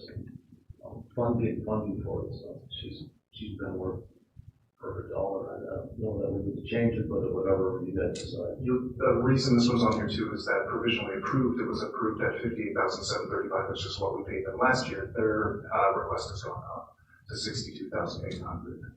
And so in order to be a member, that is the cost. Mr. Chair. Yes. I'd make that motion that we adjust the provisional number by the $4,065 up to $62,800 for our membership. Second. Motion and a second. Any comments on that item? All in favor say aye. Aye. Opposed? Motion carries.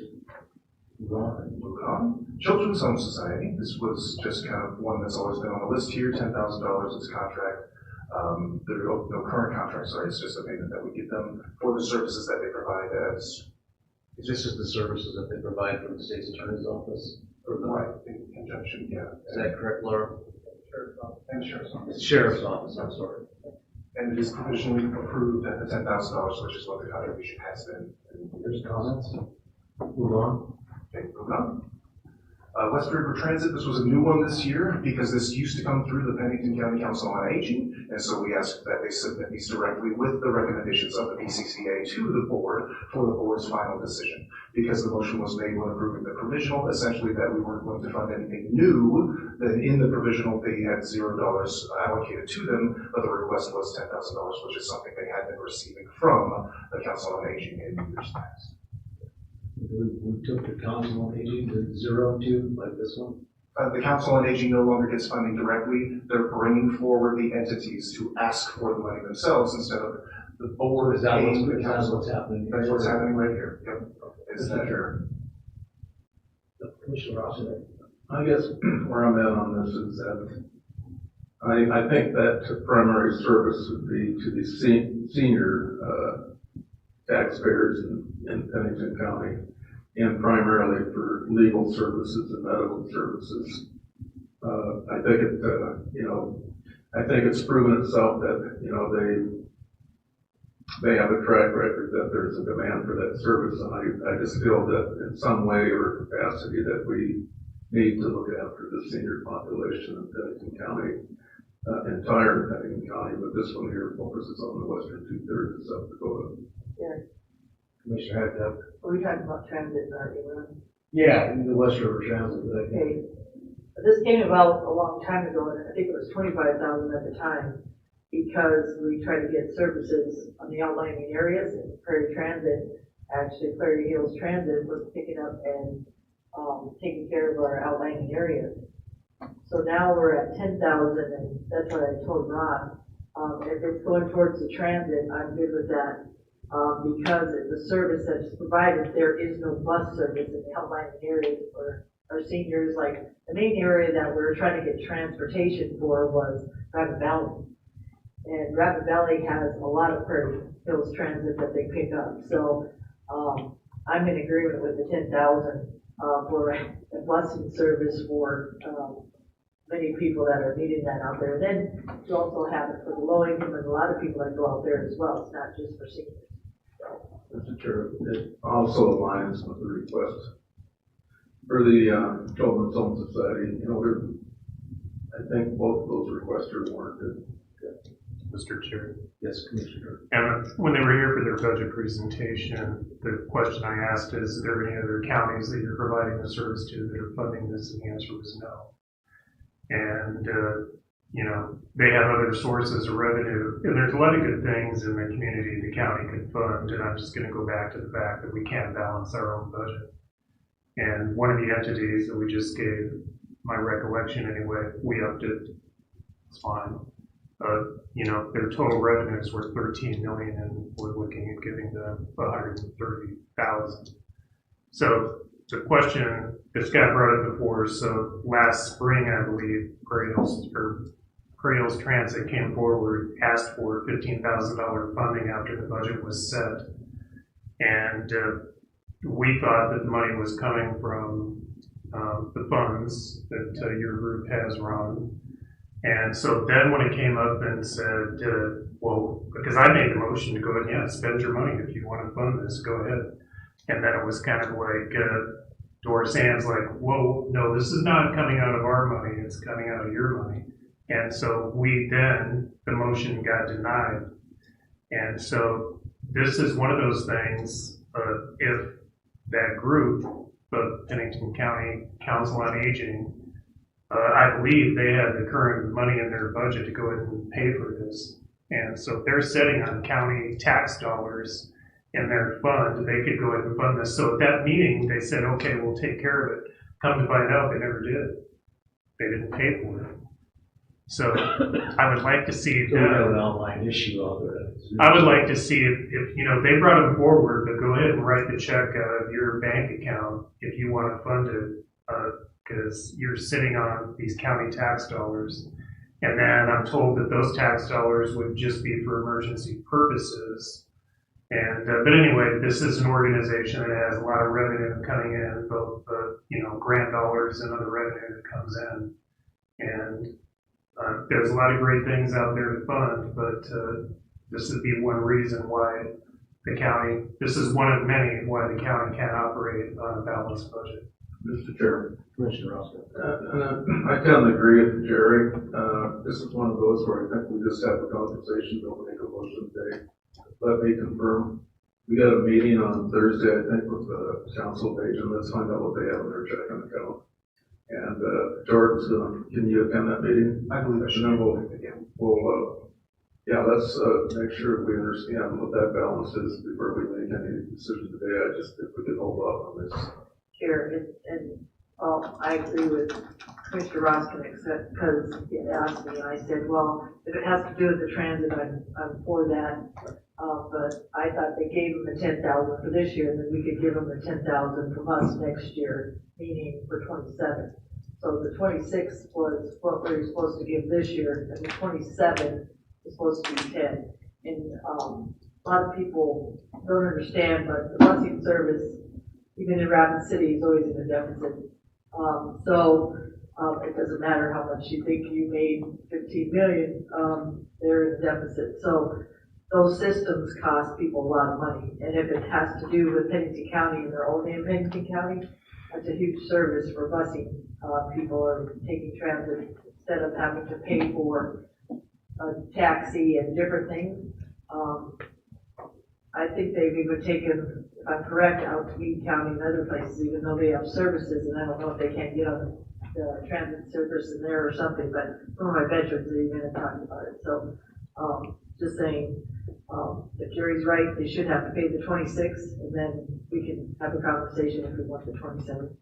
Mr. Chair. Yes, Commissioner. What makes this a little complicated is that we totally changed the structure and the bylaws of Pennington County Council of Aging.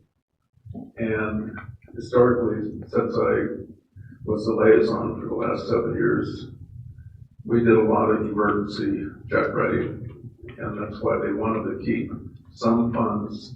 So one of the senior centers called and said we need a refrigerator, freezer, whatever, that we were able to sit there and help them out, be able to have a meeting and get them a check. So I think when it's all said and done, I won't be on the commission anymore, that if they continue to operate, that they'd like to have some kind of a slush fund for emergencies. I guess what we just have to decide is what that fund would be. Right now, I think there's enough in there that they might be able, I don't want to verify it, to take care of the transit system. So we'll know more after Thursday's meeting. Thank you. So, Jordan, the next item. Okay, the next one is also from the Pennington County Council on Aging. It's the other one, the Department of Human Services, Long-Term Services and Supports, had asked for $7,144 to help with, I can't remember, I think it was in-home kids or something like that, to assist with that. Yeah, and I'll expand on that just a little bit. I know they're funded by the state, but there's some things the state doesn't provide, and we're trying to fill those gaps. But there again, we're right back to that dilemma. What's in it's in their checking account. It's like Jerry said, it's taxpayers' funds, so I think we're just gonna leave it for discussion today, and we'll dive into it deeper. Yeah, we'll do the next item, Jordan. That was the last one, actually, for the outside agencies. Thanks for bearing with me. Oh, thank you. And, we need to know if we're gonna, since we made those motions, what that does to our budget at some point. I don't necessarily need that right now, but we're gonna need that because. Okay, what's the next item for you guys? So, still in this now, there were two other things here. One from the sheriff, he wanted to speak on some of the items that he had put forward. And then if Scott Guppy happens to be around, he wanted to talk about Title III funding, but things. Yeah, Jordan, Scott texted me, he's on the road traveling, so I'll cover what he's got. Okay. Then we can turn it over to the sheriff, I suppose. Mr. Brian?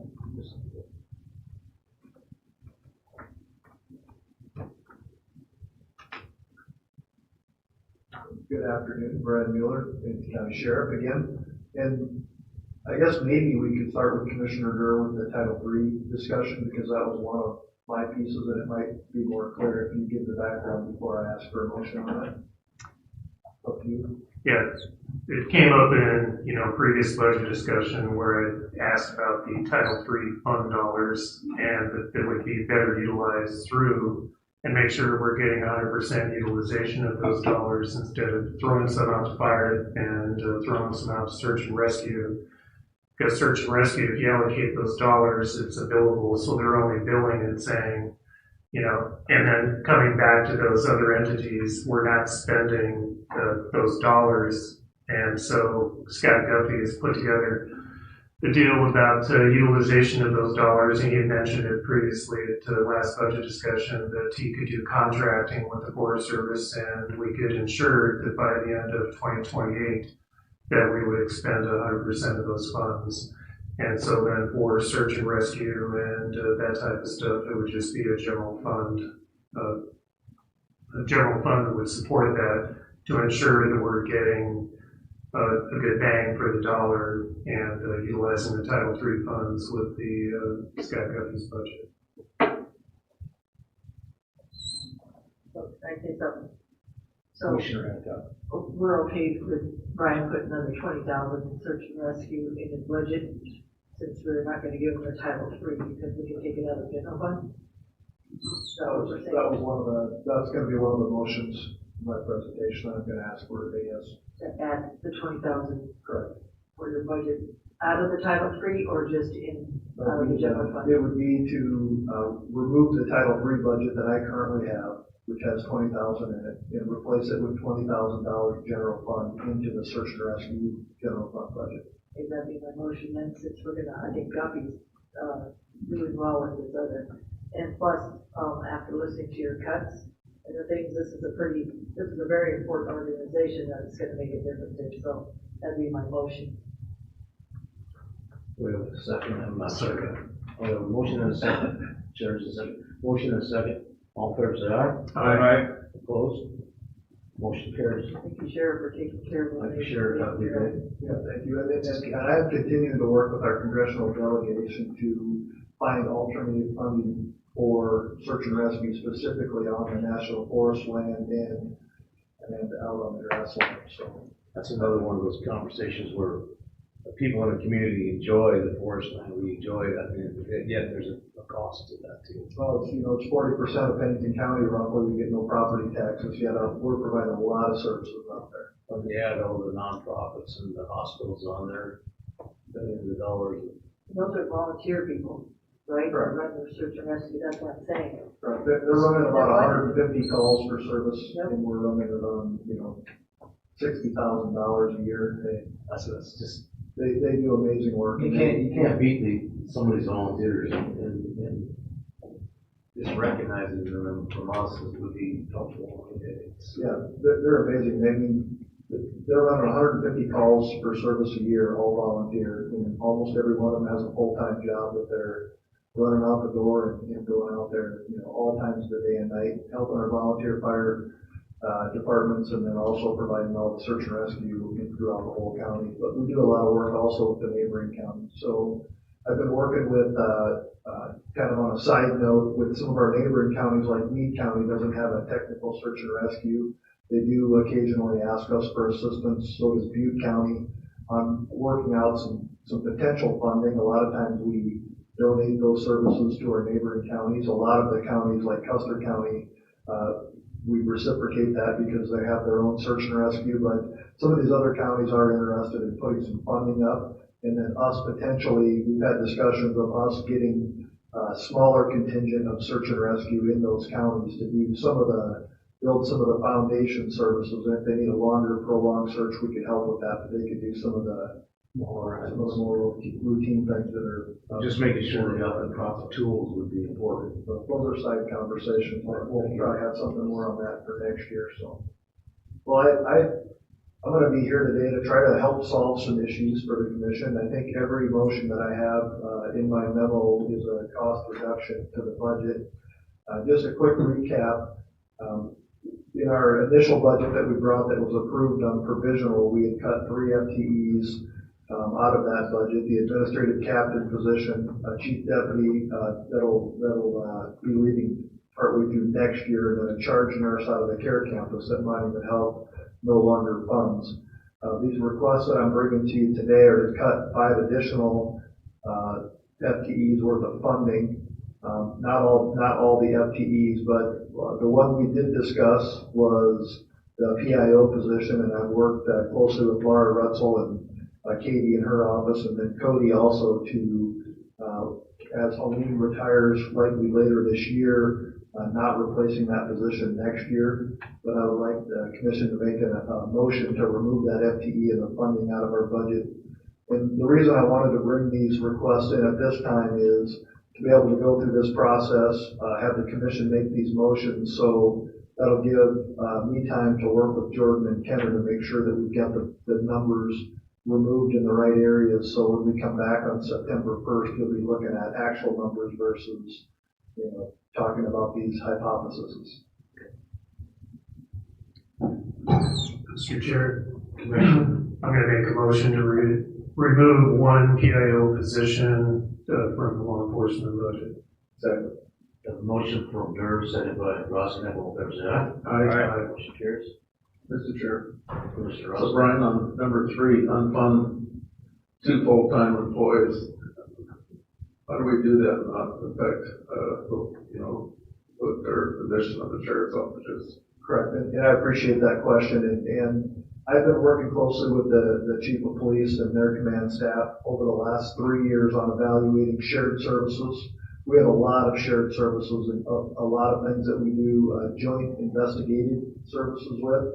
And the chief has gone through the process with the city council to add these 2 positions to the city budget to be able to handle more of their own juvenile crimes and sex crimes that some of our investigators currently handle today.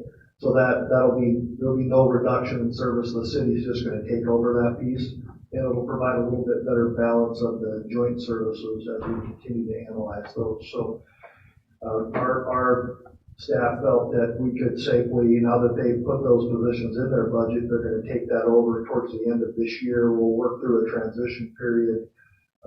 We currently have 5 deputy openings, so this will be done through attrition. Nobody's obviously leaving, and there'll be no reduction in service. Would you like that in the form of a motion? I would like that. I'll go ahead and make a motion to unfund 2 full-time employee deputy sheriff, 1 positions within the law enforcement budget, and remove from the authorized FTE count. Sir. A motion from Roskinek, seconded by Drews. All in favor, say aye. Aye. Opposed, same sign. Yeah, sorry, no, not with that. So Brian, I think it's important before you make all these cuts. We had a conversation yesterday, got a little confused on the numbers. but I just asked, what was your 4% cut, which was 1,000,003 and something? And then, so above and beyond that 4% cut that everybody else did, what was that amount that was above the 4% that we asked you to cut? I remember I was saying that today, Jordan, about the sheriff is cutting more. Does that add to the totals of the, meaning more revenue? Do you remember that number? I don't have that on my. Well, I would ask the commission remove the 4% from all of the sheriff's budgets today. So we can get that total figured in. That's about 1.3 million. On top of that cut, we're cutting with the rest of these motions here today, and the cuts that we've already made to the budget and the increase to revenue specifically with some of the care campus funding, we're looking at an overall budget reduction of about $1,135,000.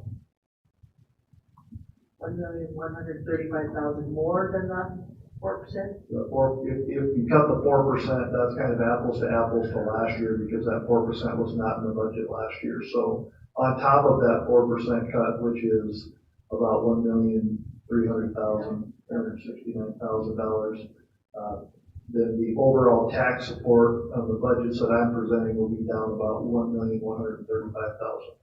Yeah, it was important for, number one, to disclose that we had that conversation. Number two, why some of these cuts, and they're part of that. Is that correct?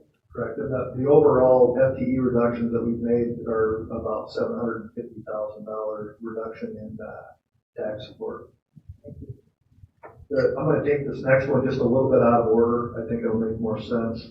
The next request, and this goes back to a conversation that I had with Commissioner Gurr when we were looking at open FTE positions. At the jail, we're running currently 11 open positions. That number fluctuates.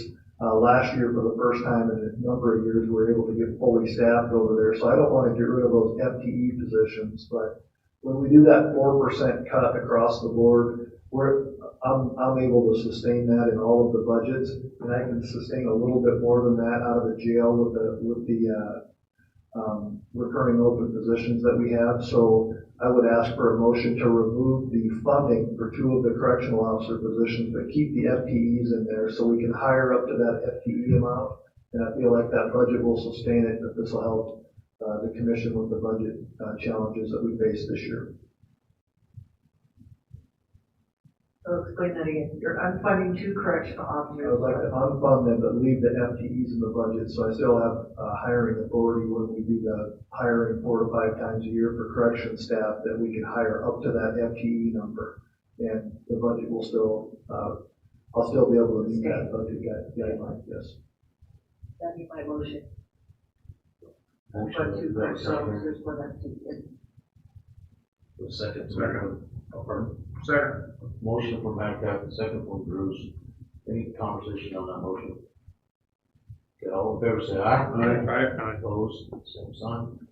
And then the next thing that I would ask is to add 0.25 part-time non-benefited background investigator position to a law enforcement budget and funded at $15,000, and add a 0.25 part-time non-benefited background investigator position to the jail budget, funded at $15,000.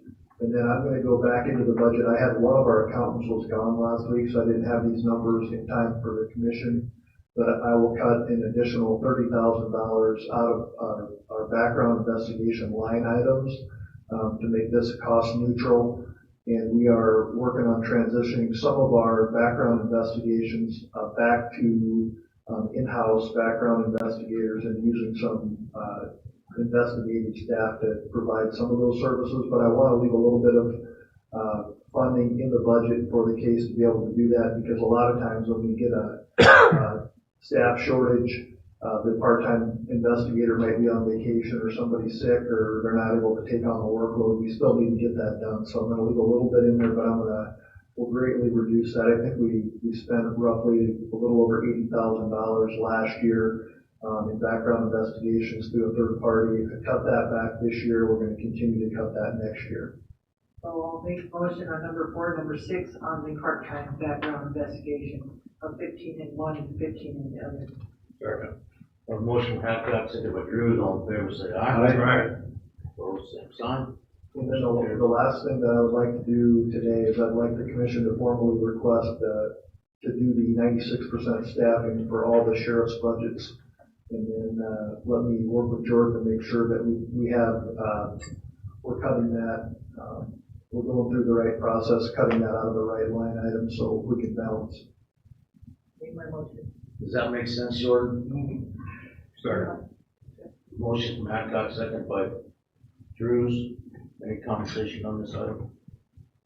All in favor, say aye. Aye. Opposed, same sign. Motion carries.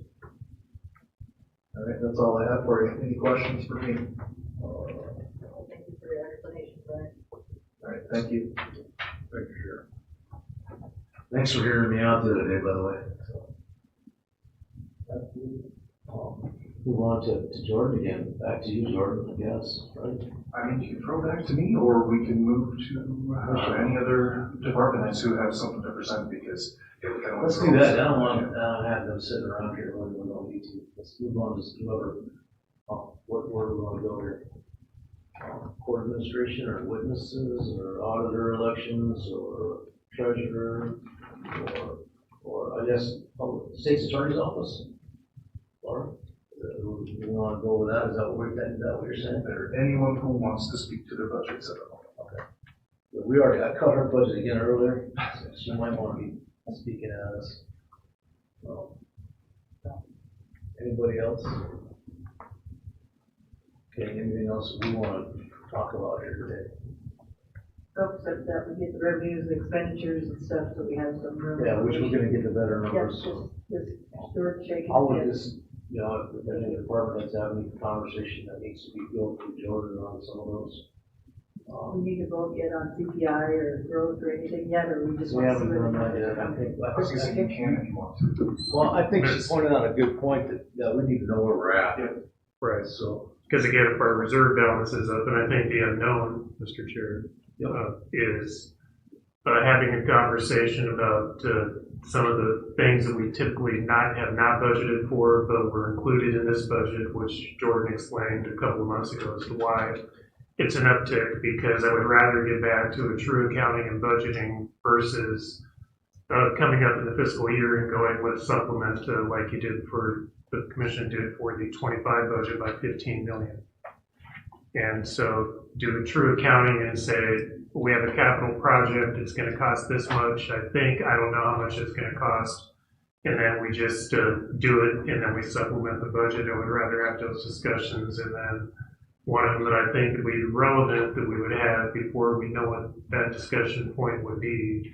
And that's what we talked about at the last commission meeting, and that's trying to find a location, and if that comes up in the fiscal year 27 for buildings and grounds in the sheriff's office.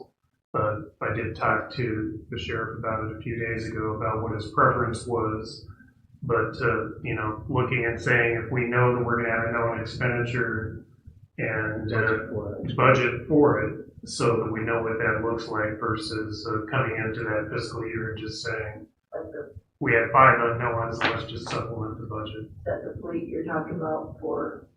I'm talking about, Davis Broussel's request. I mean, Commissioner Roskinek threw out a low number of about 17 million, but anyway, about building, we currently have the Ziggy's building, that was a point of discussion, and look at, what that opportunity might look like and what that dollar amount would be. And then again, we have the tip that's in process for a potential donation and a building project out there. But there's a few of these high dollar unknowns that I'd like to get an idea on before we talk about CPI growth. We'll throw that number at Davis. I just want to talk about, all these payouts that we're doing, that there should be a contingent liability on our books somewhere that shows that number. I mean, I can't believe that we went this long without having that available. If we owe people that money, there needs to be some sort of footnote or something that states that we have a contingent liability of X amount of dollars. Jordan, I think we had that conversation. Do you remember what that number was? It was fairly substantial for 26, if I remember correctly, but it's not on this computer, unfortunately.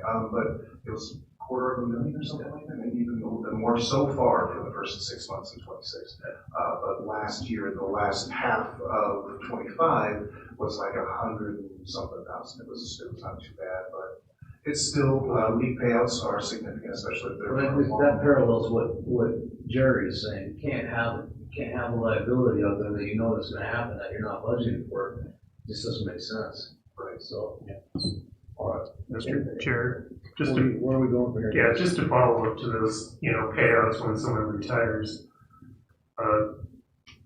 It goes back to the point to where it might be a relevant talking point now because we're locking the budgets down. Previously, those dollars were, whatever it was, they were making it work within their budgets. And so, anyway.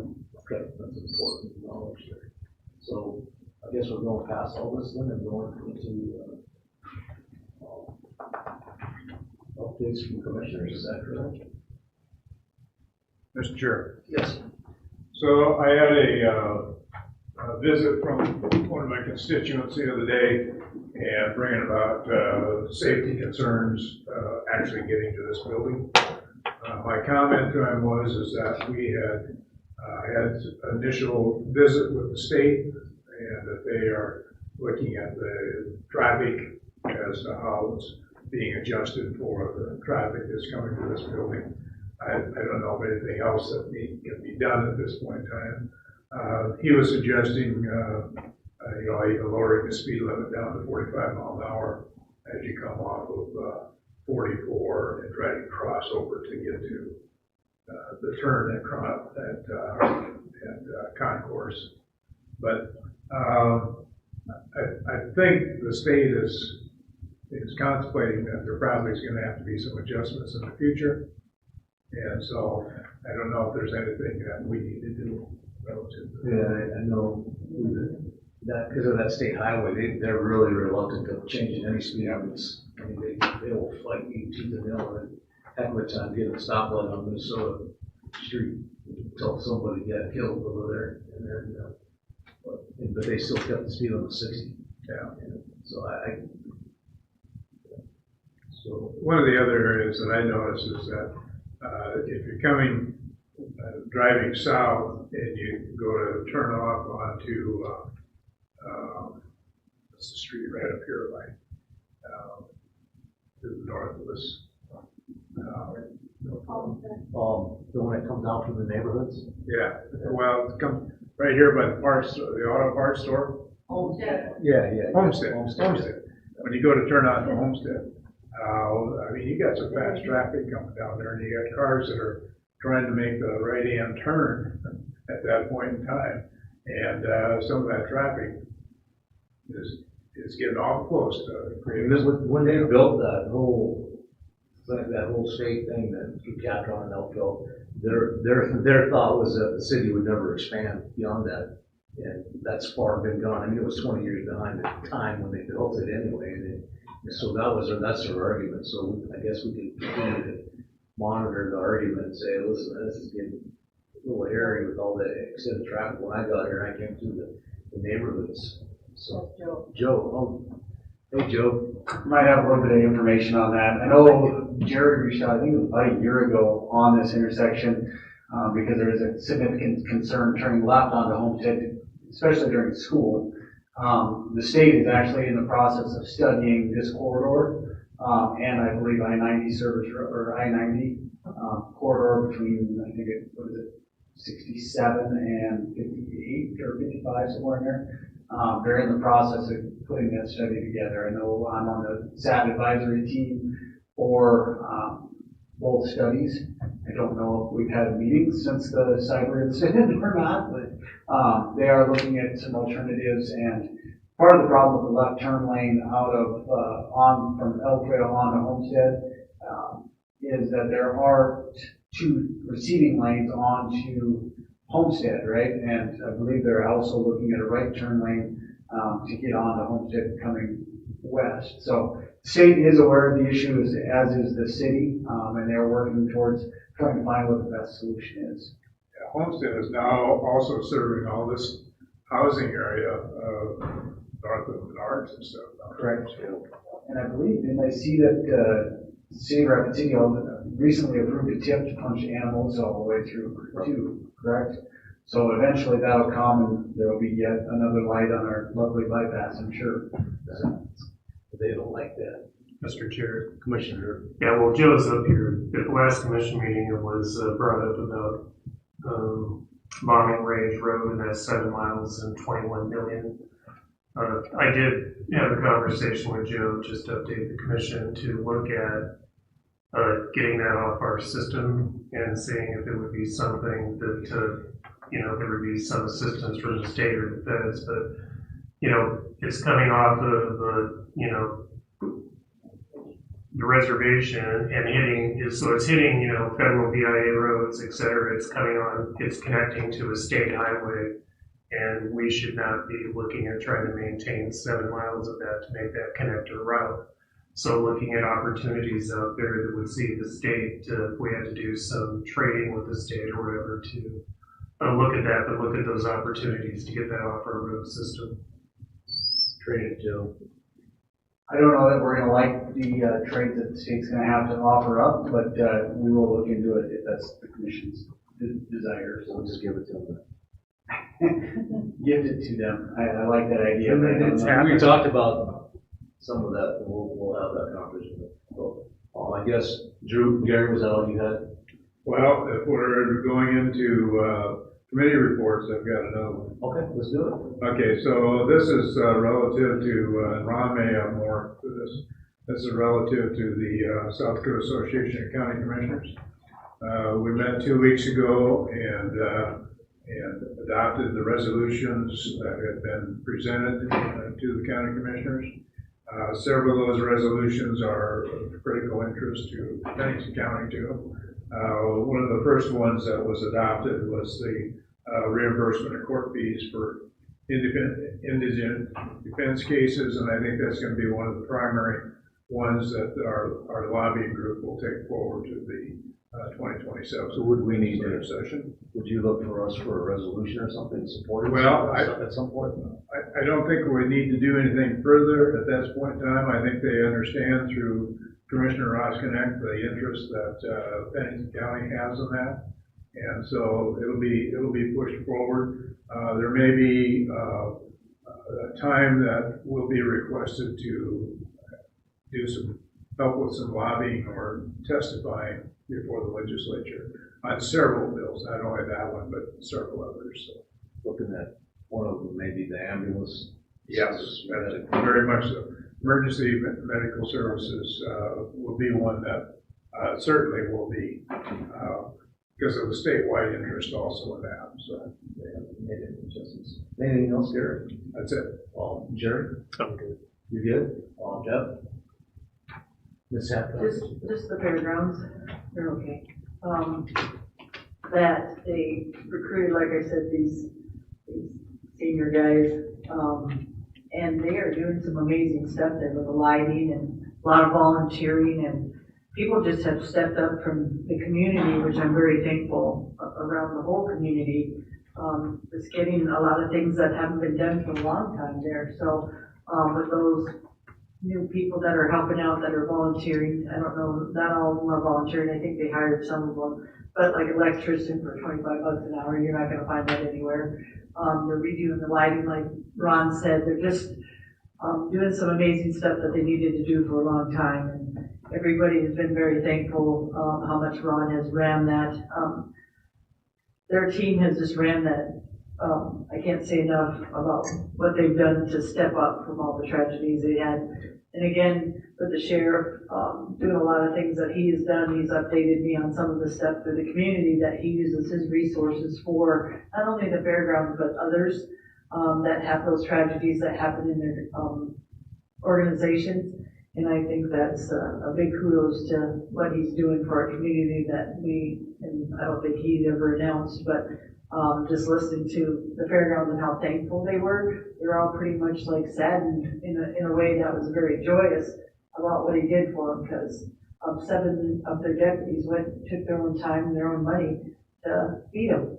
I mean, they served them and everything at the fairgrounds, and they were just very gracious about that. So we forget sometimes the good stories about our county and all the things we do, for our, communities through our department heads or otherwise, or even as commissioners. So I'm very thankful for that. But yeah, the fair is coming up and that's going to be exciting. There's some really good concerts coming up. I love the PRCA and the demolition and some of that stuff. So, it'll be exciting to watch, and trying to write the economic development or economics to, what happens to Rapid City and even the surrounding areas in general is huge. That 500,000 is nothing for what they bring in, to the community. And like I said, sometimes people don't like paying the levy for this or levy for that. You gotta kind of level out those organizations about, I don't like library, but, you know, I'm an ag person and love this, and I don't like the ag, but, you know, I like the library. So everything comes into play on a piece that, us five have to decide, that we're taking care of all of our county, not just certain pieces and parts. I think I asked Cody earlier to get with Ron. If Ron was gonna follow up with any good, so I said, Cody, you're gonna have to initiate this and get some of these human interest stories out there. We won't do it. Yeah. Cody will have to go out there and. Yep, that's exactly what I said. You have to go out there and organize that with Ron and Solano. And not just his organization, but if you ask like the different entities or even commissioners, some good stories they can tell. A lot of times these department heads have some really good stories of things that other departments have helped them or otherwise. Like I said, just going to the department heads, the Jordan there, and Kenner was there last time anyway. The team effort of this county is amazing, and sometimes we don't see it up here. We have to go back and listen to them all, be a team, and help each other out. It's pretty cool to watch, and I haven't seen it for a while, so I'm glad I was there. Because sometimes you just get this thought like, okay, what are these guys doing? So it's cool to watch. So if you guys can just go to the meeting, I don't speak at the meeting. I just listen to them all, and it's pretty nice to see what our team does for us. So it's food for thought. Mr. Roskinek, sir? Gary thought you might have something to add to this. No, I don't have nothing to add. I think Gary pretty much touched on it. On the 4th of August, we did go down. I think our meeting was on the 5th. Yeah, in Oklahoma, it was a good meeting, and so I don't have much more to talk on that. I just want to remind the board that on Friday, this Friday at 3 o'clock is a ribbon cutting for Central Station. I should say that, didn't I? Thank you, We're Ron. gonna do the proclamation there, and so I'm just gonna fill a little bit of a conversation up. Had an interesting week. I've learned a lot through the cyber incident, with dealing with all our department heads, and you know, there's obviously a lot of things that we can do differently. Like our end of action report, which would probably take months or maybe even longer to, you know, we'll be able to address, but we're gonna be bigger, better, stronger in the end. And there's been some frustration levels with, you know, computers, that type of stuff, but I appreciate, most recently, GIS and Rocky Mountains and Dustin's here. You should have access to that, if not today, tomorrow. But the biggest thing I found for, we talk about the team and how hard everybody worked, but we were a lot of siloed, we were all siloed little departments. And this incident has brought us together as a team to say, hey, listen, man, this is what everybody does. So, you know, looking after the fact and being able to come back and go, this is what we need to do, will be a bigger thing. And I know there's been a couple of you, and I think the sheriff already left, that's gotten the brunt of my stress levels at that point. I needed someone just to vent to get things accomplished, but we're going to get them accomplished. And I would just tell our team and our department heads that you guys are professionals. We have accountability expectations for you, responsibility expectations for you, and we just expect you to assert yourselves with each other and respectably, and assert yourselves with other outside entities. And if you're getting stymied or getting roadblocks, you need to overcome those roadblocks with those people, and we're going to stand behind you. The commission's going to 100% stand behind you, doing your job, getting things done for the citizens of the community with which we, you know, work. We work real hard to build and bridge gaps with the city and how we overlap with the earlier conversation we had about funding and those types of things. Also are out there with GIS, for instance. how does that affect everybody? Well, GIS affects everybody inside the county, from the fire department to the EMS to the police department to the treasurer to the assessor to to the auditor. So it's important to know those things, and this brought a lot of these things to light. So when we looking at for good things that's happening out of something that was chaotic, we had a very good team of people that handle chaos. Dustin and Tyler and Kevin and Brian, and all pitching together and to manage chaos. Because I'm not a good chaotic manager. I mean, I'll probably cause a little bit of chaos. But so that being said, that's all I had to offer, is that we're moving forward, and the enormous tasks that the IT department has. I know a lot of us we go to bed at night and question, are we doing the right things? I mentioned earlier about the conversation with the insurance company. We're 90% ahead of most people that had that same phone call. So that was reassuring to know that. The other thing is a couple of us, I know have, myself and Ron, and I think Jerry or someone else have had conversations with outside cybersecurity people, and verbatim gave us the same steps and procedures that that our IT department already had in place. We had South Dakota National Guard come in and help out with those things. We've got Tyler on top of things with that, and everybody's working hard. But if you have a level of frustration, don't mind sharing it. You can share it with Jordan. He's been out sick a couple of days, and now we're trying to get him better and make sure he's there, and he's your conduit. And if you're getting kickback from another department or another outside agency, take it upon yourselves to push these people to get done what you need to get done, and we're going to stand behind you 100%. So, Mr. Chair. yes, Commissioner Rossman. You know, Audra mentioned today that she felt there could have been more transparency so that she can sit there and answer. And I think we can improve on that. Everybody knows what everybody else needs to be doing, so. But knowing what I know now, Mr. Rossman, I think that, after action report, I think the chair will have a bigger role in that chaos management part of it for the communication level. Had I known what everybody's pieces of the puzzle was today, it would have been a lot simpler. So I put a lot of it on myself to say that there's things that I know, looking back, I could have handled the communication process with our department heads and stuff through funneling it through our commission office, which we're getting stabilized now. We've had a lot of change, but that still doesn't alleviate our accountability and responsibility the same we expect from our department heads. So you're right, Audrey, that was awesome that she came forward and shared her concerns, and we addressed those ahead of time. So, but she still wanted to come, and that's awesome. So that everybody knows, and it's a public record that we're out there fighting this battle. I had conversations with some of the developers in the community last night, telling them that today we're trying to get this resolved. Mike's out there busting the chops of our third-party vendors. We're still working forward. Jordan's going to work with Mike on getting the contracts done. It seems like a crazy simple thing, but we have 3 different contracts that we use for copiers and printers in this building, in that building. Well, what I might suggest is that Mike and Jordan, at the end of the day, Mike to Jordan visit, and Jordan just, I doubt this is fixed. He's telling us on a daily basis where we're at. So when people call, we all have the same information. We all give the same out. I think that'd be a good thing for Jordan to do that. And he's got stabilization happening in his office now that he's got Carlin in there, and then